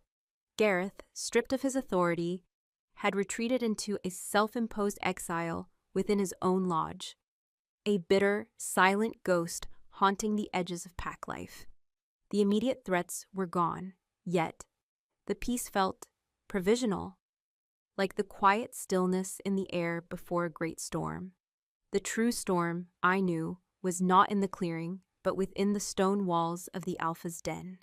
It was a silent, deeply unsettling tempest of unspoken words and unresolved emotions between myself and Dorian. We were, in the eyes of the pack, the perfect alpha pair. We moved as one, our decisions made in a seamless, unspoken accord. We patrolled the borders together, our presence a united front of unassailable strength. We sat in council, his quiet, formidable presence at my back, a silent affirmation of my every ruling. We had become the very image of the lie we had created.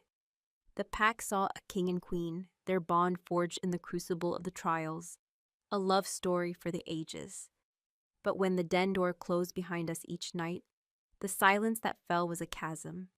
We were two soldiers who had survived a brutal war, only to find themselves strangers in the quiet aftermath. The psychic tether between us, which had been a lifeline in the darkness of the cave and a weapon in the thrill of the hunt, was now a source of excruciating, constant awareness. I felt the deep, turbulent ocean of his feelings for me, the reverence, the devotion, the fierce, protective love he did not know how to voice. And through that same bond, he felt my own chaotic, conflicted heart, the lingering, sorrowful ghost of my love for Kaelin, my deep, bone-weary gratitude for Dorian's loyalty, and the new, terrifying tendrils of an emotion for him that I did not yet have a name for. It was not love, not yet, It was a complex, tangled knot of respect, of primal attraction, of a profound, soul-deep camaraderie forged in shared trauma. I owed him my life, my throne, the very survival of my pack. The depth of that debt was a weight I did not know how to carry. To offer him my heart felt like a transaction, a repayment, not a true choice. And to offer him my body, that felt like a betrayal of a memory that was still too sacred, too raw. So we lived in a state of suspended animation, two celestial bodies trapped in a powerful gravitational orbit, circling each other but never touching. We slept in the same vast, fur-lined bed where I had slept with Kaylin, but we kept a careful, deliberate distance between us, a chaste, unbreachable gulf of cold air. Each night, I would lie there, acutely aware of the heat of his body just inches away, of the slow, steady rhythm of his breathing, of the silent, tumultuous conversation of our souls across the psychic tether. It was an intimacy more profound and more agonizing than any physical touch. One night, nearly a week after the final trial, I woke from a nightmare. I was back in the frozen river, the ice water dragging me down. The faces of the pack watching me with cold, indifferent eyes. I sat bolt upright, a strangled cry caught in my throat, my heart hammering against my ribs, my skin slick with cold sweat. Instantly, Dorian was awake. He didn't move, but I felt his consciousness flood the bond, a wave of alarm and fierce, protective concern. Erindra? The thought was not a word, but a pure, questioning presence. It was nothing, I whispered into the darkness, my voice shaky. A dream. I swung my legs out of the bed, needing to put space between us, needing to escape the suffocating intimacy of the moment.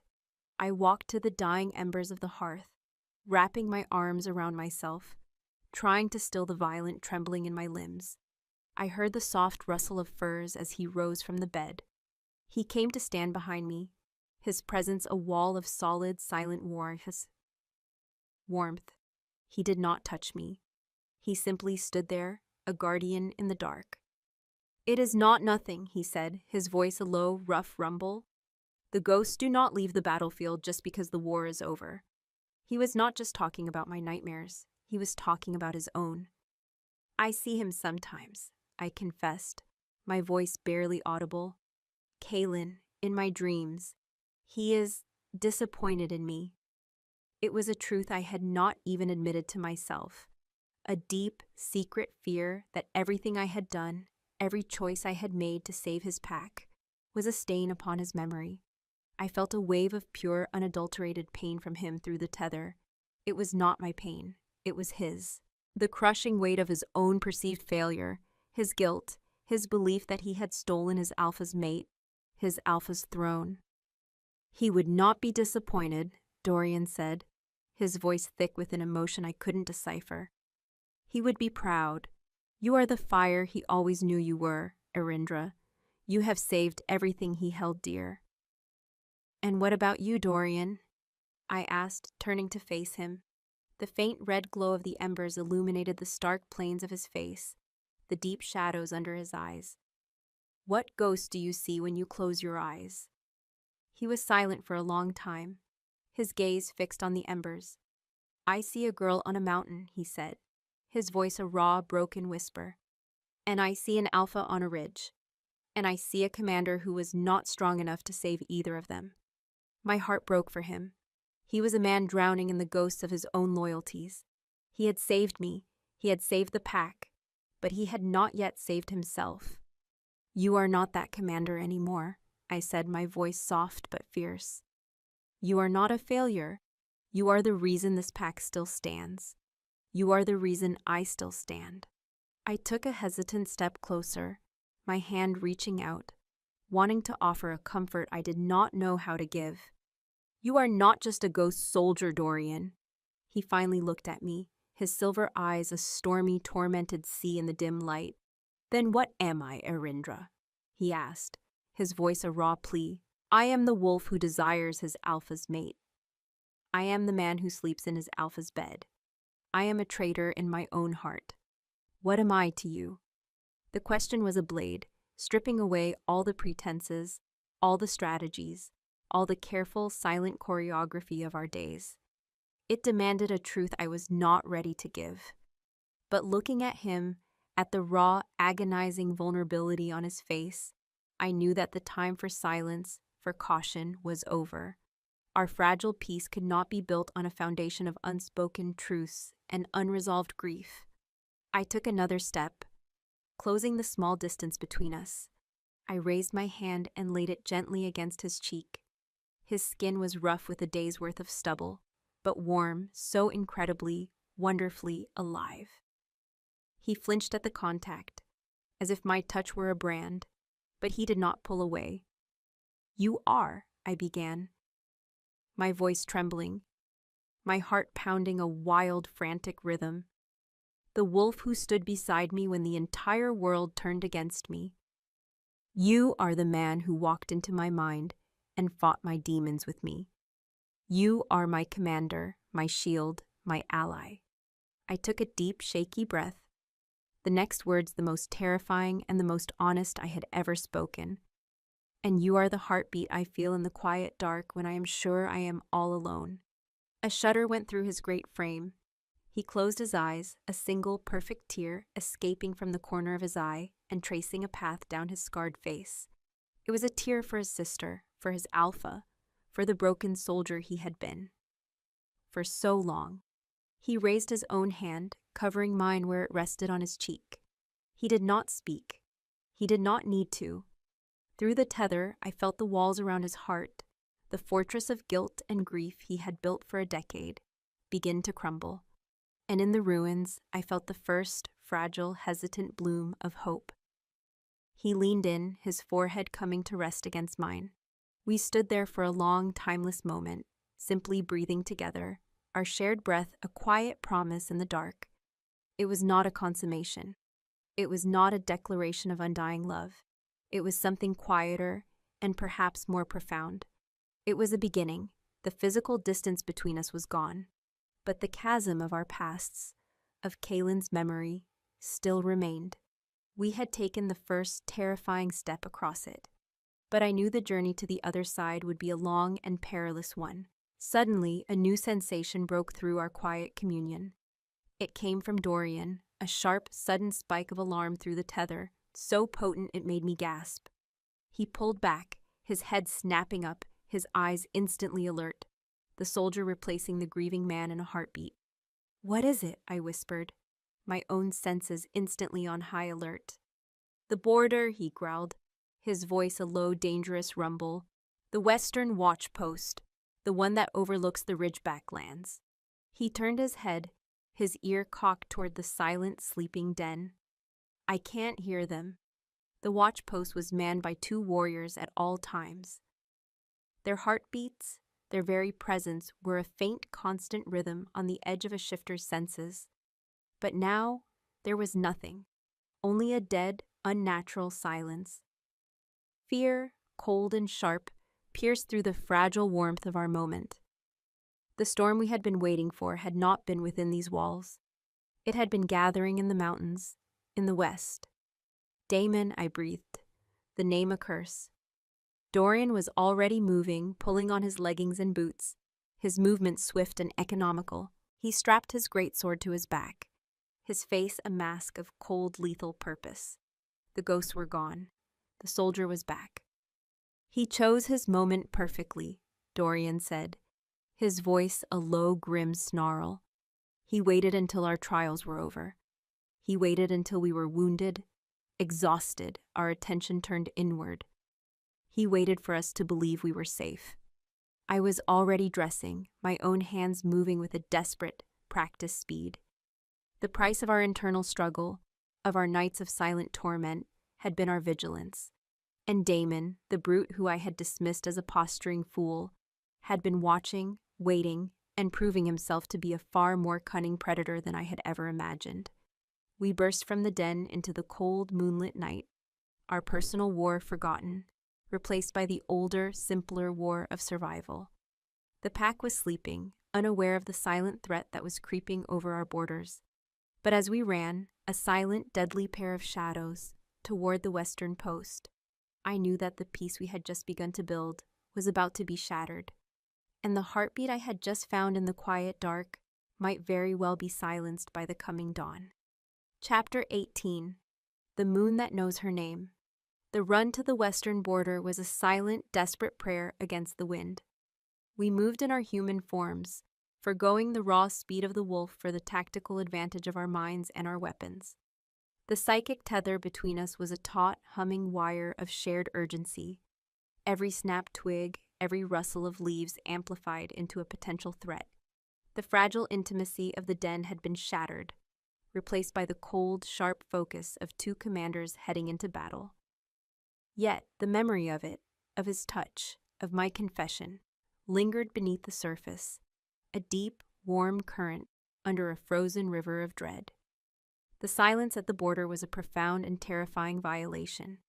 It was not the peaceful quiet of a sleeping forest. It was the heavy, breathless silence of a graveyard.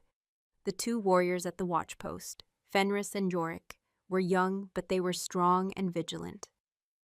For them to be silenced without a cry, without a single howl of alarm reaching the den, meant one of two things. They had been taken with brutal, overwhelming speed, or they had been betrayed. Neither possibility offered any comfort. We slowed as we approached the post, a small, cleverly concealed fortification of rock and timber, built into the side of a steep ridge. We left the main path, melting into the deep shadows of the ancient pines, our movements perfectly synchronized, our footsteps making no sound on the thick carpet of fallen needles. The scent on the air was a confirmation of our deepest fears. Underneath the familiar smells of pine and cold stone, there was the faint coppery tang of fresh blood and the sharp musky scent of ridgeback wolves. Many of them. Dorian put a hand on my arm, his touch a silent command to stop. He pointed. Through the gnarled branches, I saw them. Two dark shapes, sprawled on the ground near the base of the watchpost. Fenris and Horik. They were not moving. A cold, sick rage coiled in my gut. These were my wolves, my pack, and they had been slaughtered on my watch. A low, guttural growl of pure murderous fury rumbled in Dorian's chest. I felt it through the tether, a wave of black, unrestrained violence that threatened to overwhelm his control. I placed my hand over his on my arm, my grip tight, and sent a single, sharp pulse of command back to him. Wait! Not yet. We need to know their numbers, their intent. He held, the effort it took him a palpable, vibrating force. We crept closer, our bodies low to the ground, until we were at the edge of the small clearing. The scene was worse than I had imagined. Our warriors had been killed without a chance to even draw their blades. Their throats had been torn out with a savage, brutal efficiency, and standing over their bodies, his back to us, was a massive figure I recognized with a jolt of pure hatred. Damon, the Ridgeback Alpha. He was not alone. At least a dozen of his warriors were with him, their shapes moving like specters in the moon-dappled shadows, securing the area, their movements the practiced, disciplined motions of a war party. This was not a raid. This was an invasion. Damon was not looking at the bodies of my fallen warriors. He was looking up at the ridge, at our territory, a low, triumphant chuckle rumbling in his chest. "So quiet," he said, his voice a gravelly boom that carried in the still night air. "The great Blackwood pack sleeping like pups in a basket." He turned to his bata, the same wiry, cruel-faced wolf from the falls. "Did you see their faces? The surprise? They did not even have time to piss themselves." The beta snickered. "The traitor earned his coin, Alpha. He delivered them to us, just as he promised." Traitor. The word was a poison dart in my heart. The silence had not been the result of overwhelming speed. It had been bought and paid for. Someone from my own pack, someone I had trusted, had opened the door for the wolves. My mind raced, sifting through the faces of my pack. Who? Who could hate me enough to betray their own kind, to sell the lives of their brothers for, what? Power? Revenge? "He will have his reward," Damon grunted, a note of contempt in his voice. "A place at my heel after I have taken his lunas." He reached down and wiped his bloody hand on Fenris's tunic. She has spirit, this she-wolf. I will enjoy breaking it. The tether between myself and Dorian flared, a supernova of pure white-hot rage. Every ounce of his control shattered. He was going to move. He was going to charge into that clearing and die in a blaze of glorious, pointless vengeance. No, I screamed at him through the bond, pouring all of my will, all of my authority into the command. You will hold. That is an order, Commander. The force of my mental command was a physical blow. He staggered, a low, agonized sound escaping his throat. He was fighting me, his protective instincts warring with his ingrained discipline. For a terrifying second, I thought I would lose him. Then, with a shudder that seemed to shake his very soul, he subsided, his rage banked, but not extinguished, a slumbering volcano waiting to erupt. My own mind was a shard of ice. The grief for my fallen warriors was a cold, hard knot. The fury at the betrayal was a burning acid, but on the surface, there was only the calm, clear logic of a queen on a battlefield. We were outnumbered, at least 6-1. To fight here would be suicide, but to retreat, to run back to the den and raise the alarm, would be to leave our flank exposed. Damon's war party would be on our heels, and they would descend upon a sleeping, unprepared pack. There was only one path, not back, but through. I looked up, my gaze tracing the line of the ridge that rose steeply above the watchpost. It was a treacherous, almost sheer climb, but it led to the high ground, to a place of advantage. An idea, desperate and incredibly dangerous, began to form in my mind. I touched Dorian's arm again, my thoughts flowing to him through the tether, not as words, but as a series of clear, concise images and intentions. The ridge, the narrow pass at the top, the deadfall trap we set last season. I felt his mind seize on the plan instantly, his tactical genius assessing the variables, the risks. It was a suicide mission, a long shot with a dozen ways to fail. But it was better than dying here, uselessly, in the dark. A wave of pure, savage agreement flowed back from him. On your lead, Alpha. We moved. We did not retreat. We faded back into the deepest shadows, circling around the clearing, our movements so silent, so synchronized. They were like the passing of a single ghost. We began to climb. The ridge was a brutal, vertical ascent of loose rock and thorny brush. We climbed with a desperate, burning intensity, our fingers and feet finding purchase in the smallest of cracks, our muscles screaming with the effort. We were no longer Alpha and Commander. We were two wolves, a mated pair, fighting for the survival of our pack, our every movement a testament to the bond that had been forged between us. As we neared the top, a shout from below told us we had been spotted. The hunt was on. The sounds of the Ridgeback warriors crashing through the undergrowth behind us spurred us on, adrenaline afire in our veins. We scrambled over the final ledge and onto the narrow spine of the ridge, our breath coming in ragged, tearing gasps. Before us lay the pass. It was a narrow defile, no more than 10 feet wide, with sheer rock walls on either side. It was a natural choke point, and above it, on the cliff face, was the deadfall, a massive, precariously balanced pile of logs and boulders, held in place by a single thick length of sinew rope tied to a trigger mechanism on our side of the pass. It was a trap designed to stop a small army if it could be sprung at the right moment. "They are coming," Dorian gasped, his hand on the hilt of his sword, his eyes fixed on the path we had just climbed.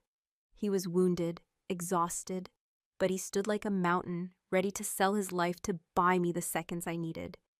"Get to the trigger, Kinknar," I commanded, my own voice a harsh rasp. "I will hold them here." "No," he roared, his voice and his thought a single violent protest. "My place is to defend you." "And your Alpha's place is to defend her pack," I snarled back, stepping in front of him, drawing the first Alpha's dagger. "This is not a debate, Commander. That is an order. Go." I pushed him hard. He stumbled back, his eyes wide with a horrified, reluctant understanding. He was a soldier, and I was his Alpha. His duty was to obey. With a last agonized look, He turned and sprinted toward the trigger mechanism, a dark shape against the moonlit rock. I turned back to the pass, my heart a cold, steady drum. I was alone. I could hear them now, the snarling, triumphant cries of the ridgeback wolves as they swarmed up the ridge. I stood in the center of the narrow defile, the ancient obsidian dagger a small, cold weight in my hand. This was it, the final trial. Not one of law or ritual, but of blood and fire, here on this lonely, moonlit ridge. The first ridgeback warrior burst into the pass. He was a big, ugly brute with a jagged scar across his face. He saw me, a lone she-wolf, and a bloodthirsty grin split his face. He charged, his axe raised high. I did not meet his charge. I let him come to me. At the last possible second, I dropped low, the wind of his axe whistling over my head, and I drove the obsidian dagger up into his groin. He screamed, a high, thin sound of agony, and collapsed. I was already moving, stepping over his writhing body to face the next. 2 more came, trying to flank me. The pass was too narrow.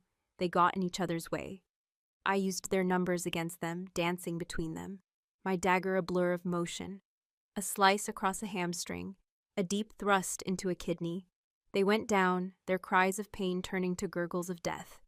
I was no longer Erindra. I was a vessel for my wolf spirit, a whirlwind of pure primal violence. The bond with Dorian was a raging inferno at the back of my mind, his own ferocious battle lust feeding my own. I could feel his presence at the trigger, waiting, trusting me to hold the line. More came. I was bleeding now, a deep gash on my arm, a searing pain in my side. But I did not feel it. There was only the fight, only the need to hold this pass, to protect my pack, to protect the wolf who was waiting for my signal. And then Damon appeared. He filled the entrance to the pass, a giant of fury and muscle, his great axe in his hands. He stepped over the bodies of his fallen warriors, his eyes burning with a mixture of rage and a new, grudging respect. "I underestimated you, she-wolf," he boomed, his voice a low, gravelly growl. "You have the heart of a true alpha. And you have the heart of a scavenger who attacks a pack in the dark with the help of traitors," I snarled, my breath coming in ragged pants. "The old ways are dying," he said, taking a slow, deliberate step toward me. "The mountain will belong to the strong, and I am the strongest." He charged. He was not a clumsy brute like his warriors. He was a tidal wave of controlled, brutal power. I could not dodge him.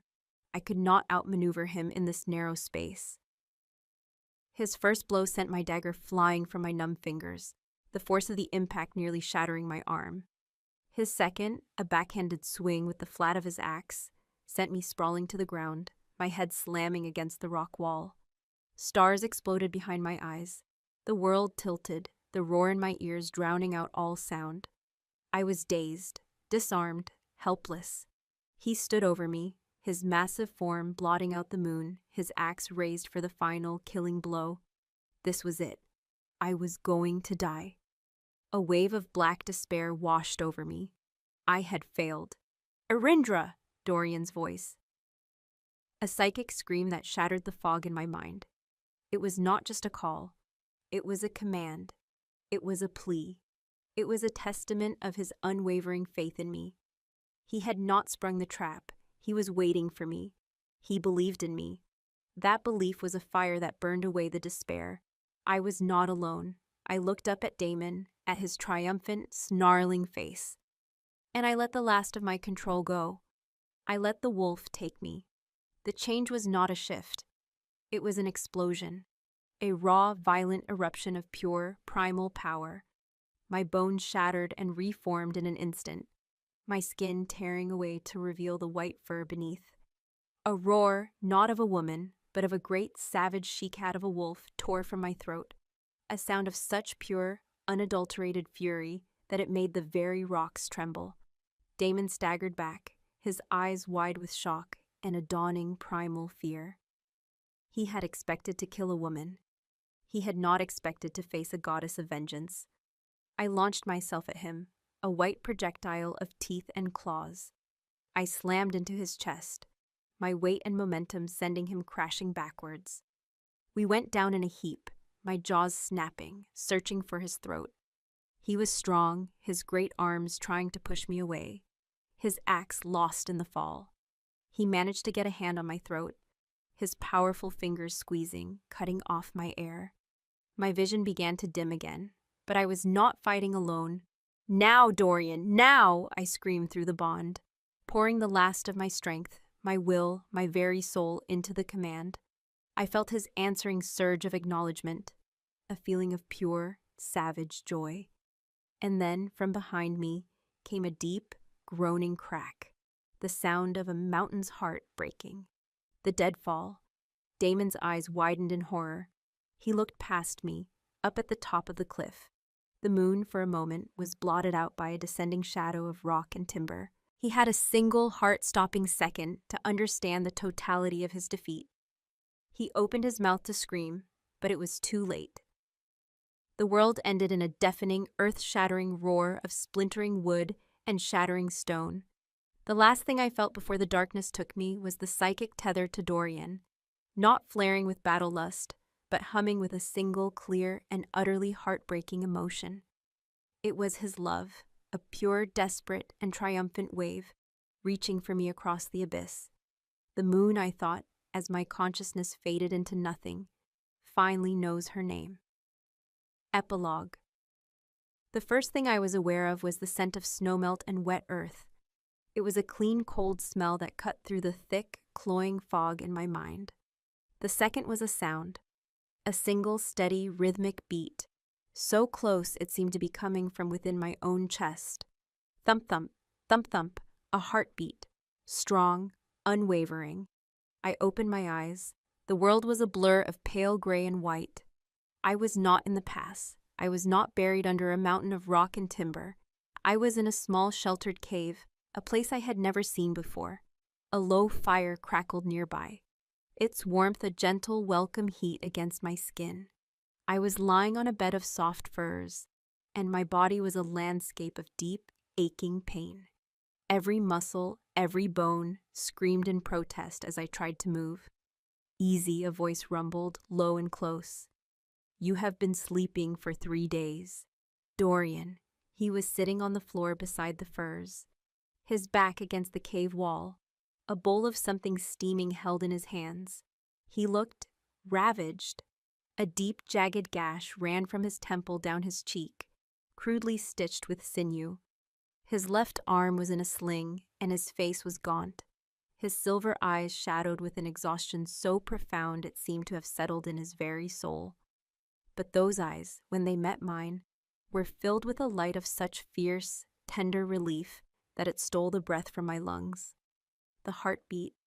It was his. I was lying with my head pillowed on his lap, his good hand resting gently on my hair. The steady, reassuring rhythm was the thrum of his life, vibrating through him, into me. "The pass," I whispered, my voice a dry, unused rasp. "Damon, the deadfall." "It held," he said, his voice rough. "Damon and his war party are buried under half the mountain. The survivors fled back to their own lands with the story of a ghost wolf who calls down the thunder. The Ridgeback clan will not trouble us again for a generation." He dipped a piece of soft cloth into the warm broth in the bowl and gently touched it to my lips. "The trap was meant to block the pass, not collapse the entire cliff. I did not account for the force of your final argument." A faint, ghostly smile touched my lips.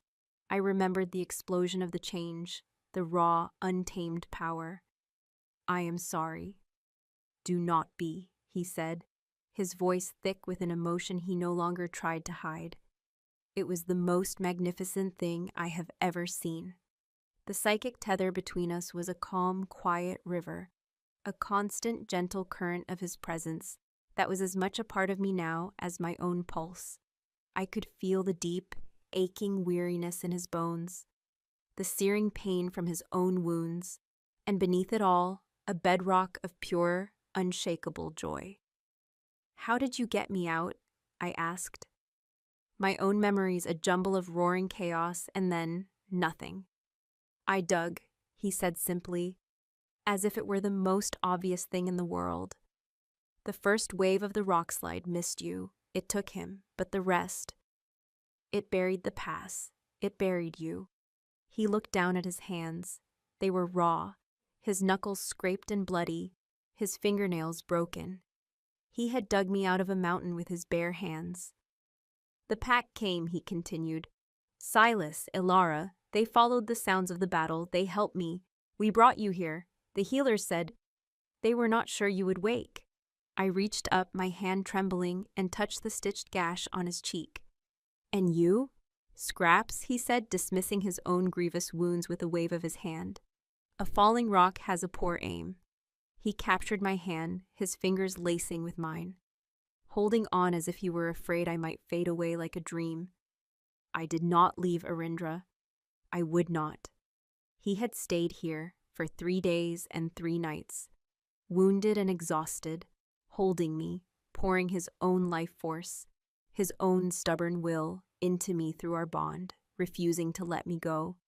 He had been my anchor, not just in the cave, but in the long, dark sleep that followed. We were quiet for a long time, the only sounds the crackle of the fire and the steady, reassuring beat of his heart. The war was over, the trials were done. The threats, both internal and external, were silenced. And here, in this small, quiet cave, hidden from the world, there were no more titles, no more duties, no more lies. There was only a man and a woman, battered and broken, who had found each other in the heart of the storm. The pack? I asked finally. Are they all right? They are waiting for their alpha to come home, he said, his voice soft. They are strong. Silas and Ilara have them well in hand. They know what you did. They know the price you paid. He looked at me, his silver eyes filled with a new, quiet certainty. They are your pack, Arindra. Truly, in their hearts and in their souls. I had claimed my throne at a pyre with a howl of rage and defiance. I had forged it in the ice of a frozen river, in the shadows of a haunted cave, and in the fire of a desperate battle. But I saw now that my throne was not the cold stone rock that overlooked the clearing. It was in the hearts of my pack. And it was here, in the steadfast, unwavering loyalty of the wolf who had refused to let me die. When I was in the dark, I whispered, my gaze fixed on the dancing flames. I felt you. It was warm, a light. I just followed it home. A single tear, the one I had seen him shed in the den, traced a path down his cheek once more. But this was not a tear of grief. It was a tear of profound, overwhelming release. I am not a good man, Arindra, he said, his voice thick with the ghosts of his past. I am a soldier with too much blood on his hands. My heart is a landscape of old scars. I have nothing to offer a queen. I am not asking for a kingdom, Dorian, I said, turning my head to look up at him. I saw not a broken soldier, but the strongest, most honorable wolf I had ever known. I have a kingdom. What I do not have is a heartbeat in the quiet dark. I slowly, painfully pushed myself up, my muscles screaming in protest. I leaned in and gently, tentatively, pressed my lips to his. It was not a kiss of fiery passion or desperate relief. It was a quiet, tender thing, as soft and as fragile as the dawn. It was a kiss of profound gratitude, of a deep, soul-shaking recognition. It was a promise, a beginning, a vow that we would face the ghosts of our past together and build a new future from the ashes. He responded with a gentle, hesitant pressure, his lips moving against mine with an unpracticed tenderness that spoke volumes. The psychic tether between us flared, not with the fire of battle or the desperation of survival, but with a pure, radiant warmth, a light that filled all the dark, broken places inside of me. When we finally broke apart, we simply looked at each other, the unspoken truths finally settled, the long war finally over. The path ahead would not be easy. We were both scarred, both haunted, but we were no longer alone. "Come," he said, his voice a low, gentle rumble. He carefully, tenderly helped me to my feet, wrapping a warm fur around my shoulders. "It is time for the Alpha to go home." We stepped out of the cave into the bright, clean light of a new day. The sun was warm on my face, the air crisp and full of the promise of a long, peaceful winter. Below us, in the valley, the smoke from the den's hearth fires rose in thin, straight columns into the blue sky. It was a sight of such simple, profound beauty that it brought tears to my eyes. It was the sight of home. We began the slow, careful journey down the mountain. He supported me, his arm a solid, unwavering presence around me, his strength my own. We were not a queen and her commander. We were not a lie forged for political gain. We were Erindra and Dorian. We were two halves of a single, resilient soul. We were mates, and we were finally at peace. The end.